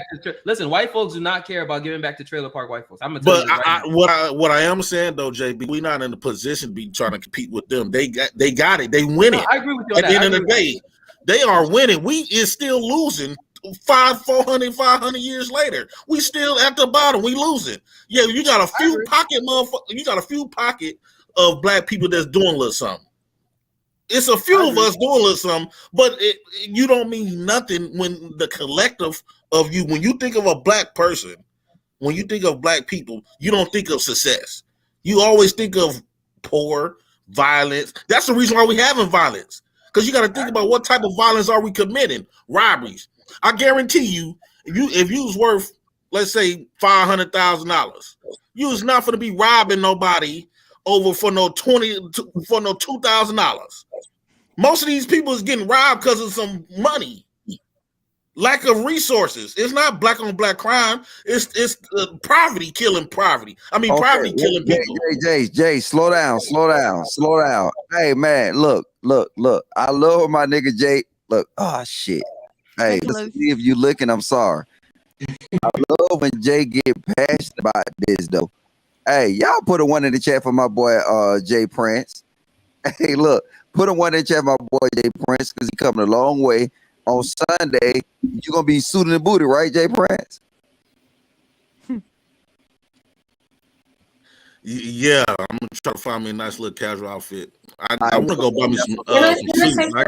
I like dress up though. That's my style. I got all two styles. We good. But we wanna spread it. We wanna spread this conversation to the panel. Like I'd have got a question. Fuck around with you. Can I say something? All right, go ahead, Ms. Amber. We have a number of examples where we as Black people focused on ourselves. We had Black Wall Street until when 1921 until they bombed Black Wall Street. We had Black Panther Party until they created COINTELPRO and dismantled it. We have the Nation of Islam. We have COINTELPRO 2.0, which I believe is Black Lives Matter, but that's just my opinion. What we lack is looking at the long end game. We looking for self-gratification real quick, whether it's resources, financial success, like immediately. Instead of kind of like when Hank say, I dated a Mexican man. What he did was he bought a rundown house got his cousin to do the plumbing, got another cousin to do the lighting, got another cousin to do the floor, moved in a family from Mexico, bought another house, and they kept where they had, I think, 15 houses on one block. But they thought about the long game, what's going to happen over the next 10 years. So we lack or don't want to be a part of structured organizations that we're looking at the long game. If you look at the database, there's so many churches, there's so many not-for-profits who are fighting for pennies, who are fighting for funding. There's so many programs not too many people show up to. How much am I going to get paid? Am I going to get hired now? I need now. And we lack that type of structure in the long game focus. Hold on, real fast. Hey, Q, do you see Sage Talk Lee in the chat? He trying to get up. I don't see him in the chat. I don't see him in the chat either. What's his name specifically? Because I'm typing it. I think it's Sage Talk Lee. No, I don't even see it when I type it in there. Yeah. But I'm about to call him on the phone and just add him to the stream. Oh, okay. Yeah, you can do that. All right, hold on, wait. Let's see. While we wait for Logic, Amber, one thing I think that's the issue with these organizations, though, is that, I think, unfortunately, a lot of Black organizations have a reputation, and have a reputation for mismanaging, funds and just being corrupt. And this is not limited to the Black community, right? But since we're focused on the Black community, let's talk about that. And so, like, for me, for example, one of the main reasons why, I'll give you an example, right? So here in Atlanta, like, one of the things I love doing is, like, I'll go out, I used to do this like every weekend, but I've kind of slacked a bit, but I'll go out and feed the homeless, right? Mm-hmm. And initially I wanted to just, donate to an organization that does that. But then when you actually think about it, first of all, there's no visibility. These organizations that claim to be feeding the homeless, there's no visibility, no transparency. You don't know what they're actually doing with the money. And even if you understand the structure of nonprofits, you understand that a lot of times, most of a good portion of your money ends up going into overhead rather than actually, what you're doing it for, right? Mm-hmm. And so, and then you don't even know if these people are mismanaging the funds until some scandal happens or something, and you find out all your money went down the drain. And so I think that's one of the issues, like, when you take that example, because I think it's a great example. But for me, I'm always hesitant. In general, not just Black organizations, but I'm always hesitant with these nonprofits and these organizations because you don't know what their connections are, what their attachments are, the level of if they're corrupt and whatnot. So for me, for example, I'd rather straight up literally order from a restaurant, buy a bunch of food, and then literally personally hand deliver it. Because at that point, I at least can directly feel my impact, right? I at least can see, okay, here's what I've done. So I think one of the steps to fix this issue would be, let's actually, for one, hold these organizations accountable. Let's build more. Like, if you're gonna build a nonprofit, you should make, your, like, how you're using the funding and what you're doing. It should be public. And then when you find out that a lot of these people that are so-called considered leaders in the Black community, they end up basically, I know different people have different feelings about Dr. Umar Johnson and these cats, right? You end up finding out, like, when people actually go and look at their tax returns and or I guess their tax filings, since they're nonprofit, you realize, like, you have no idea what they've done with the money. It's just somehow it's gone, right? If you ever watch South Park, you ever know, like, that episode where, like, and it's gone. Like, well, that money is just gone. You don't know what they've done with it. So I think that, to me, is one of the issues. If we can change that perception that when you give Black people your money, that they're going to mismanage it, right? If we can change that perception, I think that would do a huge favor, to Black people, right? Because then we could at least trust these organizations more. I want to say, add one little thing to Amber's point. Wait. Hold up. I got to give my respect to the OG. Now, greatness, hold the fuck up, nigga. I got you. Damn, Mr. Lee, I'm sorry. You see how they be making me get this? They don't make you do it. These niggas, look. So look, I see you sit down, man. No, look. Hey, salute to the OG, Sage Talk Lee. So I'm gonna just say this, right? Q, ain't this Keeping It Funky Friday? Yeah. I emailed all these dudes that talk that trash in the chat about me and Mr. Lee been putting in work behind the scenes. I emailed all of them. You know how many replies I got? One from Mr. Lee. Yeah. It's Mr. Lee. I didn't get no email. Jay, you violating the rules, brother. You better kick your ass off. Look, this is what I'm saying. JB, you're correct. But we need to quit talking and do it. When I tell you the amount of work that me and Mr. Lee been putting in for the last what? And stop me if I'm wrong, Mr. Lee. The last 2 weeks. Keep going. You're good. 2 weeks. Yeah. The last 2 weeks, we put an immense amount of works, and now I'm looking like this. Men are just talking. Whoever dedicated to my children is, get your ass on the panel because I don't know who you is. So the amount of work that we put in, but guess what? It's not over yet. Because Mr. Lee, he hit me up today and said, hey, when we're doing this meeting. Like, Mr. Lee is on my ass about this shit, right? And I can't even do it. Like, my secretary, we doing some shit. Mr. Lee is putting in money. I don't know why we having these conversations because the plan is already in the mix. And especially for greatness, you in DC. You ain't got no excuse. Let me see the nigga next to you. He left already. Okay. Cut that nigga off. Cause I'm being serious. Cut him off. No, he had to take care of business. Okay. I respect that. A lot of money, so. But we can talk the talk, but at some point we gotta walk the walk. And then we gotta walk the walk by our actions. And I promise you this. I'm gonna give Q a credit. If men lead, they'll follow. I ain't had no kickback from Q, none, or Kayla in this live stream. I'm giving you a compliment, Q. We had a little something, didn't we? I was gonna say thank you, but I don't really give you kickbacks on the Thursday night shows. I troll you. Don't even go to the Thursday night show. I don't think there was a reason to. I mean, I feel like I spoke out about. I stayed authentic. I spoke out about the things I needed to, but there was just not. But I'm saying, I'm not really speaking to the women. I'm speaking to the men. Okay. Like I said, like right now, if you in the chat and you talking shit and you not green, I'm just being honest with you. I'm not trying to hear you niggas. Because, Mr. Lee, am I right? We said go in the chat, come green, and follow directions, correct? Absolutely. If you're not green, don't talk to me. And then no, it's not because of the money thing. It's the leverage thing. I want to see you serious. Because if I send out emails, right? And the people I knew who was serious, I didn't send out emails. And I'm going to shut up and let Mr. Lee go in and cook because I know he got something directly to say. Go green. Thank you. Go green. Thank you. Shut the fuck up. Go green. All right. I'm sorry, Mr. Lee. No, go ahead. No problem. Hey, everybody. How you doing? Enjoying the panel, enjoying the conversation. What's up, OG? I just want to piggyback some of what JB was talking about. I will say this, we already have in the works creating our own political PAC group. Everything's going to be announced on this Sunday's show. But one of the things that we're looking to do is to have more transparency and disclosure, because that's really been an issue with Black people.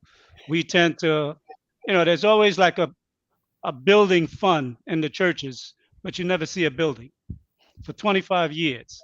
This is not going to be that type of operation. I have a background in finance for 20-something years. So we'll be doing quarterly reports for everyone who is either a green member or who's going to be a member of the other team, which will be announced on Sunday as well. But we'll have special meetings for those individuals so you guys can have access to the information. We can discuss how we want to go about using the funds. We want to use funds to push political individuals who are looking to support the things that will benefit Black men primarily, and the Black community as well. Also, we'll be looking to do some serious marketing, whereby we'll be looking to take steps to really improve the image of Black men. Because I think just yesterday or a few days ago, I saw a video from, what's the guy that was a director for, he was a director for Black Panther. Ryan Coogler getting arrested. Ryan Coogler. So who is this other cat? 1 second. I thought I wrote his name down. Yeah, Ryan Coogler. Yeah, Ryan Coogler. He went to the bank to remove 12 grand, gave the teller a note. He wanted X amount of money, and he wanted her to count it privately and just give it to him in a bag. Yep. Black teller. She called the cops on him. He got arrested. Yep. So even as black people, we see other black people, particularly black men, as criminals. So we really have to work on improving our image really from the ground up in the eyes of each other and in the eyes particularly how our women see us. Because if our women see black men as violent and as criminals and potential danger, how are we going to get other nations to see us in a better light? It's like having a mother that talks bad about her son. When a black woman speaks bad about a black man, that's no different than a black mother speaking bad about her black son. No one is gonna, no matter what you say, you can't say anything because that's your mother. Likewise, when a black woman speaks bad about black men, it's like these are the women that know you, that grow up around you, they're family, one way or the other. And that's something that we as men, we have to really take charge in framing. So, like Logic said, he and I have been working on establishing a few things. MPAC is going to be the name of actually is the name of the political pack. Oh, you revealed it, Mr. Lee? Yeah, I'm going to drop it. I thought you go. Oh, fuck it. Let's go. Let's get it. Now, the other business, leave that part out. Just MPAC because we were already talking about the political group, right?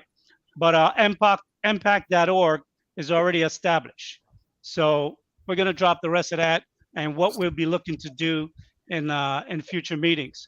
But I was listening to the conversation and I was just taken aback by, the double talk in terms of how a lot of us are so caught up with the image of people in terms of whether they like you or don't like you. I mean, I've worked in business all my life. I started out in engineering, and when I went to Wall Street and finance, I was usually one of the only black men there. And most people didn't like me, especially on Wall Street, being a top producer. You think white boys like getting beat by a black guy? Hell no. But I didn't give a shit. You gotta step up. And people, whether they like you or not, they're gonna respect you. And one thing I will say about Trump spoke his mind. He was not a politician. He spoke his mind. He said exactly what he thought, and that was that. But you know what? You know where you stand with him. And I think what we're beginning to see for a lot of people that voted for Joe Biden is that he made innuendos as though he would be looking to look out for black people. And from the time he's gotten into office until now, name one thing he's done for black people. He's given everyone some type of a bag or an opportunity, and he has not done a single thing for black people. So I think we have to really be strategic on how we will move, in the coming election. And I would like us to be in a position by November to at least to be able to affect local elections. We'll pick one or two cities.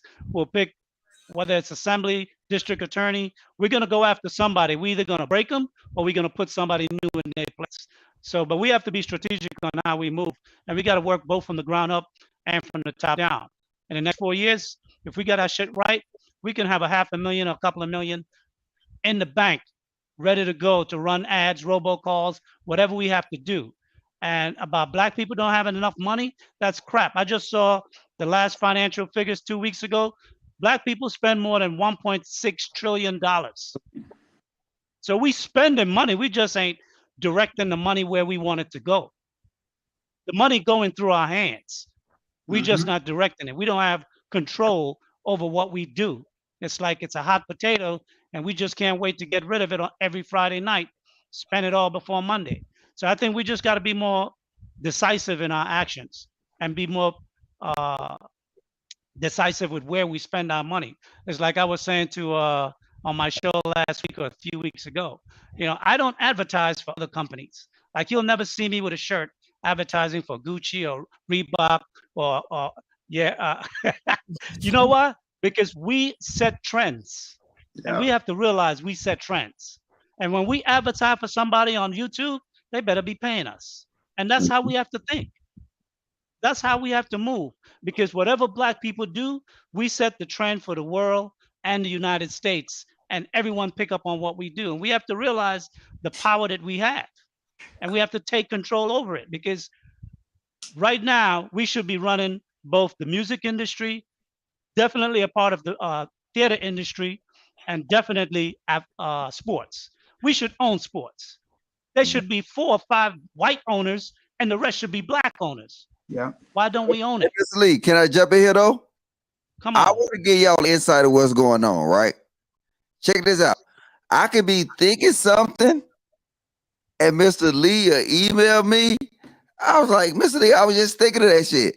So when I said is work being done, like it's levels to like this Lapeef thing, right? So everybody think that the Mr. Logic show was gonna be some ratchet stuff, right? Put it in one in the chat if y'all didn't think it was gonna be ratchet. But no, I'm not ratchet. So it came down to it that I feel like I'm almost connected with Mr. Lee. That I was like, we'll have conversations, and then not no long-winded conversation, brief conversations. And I was like, damn, Mr. Lee, we already on the same sheet of music. So I'm like this. Hey, brothers and sisters, because yes, we building this shit for men or whatever, but it's still opportunity for women, because you got to realize the women are under protection of the man. So like I know it's, and I'm gonna call you out, Tamika. She always said, Logic, what about the women? Now you will fall in place because you're under protection of the man. I just want to make that clear. I'm sorry, Mr. Lee. No, that's fine.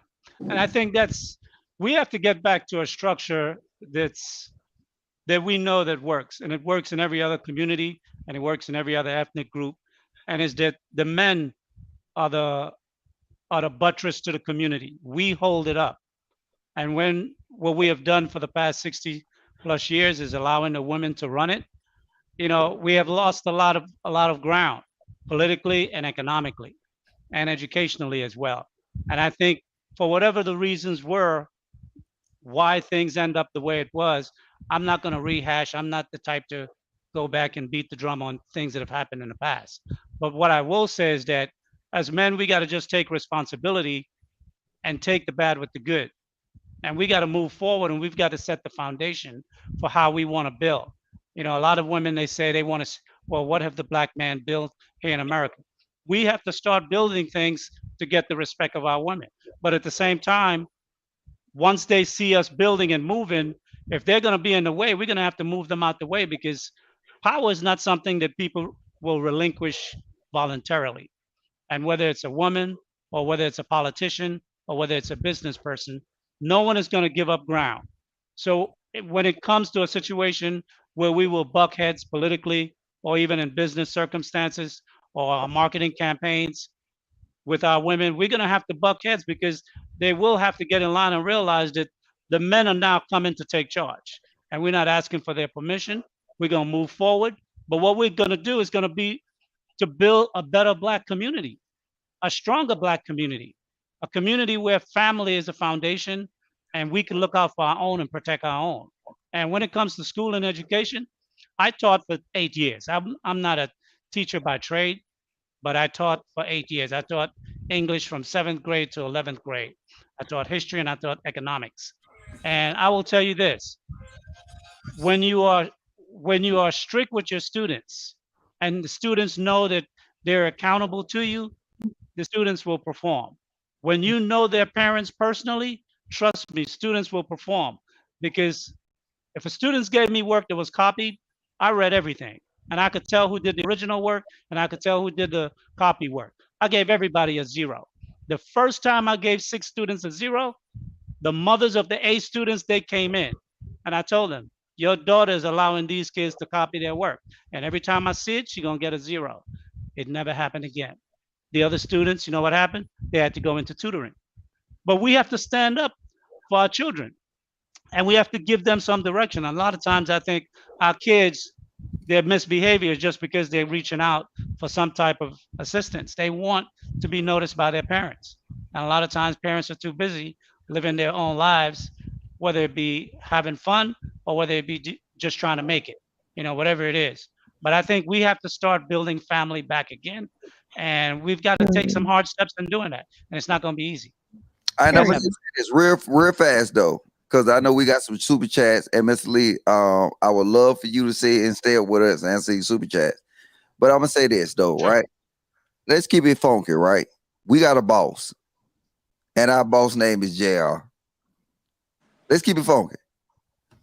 So show JR that these type of conversations is needed by doing one thing first, in the goddamn like button. Like, I don't know how you coming in here and I don't know how many likes it is. What is it? I'm seeing 360 on mine. How many likes it is? Can somebody help me? It's 368. I see It's 537 people watching, and it's 368 hitting a like. Give us leverage on these type of conversations, because I like the sage talks. I like the broken dusties. Them conversations deal with something, and then like the cat fights, it'll get up to like 2,000 likes.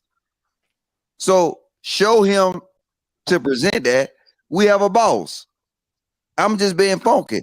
I'm not a bigger man. I'm not a smaller man to say that I got a boss. JR is a boss. So show him that this kind of content is needed by doing 3 things.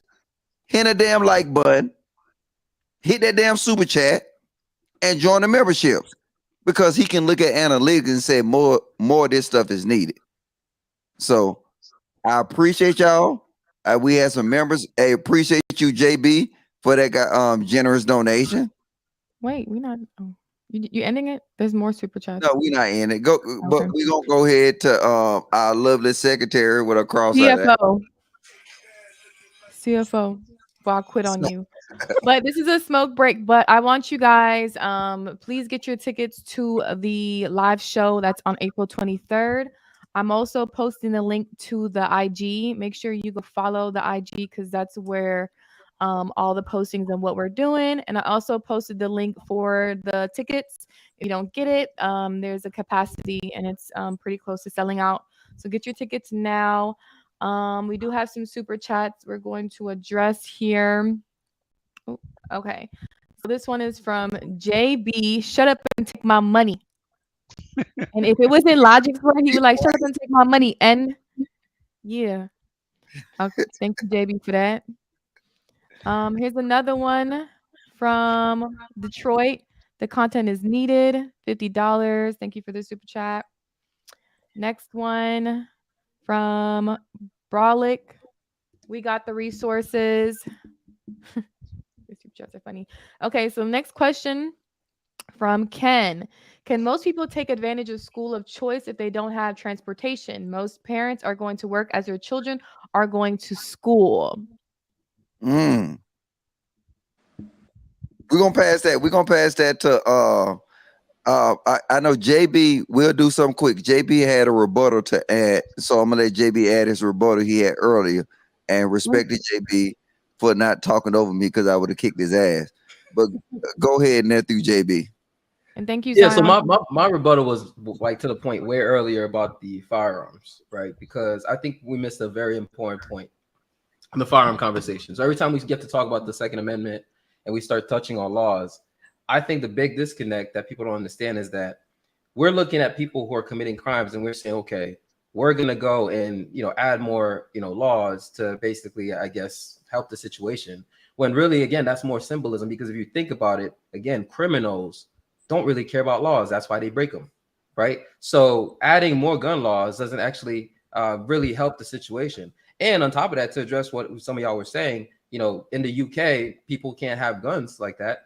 And even the police don't, are not carrying guns. And yet, they have a stabbing, a knife epidemic going on over there. And, people throwing acid in people's faces and trying to find other ways to hurt people. In fact, I would honestly, if I'm going to survive, I would rather get shot than, get acid thrown in my face. I'm just saying, right? So if I'm going to survive, right? but so the point I'm making is that the issue is not guns, and we tend to focus on that so much because I blame the politicians for this, because when you listen to especially the leftist politicians, they try so hard to act like they're doing something. So they tell you we're going to add more gun laws. We're for common sense gun laws, but forget the key fact that a criminal who's breaking the law clearly does not care about your damn laws. Meanwhile, for me, a lot of times what you'll notice, if anybody here who's a gun owner, who's a legal firearm owner who has licenses, whatnot, one of the things that you'll notice is that the more gun laws you have, it actually only makes it harder for the law-abiding citizen to remain a law-abiding citizen, right? That's all it does, is it just makes it harder for you to be a law-abiding citizen.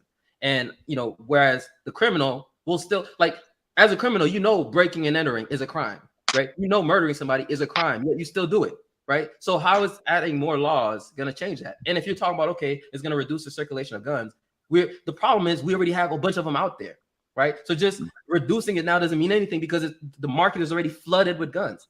So now you're going to make it only harder for the law-abiding citizens to acquire them. Meanwhile, on the black market, the criminal is still going to do what he does.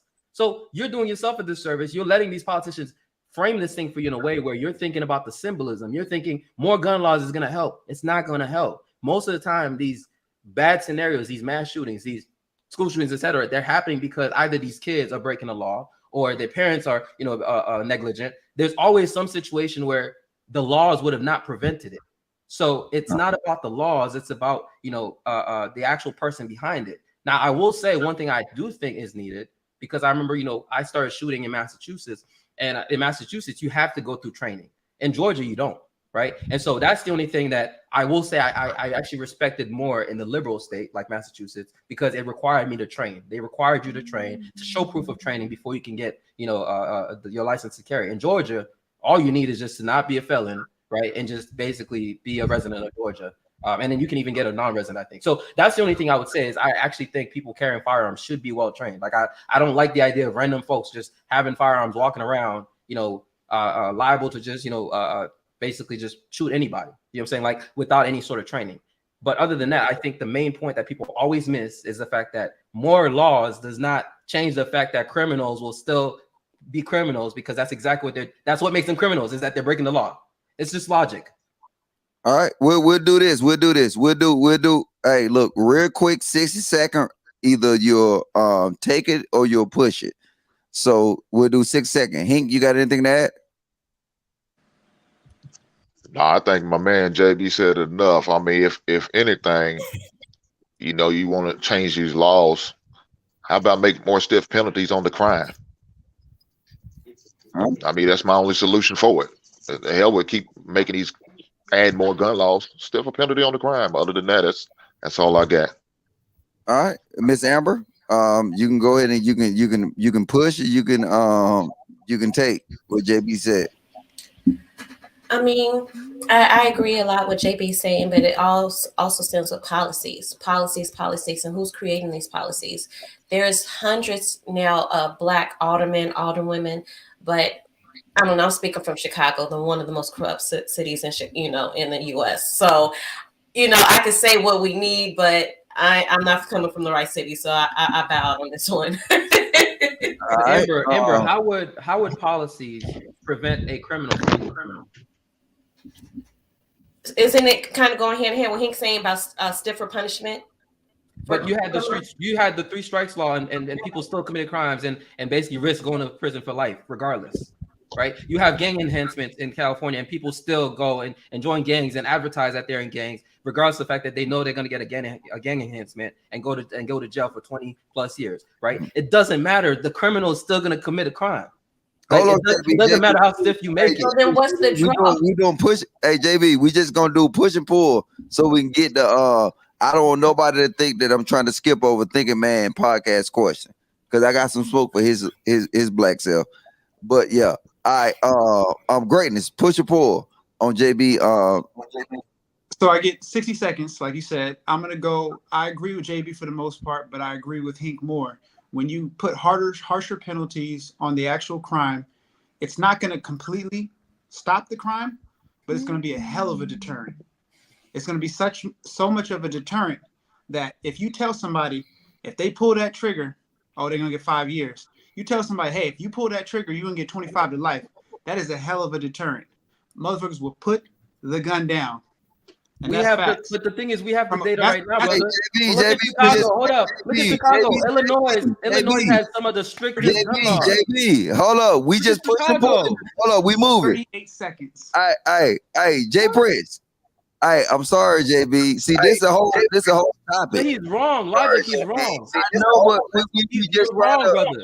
Just no, look at everybody the heard data we have right now. No, Look at the data JB, we have right you now. heard your argument though, right? We tried to get through so we can get to the next one. All right, JB, look, put a one in the chat if y'all love JB. Put that damn JB ugly emoji in the chat. Damn, come get him. All right, hey, Jay Prince, push or pull, 60 seconds on JB. I agree with JB and all of this harsher sentence. Man, that's not the answer. How much harder can you get? I mean, these people are serving life sentences already.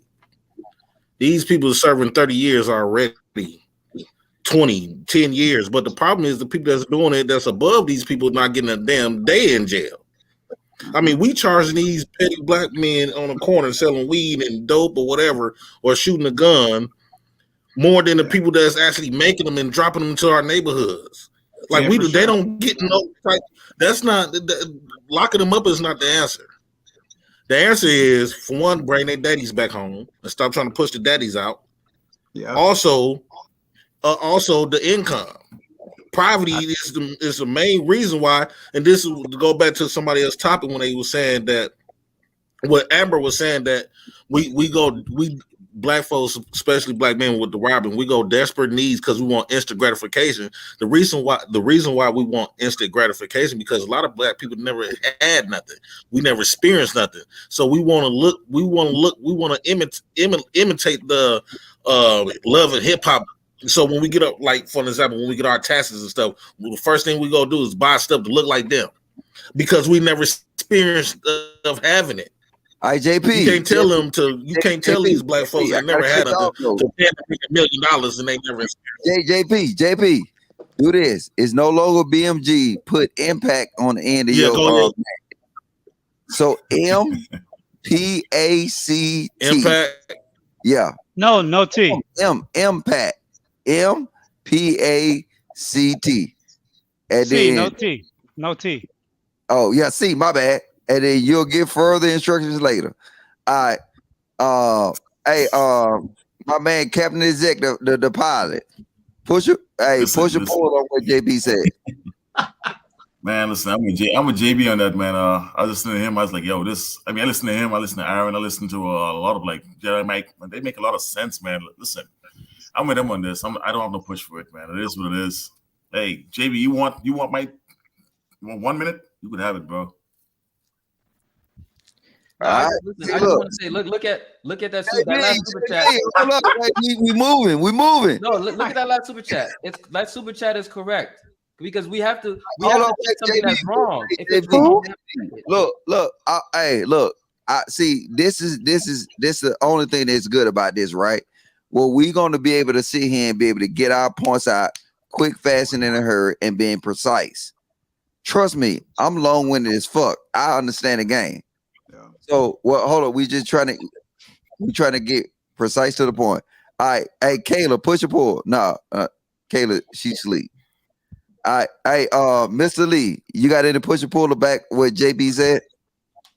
Well, definitely, I agree with what JB says. I don't think we need stricter laws, because stricter laws is really going to affect more the legal gun carrier when they get into a situation and they have to use a gun. They're going to come down on them harder. The criminal, when they get caught, they're still going to do their time, whatever it is, but they have a life of crime. They didn't just pull a gun at 25 years old. They've been committing crime since they was 13, 14, 15 years old.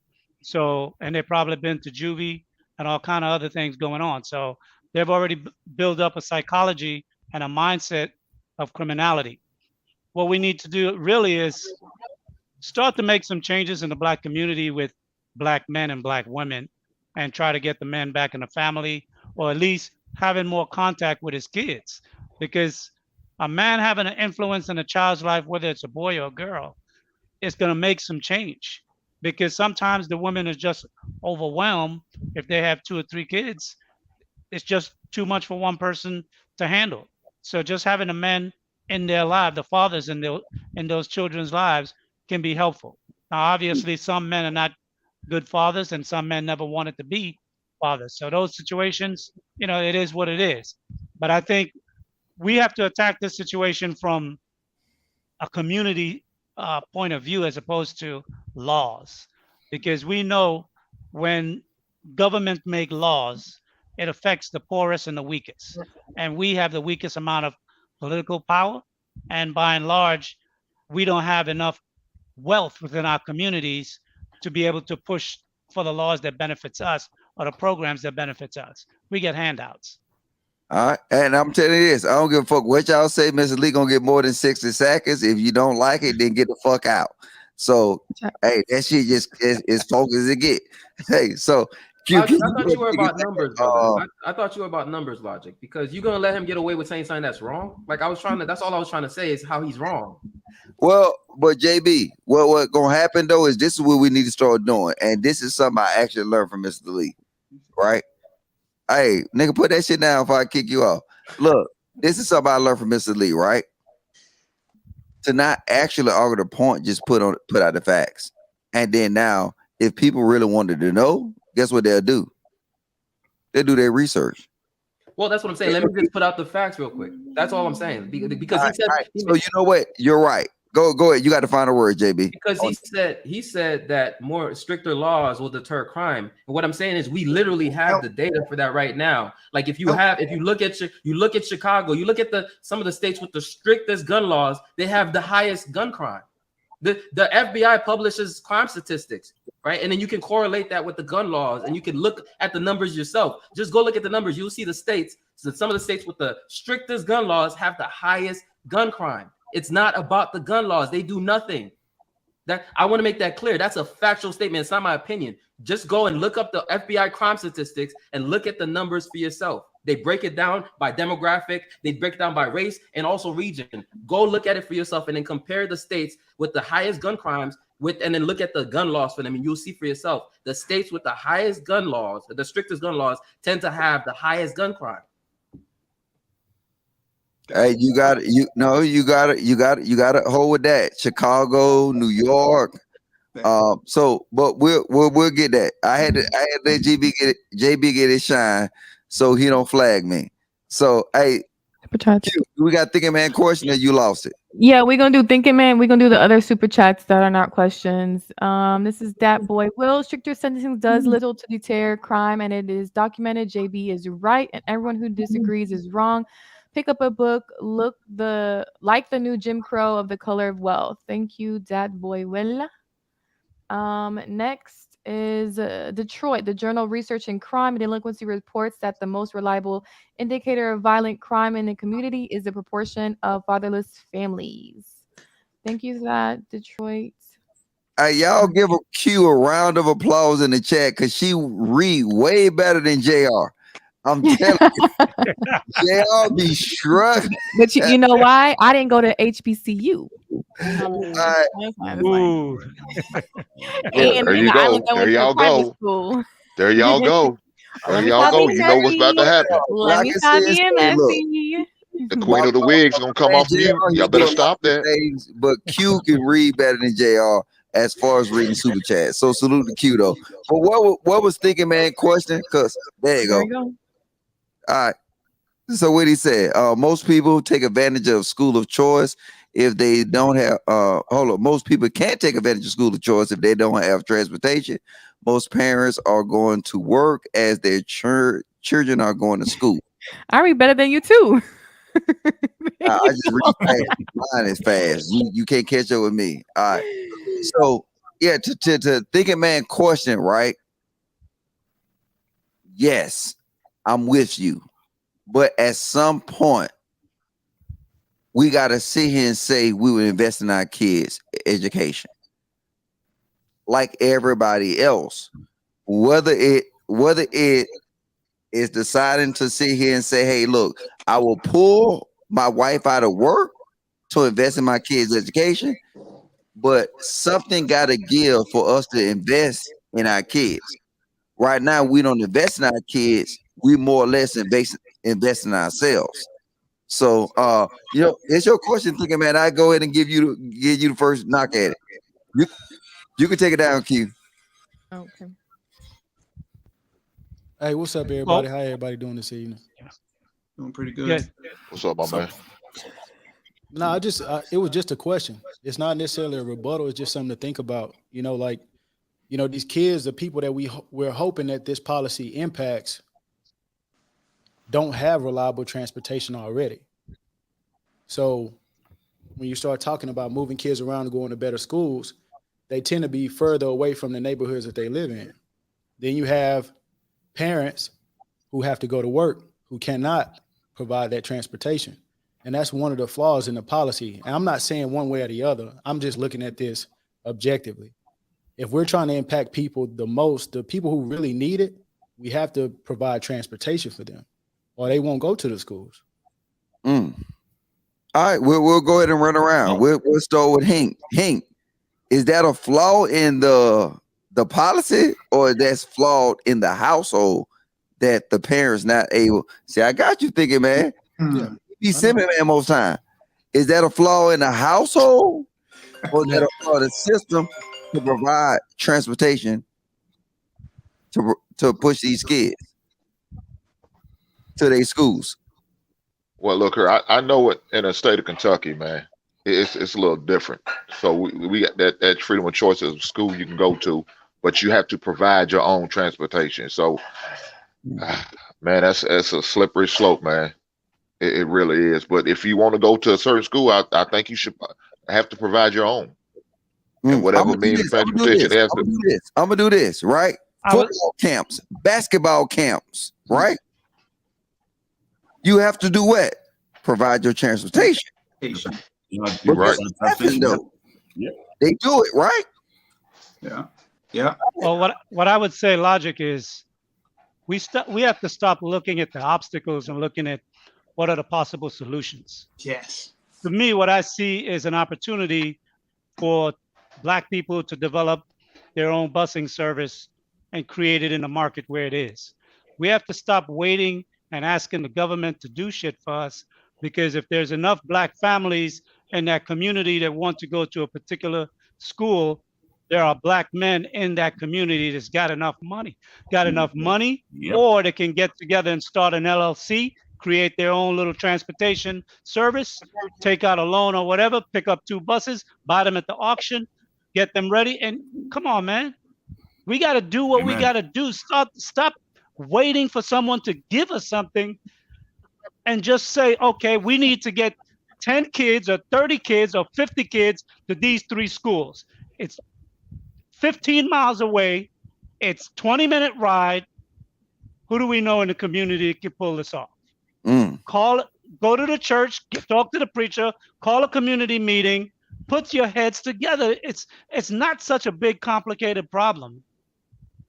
We want things to be done to us and handed to us the easy way. Every obstacle is a business opportunity. When I was on Wall Street, if a client called me up and was bitching that he was taking a hit on a stock, you know what that told me? He needed personal attention. If he wanted personal attention, he's gonna have to pay me 10 grand a month. That's what it cost him. All right. You have to look at opportunities. Remember? Say again? Is everybody on this panel a member? Not you, Mr. Lee. You part of the network. But is everybody else a member? Because if not, we're gonna need to start kicking y'all niggas out. I'm just keeping that shit funky. Greatness, your ass too. Hey, I don't know how to be a member. I send you the link. God damn it. Don't worry about it. All right, look. Can I address this question with Thinking Man's question? Yeah, go ahead. You was next before they rearrange the panel. Okay, so I'm just wondering why we're even making this complicated, because what happened to just taking the bus? Like in high school, I was living in the hood, and I ended up going to a school that was not in the hood, like for high school. The high school I graduated from was in a suburb. And guess what? I had to take two buses and 2 trains, right, to get to school. And I did it every single morning without an issue. So I mean, I'm not saying it's not an issue that it couldn't be better, but I'm just saying, like, What happened to like just taking the damn bus, taking public transportation like everybody else does? What happened to that? I'm not saying that, and you already know, y'all know how I rock, bro. Much respect to everybody. I'm not saying that it's something that the government needs to do. I'm simply positing a real issue that will impact the people who need to be able to go to school. So I understand what Brother Sage was talking about as far as transportation is concerned. I'm listing it as something that is an impediment to us being able to get to these schools. That's it. I'm not saying that the government needs to provide it. I'm saying it's a problem and we have to address it. Your logic. But can we make it, if it's gonna be a community thing, make it a community thing. Make the community come together. And if we could use a church as a midway point where maybe the church could be open for the kids to go to, for them, like you said, the charter buses to come through and pick the kids up and take them to the school. Why can't that be something like that? I mean, we got about 20 churches on every block in everybody's neighborhood. Yeah. Like communities are already doing this. Like I lived in Miami for like 2 years. Haitians, Jamaicans, Hispanics, you got them, they're so resourceful, they'll get a loan, put some money together, and they'll buy a bus for the kids in their community to go to a private school. Haitians actually have their own bus for like Haitians in certain communities, like in Miami Shores or Miami Gardens, where they pick up their own people and take it to the grocery store, the bank, and it's a whole economic system where it's no different than what we actually had to do back in the 50s and 40s, where, you know, there was no government to rely on. You had entrepreneurs who are Black that started their own businesses, their own transportation. It's no reason why we have you got people on YouTube teaching people how to get box trucks, get rigs. Why can't you teach them how to get a bus, a fleet of buses, go to your politician, get some of these business loans where they have money out here if you want to do it, and you can transport those kids to these better places and you can make some money off of it, and you're pumping money back into your community. It's places that have been doing this and making a way for themselves for decades. So it's really no excuse if we have these people that are bag chasers, go-getters. Why don't you actually go provide a service where you can make money and it benefits the children?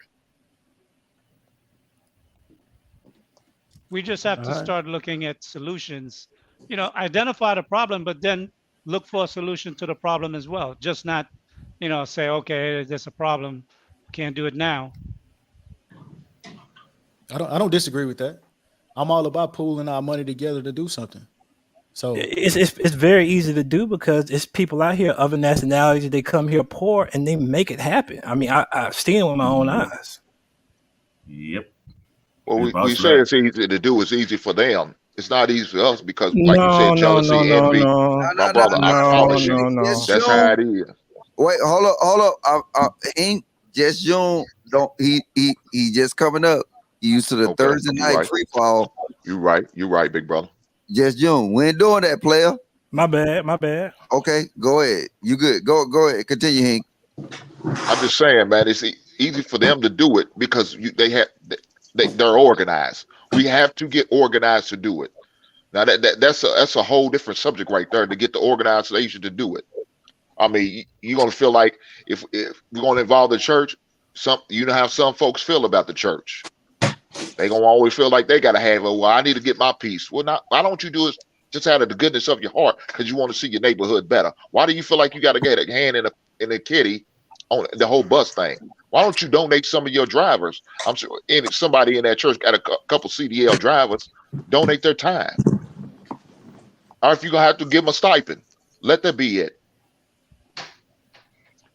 I would say this also. Why don't the community get together and go to the preacher and let them know that the money that we give as tithes is not all for your pocket 100%. You got to give back into the community. Because if nobody stepped to these preachers, and they're living high on the hog, man. They have fancy cars, they have fancy home, their wives are dressing in designer outfits, and so are they. We have to really go back and look at what is the purpose of the church and the tithes. What is that money for? Because it ain't for God. He ain't down here collecting his piece. So we know it's for him. But come on, at what level do you want to live? You just gonna pimp the people? He's got to give something back. Or if it's a female preacher, she's got to give something back. And I think we have to, as Black people, we got to step to our own people and call them to the mat and say, look, yo, you've got to be accountable. We all got to start being more accountable to one another. Well, can And we what take it Hank as? was saying, I'm sorry. sorry, let me just, what Hank was saying about it's difficult. It is difficult simply because we are not unified as a people anymore.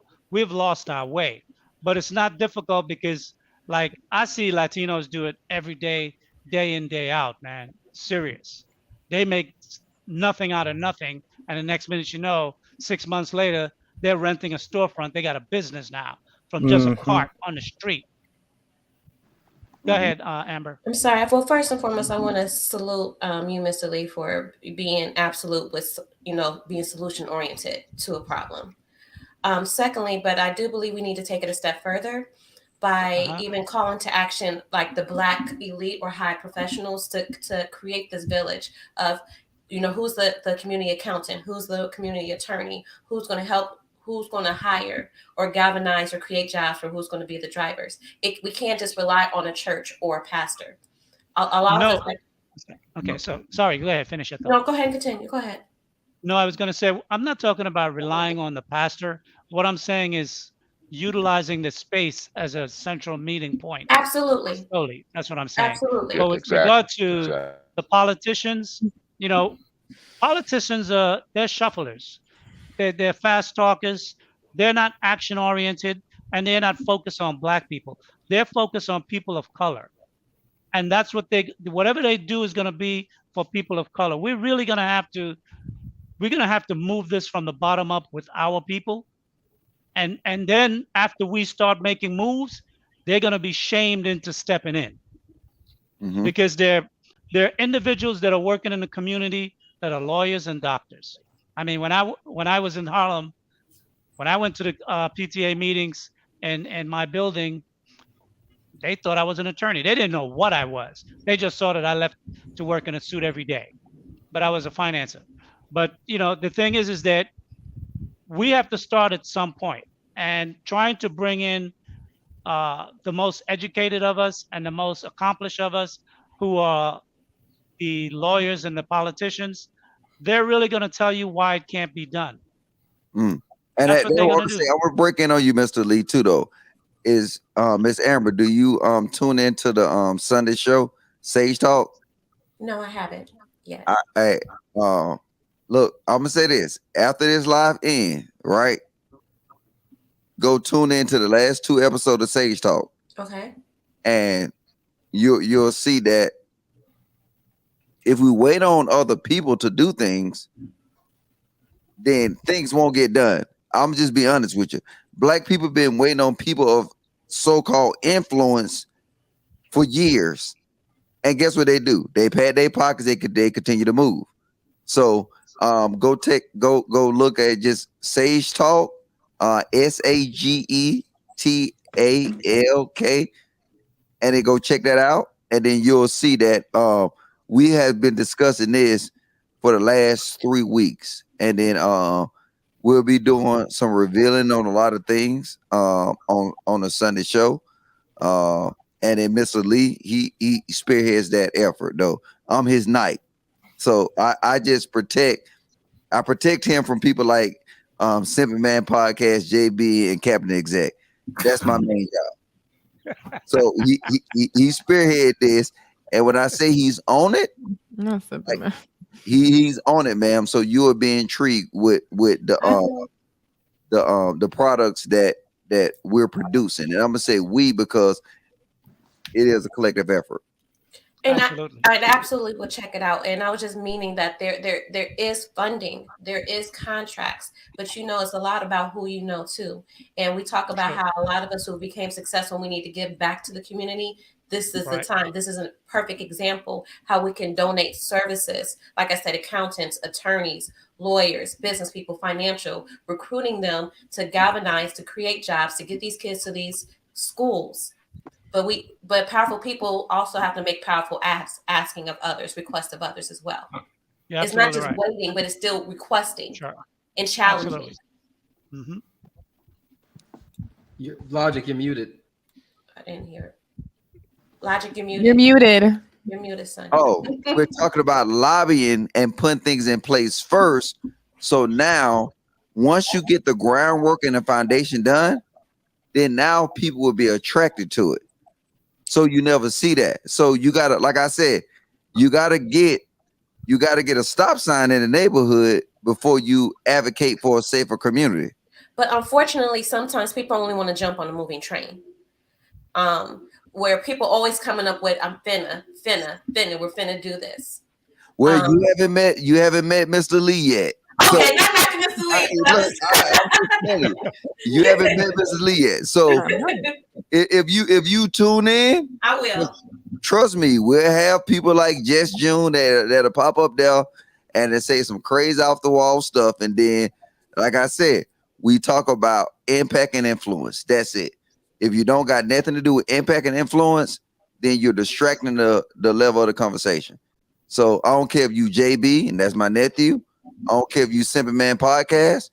You know what I'm saying? That's my Hey, play. hold on, Logic. Come on now.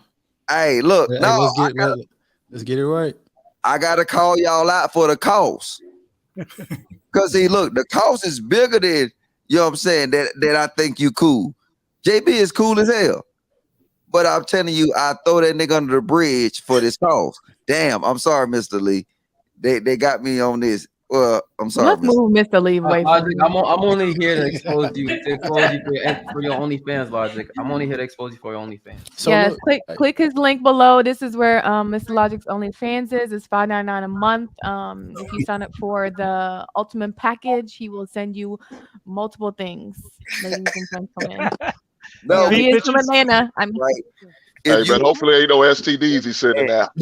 Logic is a modern man. Logic is a modern man with an OnlyFans. No, if Q is right. If you think that this is something that you want to do, and as a network, as a group of individuals moving with a purpose, that's why I like the impact. Because you go, who knows what M mean in impact? Money. Man. It could be money, it could be men, it could be movement, it could be motivation, it could be a lot of things. So now, if you down with that concept, like I said, we got to be able to push JR. So go green. Look, can I say something about the original topic, public transportation for school? No, you can't. All right, bet. Nah, go ahead, bro. All right, I want to address Thinking Man's point. Correct me if I'm wrong. You were simply just empathizing with the people who would have difficulty in providing transportation for their kids. Correct. All right, bet. So to answer your question, Mr. Logic, it is on the parents' responsibility to provide that transportation for school choice. I agree with that. JB, that was a great story how you took one bus, 2 trains, but not everybody lives in a city where public transportation is accessible. I took 2 buses and 2 trains, but go ahead. What? Two buses in 1 train. Oh, 2 buses and 2 trains. Yeah, they didn't have that where I'm from. And I just want to say something about just the overall, vibe. I love pro-blackness, but I only love it to the extent where it's not at the detriment to the mission. And what I mean by that is that in our Black community, we just allow people to infiltrate just because the melanin, the color of their skin, whatever, and we put them in positions that they have no business in being in. That's why we constantly get scammed. I don't care if you're Black, white, green, orange. If you can do the job and you have a history and experience in doing the job and getting the ultimate objective complete, then you're the man for the job. So it's just like, I would love to be surrounded completely with all my brothers and sisters. But if I have an accountant who's just a straight white boy from bumfuck Nebraska and he can get the job done, I'm hiring him. Well, that's it. In terms of the accountant, I'm thinking of either KPMG or Price Waterhouse. That's who's going to keep our books. KPMG. Well, since we're here, let's go to the super chats real quick. Trey Johnson, none of this is sustainable without strong nuclear families. That has to be the norm for there to be unity in the Black communities nationwide. Well, keep that up there, though. See, that's the problem. What we're talking about, it will build strong nuclear families. See, I agree with him that something need to happen, but If you have no foundation, you have nothing to build on. You can't build these strong nuclear foundations or these nuclear families without a solidified foundation. Let's be honest. It's no work being done by nobody in the black community that's not patting their pockets. And I'm pretty sure, based on my conversation with Mr. Lee, it's about being truly transparent and about putting in work. You won't see this nowhere else on YouTube because I'm a successful man. I got my own bag. Mr. Lee is a successful man. He got his own bag. JB is successful. He got his own bag. Cap is successful. He got his own bag. It's about putting in work. And if we put in work and we acknowledge people that, because none of these guys want to become YouTubers. They're about putting in work. Mr. Lee dedicated, what, one day out of the week? And we lucky to have him up here right now. He dedicate one day out of the week. JB do one day out of the week that he dedicated. So these people is not in for the bag. And I promise you this, if I find out that people is in it for the bag, I will keep it funky and tell you they're in for the bag. Mr. Lee, guess what? He's using right now for all this other stuff, his own bread. Keep it funky. He's using his own bread right now. Is that for the bag or that for the cause? Yeah, try again, Trey. But appreciate you for your super chat. Well, what I would say, Trey, one moment. I'd like to address that. You know, we have to stop looking at why things won't work and look at where we're going to start. Before we can become nationwide, we got to start in a city somewhere. And once we get on the ground, we're going to pick one city and we're going to start there. Whether it's going to be ATL, Chicago, DC, New York, wherever. We're going to pick a city and we're going to start there. And from there, it's going to grow and what we're going to do. And we're going to touch on different things, but we definitely have to start somewhere. We can't say we got to go nationwide. That's not realistic. We don't have the funding to do something nationwide. We have to plant a seed, let it grow, let it get a reputation, let people see what we're doing, and then we build and grow from there. Mm-hmm. Hey, see, I'm gonna say this. Can I spill some beans, Mr. Lee? Go ahead. Fuck it. Yeah, look. Cause see, I want to put niggas to the test. Cause I'm like this. Fuck the donations, fuck all that. We thinking about doing a membership level that would directly reflect the cost. That just off of that. Like, I don't care about no super chats, no none of that stuff like that. You know what I'm saying? A membership level. Would y'all support it? And we showing y'all work. We're not playing no games like we're showing you work. If you look at Sunday, you will see the beginning of work. So we show you work, and then DC right now is a stomping ground because it's easy. So I'm just saying, we can depend on these athletes and superstars, or we can do it for ourselves. And then I appreciate that opportunity. I got to meet Mr. Lee because I never thought nobody on YouTube thought like me when it comes to this shit. That's it. One thing I would say is the contribution at the membership level, that's going to go directly into impact coffers. That's not money that's going to go to any one of us. At least I'm not thinking about it that way. We just have to clear everything through JR, but that's how it's going to go. Facts. Lee gonna buy that Ferrari. Lee gonna buy that Ferrari. JR is watching right now. JR is watching right now. Hey, thank you, Kiara August, for the members. But put a one in the chat if you will support a cause, and then now you will hold us accountable to show you the work. I like the ones in the chats because he can go back and he can see ones in the chat. So JB, we don't need you to put a thumb up. We need you to put a one in the chat, player. You know what I'm saying? So he can see ones in the chat. So now if we produce something, and don't get it wrong, it might be at the $50 and $70 level, but we will show you work per month. Per month. Oh, per week. Yeah. Wait, Logic, everything per month, man. Logic, Your Netflix subscription, man. It's per month. Logic, which Lambo you gonna end up buying? All right, Q, can you put that thing in the background, please?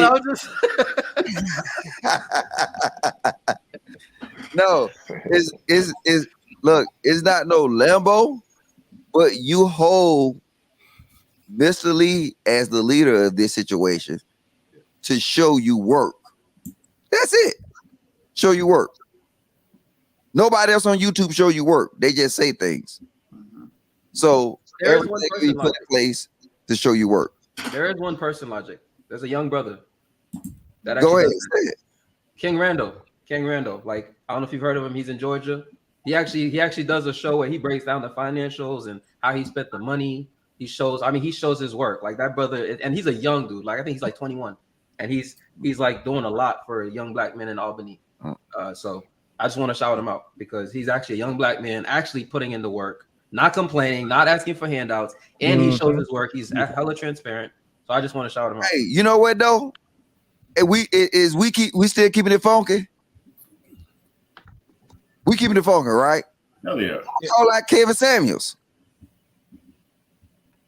I'm calling out Kevin. Hey, move that chat. Move that shit. Look, Kevin, if you in here, there you go with this nigga. Let me stop being petty. No, Kevin, if you in here, I'm calling Kevin out. I'm like, look, Kevin, you know what? As soon as we do it, we want you to be the first one. You call We out want Aaron. Kevin Samuels to be the first one. And now I'm finna look, there go Aaron Cat. Aaron best friend. Don't talk about Aaron best friend, Logic.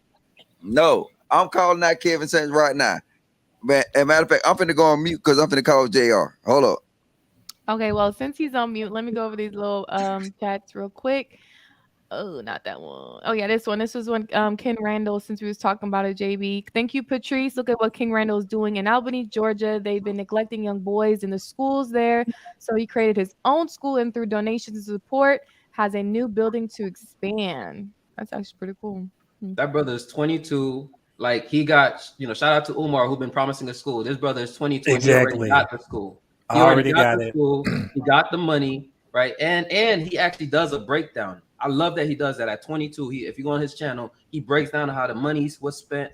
Like, I mean, it's fascinating to me. And this brother is 22 years old. And he like, you have a bunch of young boys in Georgia that are like, man, because of him, like, he saved me from the streets. He did this, he did that. Like, we just got to shout out young black men like that. Yeah, good job. Yep, absolutely. This Right one's for on. Detroit. Thank you, Detroit. Detroit probably got paid today because he's been dropping some money. Support your child's learning at home. Demonstrate a positive attitude about education. Monitor your child's screen time. Encourage your child to read. Talk with your child. Encourage your child to use the library. That's a fact. Okay. Next question for the panel. Not that one. Did y'all finish Thinking Man's question? Everybody? All right. Yeah, we finished it. We don't trust Thinking Man anyway. Oh Lord. I was gonna add something to what Logic said. With regard to channel, those who have a YouTube channel, we're gonna have an affiliate level for Kevin Samuels and guys who have big YouTube channels for them to come in on an affiliate level. Because what we also want them to be able to do is sponsor some advertising as well. Okay, that sounds cool. All right. This one's from Lofi. How do y'all plan on pooling funds together and starting businesses when you aren't active in your neighborhood and with your neighbors? You don't need to start a company to have relations. That's a good point. That's not a good point. Hey, take your ass, go green, and just wait for instructions. No, but I mean, I get what he's saying. There's a lot of people that say do this, do that, but they're not even giving back to their own people. So that's No, he's saying in a place, because I agree with him to an extent that when you're dealing with things, and like on this panel right now, we got Captain Exec. He flying all over America. You got somebody in Houston, you got Honduras, you got Houston, you got Atlanta, you got DC, you got Chicago, Just June is in Atlanta. I'm in Charlotte. You got for the streets, yeah. No, we spread thin though, but that's the whole concept of actually impact. So you got to pick the area that you want to impact, and then it'll move forward from there. It might not be in Houston. You might not be able to walk outside your door and see the actual impact, but if you start something like that, it will gradually build and grow. Next super chat. Okay, big baller Ken over there, $100. The Thinking Man's podcast, y'all go follow the Thinking Man's podcast. What you said, Logic? The Thinking Man's podcast. Yeah, he hush mouth now. Tell him thinking, man. Tell him, kid. All right. All right, I'm not gonna call you Sipping Man Podcast. Now I'm gonna call you Pimpin' Man Podcast. You can't do it with that mic drop. Now with that mic drop, you gonna build on you. The Pimpin' Man podcast. Ooh. Man, Ken don't know nothing about the pimping. So, Ken, this been good, man. We done went like almost 5 hours, and then 5 hours. Don't forget now. This is 4 hours and 5 minutes now. Yeah. Oh, your boy's back. Catch up, Logic. Catch up. No, catch up. Brazier is back. I say this. I say that what we'll end up doing is Hold on. I don't mean to cut you off. What you say? What you say, Logic? Hey, The he's flexing Thinking like Man hell, ain't podcast. he? He's flexing like hell, ain't Listen, Ken got his hat backwards. Ken got his hat backwards. Wait, hold on. There you go. Ken with a little solo. Yeah. I know that's right. Hey, you gotta respect the man who got the champ in the background. You gotta respect the man who got the champ in the background. Hey, look, I want to show this, right? Look, I want to say this, right? And we've been seeing this a lot with Sage Talk, right? It might not be the numbers, but the impact. Like we've been getting a lot of shows, you've been getting a lot of memberships on Sage Talk. We've been getting a lot of donations on Sage Talk. So let's keep it funky, man. I respect everybody actually trying to do something. And then if y'all want to kick it on Friday again, or at least by 3 hours, you know what I'm saying? We just threw this together. So if y'all want to kick it on Friday again for like by 3 hours on Friday, you know what I'm saying? Well, y'all get y'all favorite drink, y'all cold beverage, whatever y'all drinking, you know what I'm saying? And we kick it and we drop some information, you know what I'm saying? I mean, we'll start off with being fun or whatever, but we'll always end off with something that intrigue your mind.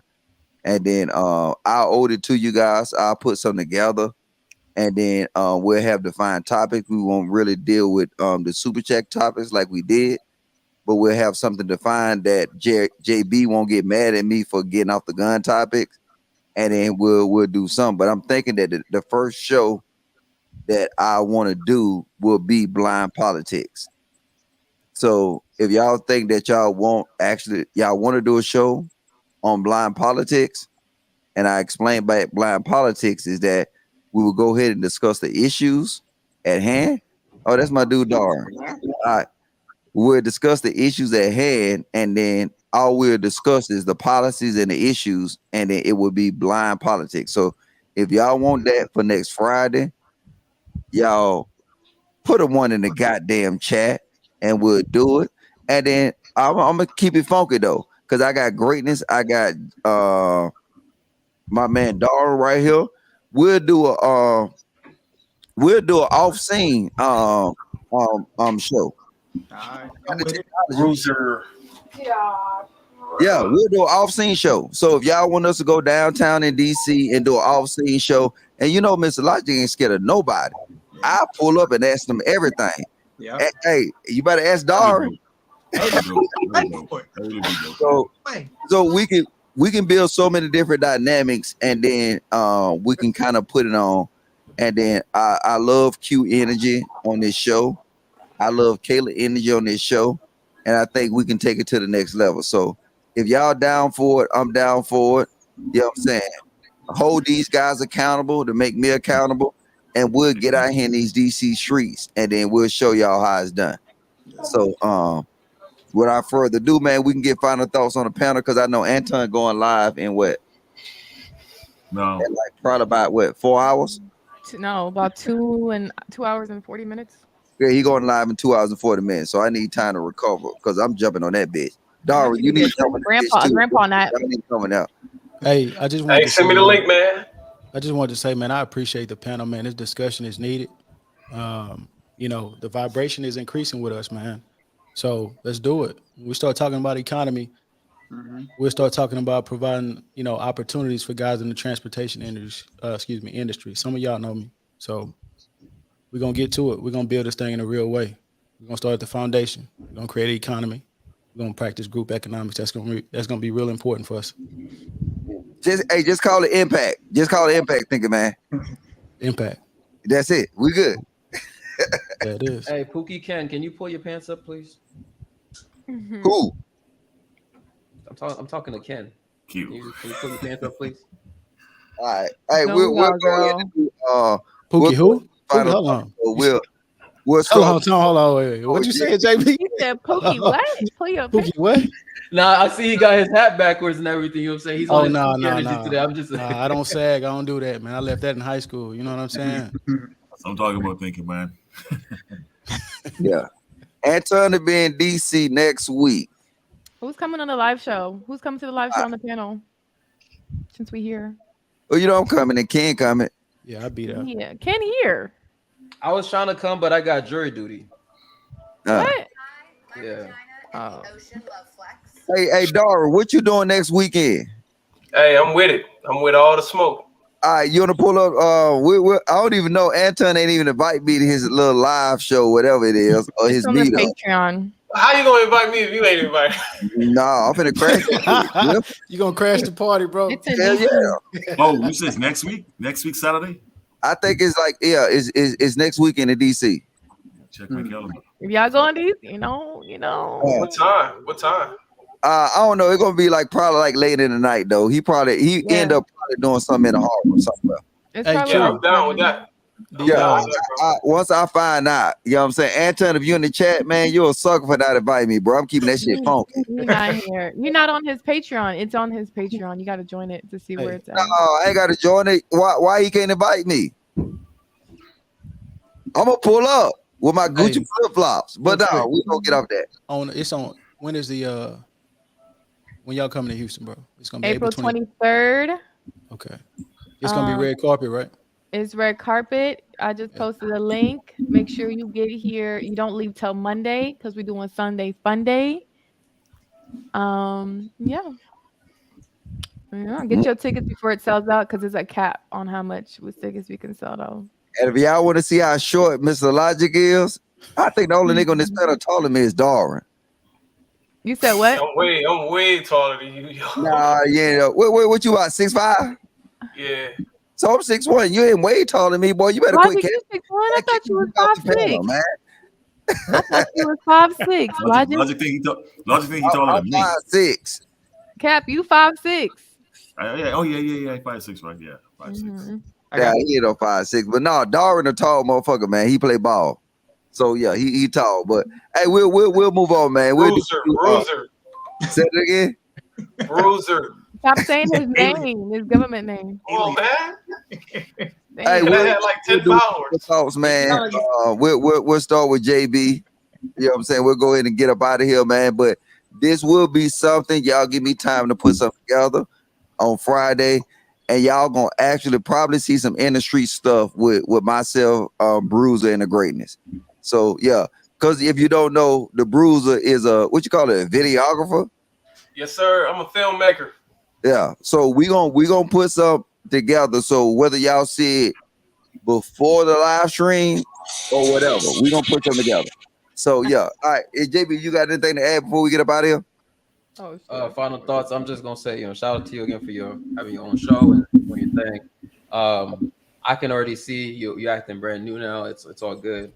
And also, like I wish we spent more time talking about the baby mamas and You got Anton stream. You'll see a whole different side. The baby mamas and you know how men ain't shit, and you know, like I wish we spent more time than talking about this building up, you know, men stuff that we talk about here, and politicking and lobbying and all that. Like, you know, we got to keep talking about the baby mamas. You know, stay focused, Logic. But that's all I have to add. You know, please, next show, please talk about the baby mamas. That's all. Not Mr. They thought I was gonna be ratchet though. They thought I was gonna bring the Thursday energy to here, but nah, it's too much information out here to be talked about to do that. All right, hey, Greatness, you got something to add, brother? I'm mad I missed the relationship conversations because I'm a relationship self-proclaimed. Who got the baby in the back saying what the? I don't know whose baby that is. That's not mine. That ain't no baby. That's a baby mama. Hey, that was a homeboy. JB, there you go. There you go, JB. Right baby there. mama back there. Bring her to the forefront. We got a question for the baby mama. Go ahead, Greatness. Hey, you know,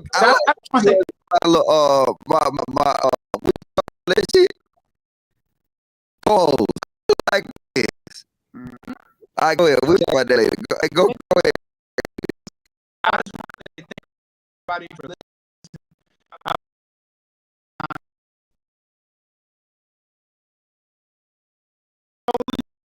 You know, you call me. You said what? I called it what? Trolling you earlier. I told you to cut on the light. You wasn't trolling. It's hot. Oh, that ain't trolling. But okay. Oh. No. Trust me, I'm a troll. Shots are being shot. Shots are being fired. I'm playing with you. Me and Logic are trolls. She a troll though. Don't fuck with her. Exactly. Logic, how much time you spent designing that, bro? That shit took it probably 2 minutes. Logic took me like that. Hey, it took me like, hey. It was y'all say y'all want natural hair women in there. Still look good though. Yo, y'all say y'all want natural hair women, and there you go, making fun of women that's natural. Logic ain't got no damn life. Good to put the mop on top of her head though. My hair was wet, one stream. See, y'all, we can't please y'all. Y'all don't like wigs. Now y'all talking about natural hair women. We can't please y'all. Nah, just throw a little bit of water on it. It'll look beautiful. Hey, real it was wet. That's why my hair was wet out the shower. Miss Amber, you got any final words, man? Exactly. Everyone knows. Thanks for having me. Appreciate the show. Appreciate actually being a part of a discussion like this about building and being solution oriented.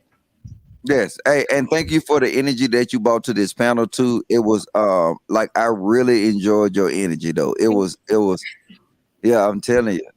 I hit you up in the back chat though, but go ahead. Hey, Hank, you got anything to add, bro? Boy, hi, damn. Well, I know shots are being fired right now.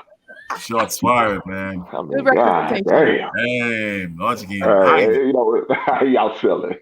Hey, man, it's all good, Lodge. You know how we do, man. I'm always gonna touch down with you, man. Whatever you do, you know, I appreciate Mr. Lee coming up late. Thank you, man's podcast. I mean, everybody that came up, man, that contributed to the cause. I appreciate it. Even the ladies, you know, even Kayla doing her wig drive-by. We appreciate her. We appreciate you, Q, for being the sexy secretary. No, I'm a CFO. The CFO. I didn't mean to mess up your job title. I'm sorry. Thank you, sir.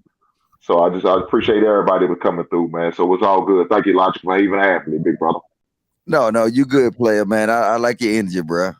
Hey, dog, you got something to add? You seen that Jameson kicking in, man. You rubbing your face.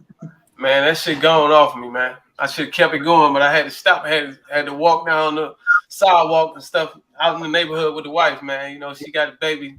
We got a baby due on the 29th, so, you know, I got to keep a body going. Hey, congratulations.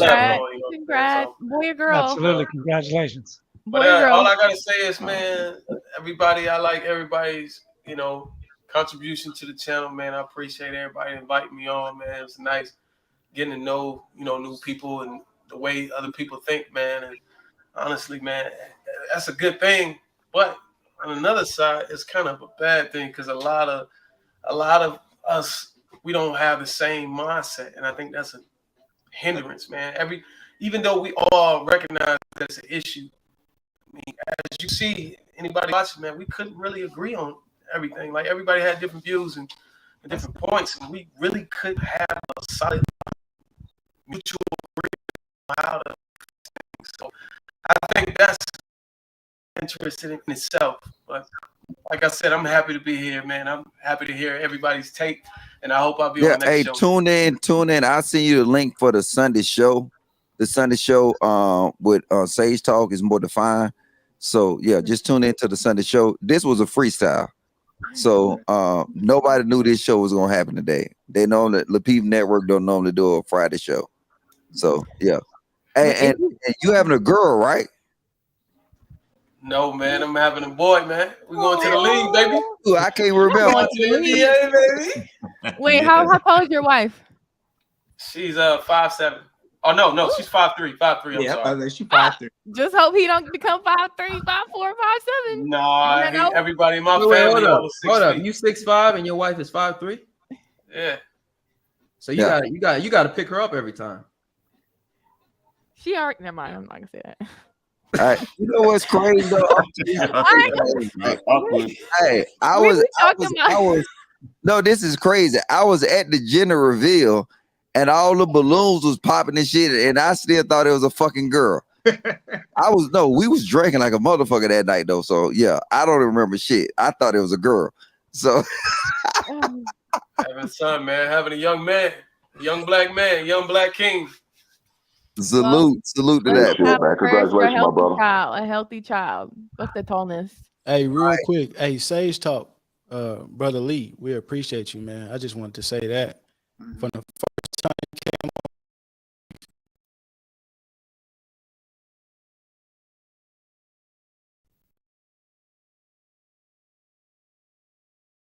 Seats in the back for you guys, man. Hey, I work with the Lapeef Network, you know what I'm saying? Hey, listen, Sage Talk Lee, I respect you. Remember the first time you came on on that Sunday? Everybody went quiet. It's like you touch each gentleman, like each man, boy. I don't care who.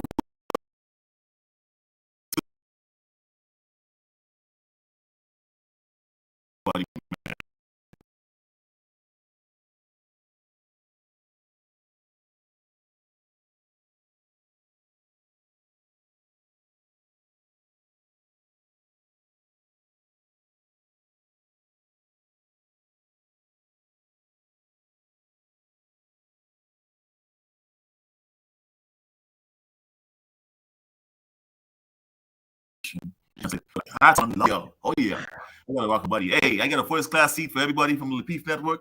Whenever you're ready, man. Let's roll. We can take this worldwide. Everybody his damn boy. Take this worldwide. You my boy too, Q. You my boy too.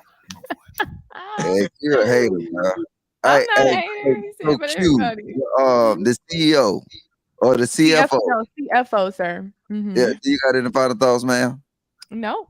Mm-mm. Thank y'all for coming. Thank you, ladies. Thank you, gentlemen. It's good to have a new panel. I'm tired of hearing Logic talk all the time, so it's good to hear new people. Come back. If y'all want to see some cutting up, we usually cut up on the late night show. All right. We'll go fast though, because they said the stream is breaking up. I don't know who's saying that. They probably got Verizon, that cheap Verizon internet. Hey, Thinking Man, you got anything before we go to Mr. Lee? Nah, man. Conversation is needed. I appreciate everybody, man. That's it.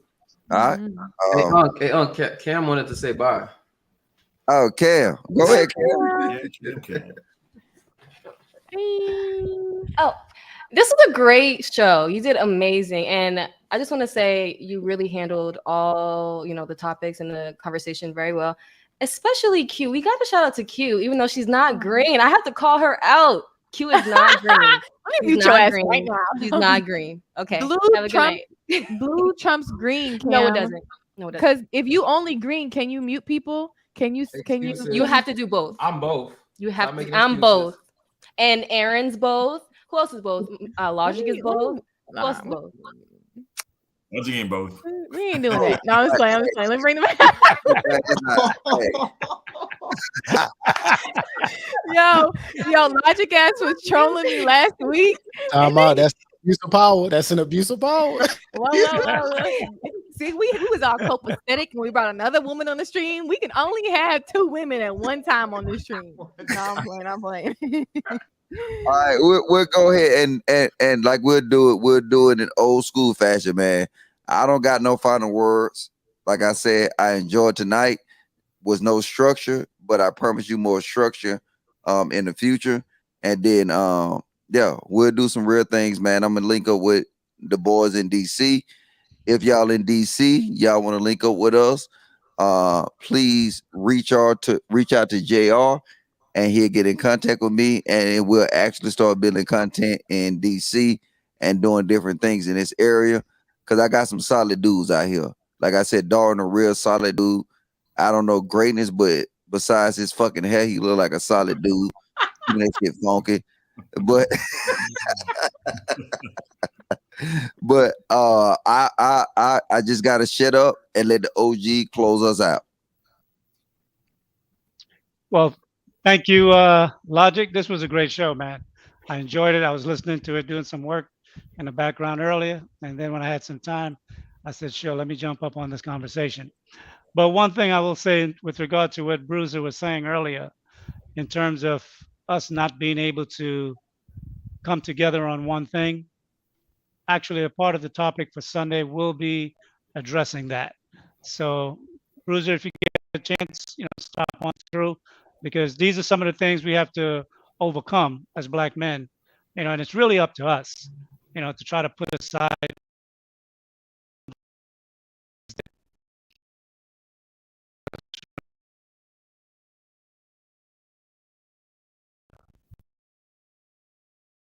I'm going to be touching on that on Sunday. Thanks again. I don't got control, so Q got control in this bitch. We out of here. Bye-bye. Q's a mess. All right, thank you, Q. Hit in. Q don't know what she doing. I wanted to put this because Just June said sent you $50. Just June, thank you for the super chat, $50. He didn't send me $50. He sent $50 to the network. Did you end it though? We still live. You part of the network. Hello?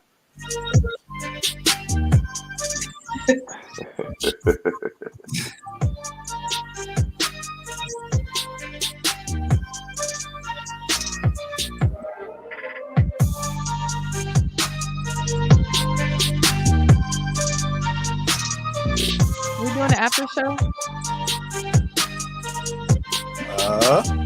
John, not JR, end the stream, but leave us up here so we can talk shit.